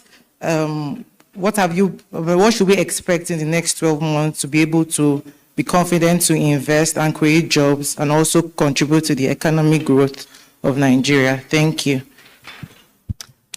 Thank you. We do have opportunity for one last question. If we could take the mic, please, to the third row on the right-hand side of the, right there, yes. Thank you very much. Good morning, Honorable Minister, and all the distinguished CEO participants here today. Honorable Minister, I am Dio Benjamin Lani, the DG CEO of the Mariam Babangida National Center for Women's Development. My question, you've made a compelling case that shared prosperity requires shared solutions. As you clearly inspire this Nigeria journey towards the $1 trillion economy, would you be open, actually I'm pitching, that you co-create, co-author with us at the National Center for Women's Development and other strategic partners through our pipeline of women in the front run of reframing this national network with deliberate measures that accelerate what you are doing, not just as a women's contribution, but as a developmental intervention. So this is Mariam Babangida National Center for Women's Development on behalf of the National Spectrum of Women saying, we're ready to work with you. Will you work with us? And when can I come in with my team to have that discussion? Women, are you with me? Clock it. We love it. Clock it. I love that. Absolutely. Thank you. So that's 4 questions for the Honorable Minister of Finance and the coordinating economy of Nigeria. So would you like to make your way up to the podium? Or you can do it from wherever you're comfortable. Thank you to everybody that has taken the time to ask questions, and we thank the Honorable Minister for taking the time to answer these questions as well. Thank you very much, Program Director. The first question from Madam Amina is about inclusion dividends. How do we want to accelerate that? You know, like I said in my keynote speech, it's something we have to do together. So from the government side, it's our duty to provide the enabling environment, the right policies, and ensure that we debottleneck those things that make it harder for us to make progress faster, bigger, and better. And in fact, we were working on trying to quantify the costs of overregulation and bureaucracy. We haven't finished, but the preliminary numbers are suggesting to us that it's costing us more than we generate from value-added tax, personal income tax, and corporate income tax combined. So just think about it for a moment. If we address overregulation and excessive bureaucracy, it's the equivalent of declaring Nigeria almost a totally tax-free zone. What else can be better than government solving Nigeria's problem without having to spend money doing so? It's what I call a win-win outcome. Or put differently, what is better than providing incentives is removing disincentives. So we have very clear action plans for all of these. Like I said, we'll communicate these and you see them in clear terms very soon. And that's linked to your other question about how do we support SMEs that account for over 90% of businesses. You see that intentionality already in all the reforms. We have exempted small businesses from paying corporate income tax. They don't need to charge VAT. And some will say, but they were not charging before. Right? But that means they were evading. And they were exposed to extortion because if I'm a tax officer, I can come and harass you and make you pay some money. So now, legitimately, you don't have to pay and just do your business.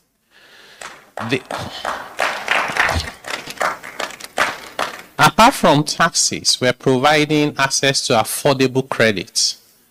Mr. President just a couple of days ago approved some hundreds of billions of naira for the Bank of Industry to provide credit to small businesses. Over some also couple of hundreds of billions of naira to the Bank of Agric, also focusing on small businesses. And the plan we have around the credit economy is also to support not only small businesses, but our local businesses. So it's a long list of different initiatives. Some of it you find under SMIDAN. Some of it include, for example, the approval to register over 250,000 small businesses for free with the Corporate Affairs Commission. And we are speaking to the various groups and platforms because usually small businesses do not have the resources. More often than not, they do not have the knowledge to defend themselves. So we are speaking to the various platforms and groups to serve as a platform for offering help. You would also be aware that the new reforms establish the Office of the Tax Ombud, which means now you have the states with all its powers and resources standing beside you at no cost at all for you to be protected whenever the need arises. My brother Franklin asked the question about to what extent are we working with states and local governments to accelerate growth, stimulate the economy, and deliver shared prosperity? And that's a fantastic question, which I spoke to earlier on. But I would also amplify it. For some reasons, Nigerians focus disproportionately at the center. If your roads are not good within your estate, you call the name of the president. Sanitation, president. And there's really nothing wrong with that, except that we must recognize that there's also the shared responsibility amongst levels of government. The Constitution is very clear as to the duties of the various levels of government. For example, do you know that local governments are required or expected to provide shelter for homeless people? But you know what we do sometimes? We say these people make our cities dirty. We don't like the sight of them on our streets, as if they are not human beings. The Constitution wanted us to protect them, provide for them. But many of us are not even aware it's our duty to do that.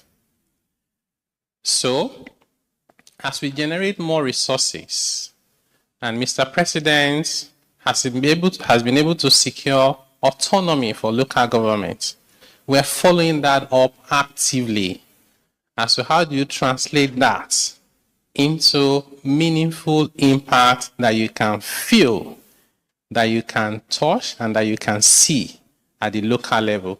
Just imagine 774 local governments doing their own bit. It will add up.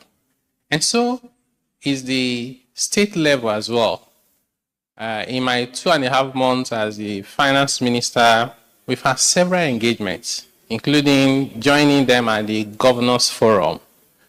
And we kept that engagement going. Just yesterday, at the FAC meeting, this is the Federation Account Allocation Committee, one of the things we discussed yesterday is, why is the focus of this committee almost solely on sharing revenue? We said, okay, maybe sharing revenue is not complicated.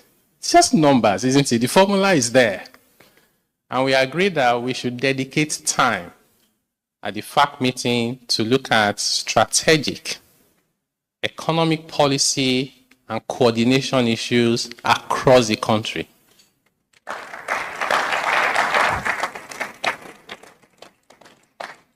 So, we are open to ideas, we are open to suggestions. Fumi Odedino says, what concrete support should we expect for small businesses over the next 12 months? So I've answered that already. And you can find out more as well. The last question from the DG Miriam Babangida Women's Center for National Development is to the effect that she wants to know whether we are open to co-creation with women.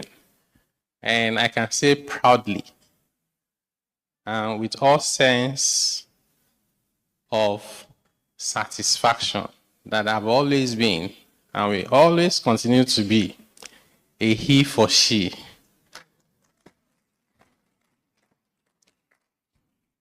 If we do not support our women, we leave half of our population behind. You cannot clap with one hand. So, it is not favor. It is not charity. It's a duty that we are committed to. So we'll support our young people, we'll support our women, we'll support our people with disability. About setting up a meeting, please speak to my advisor. They'll try and find time. My calendar is one of the most complicated in the world, but we are managing it. Thank you very much. God bless you all.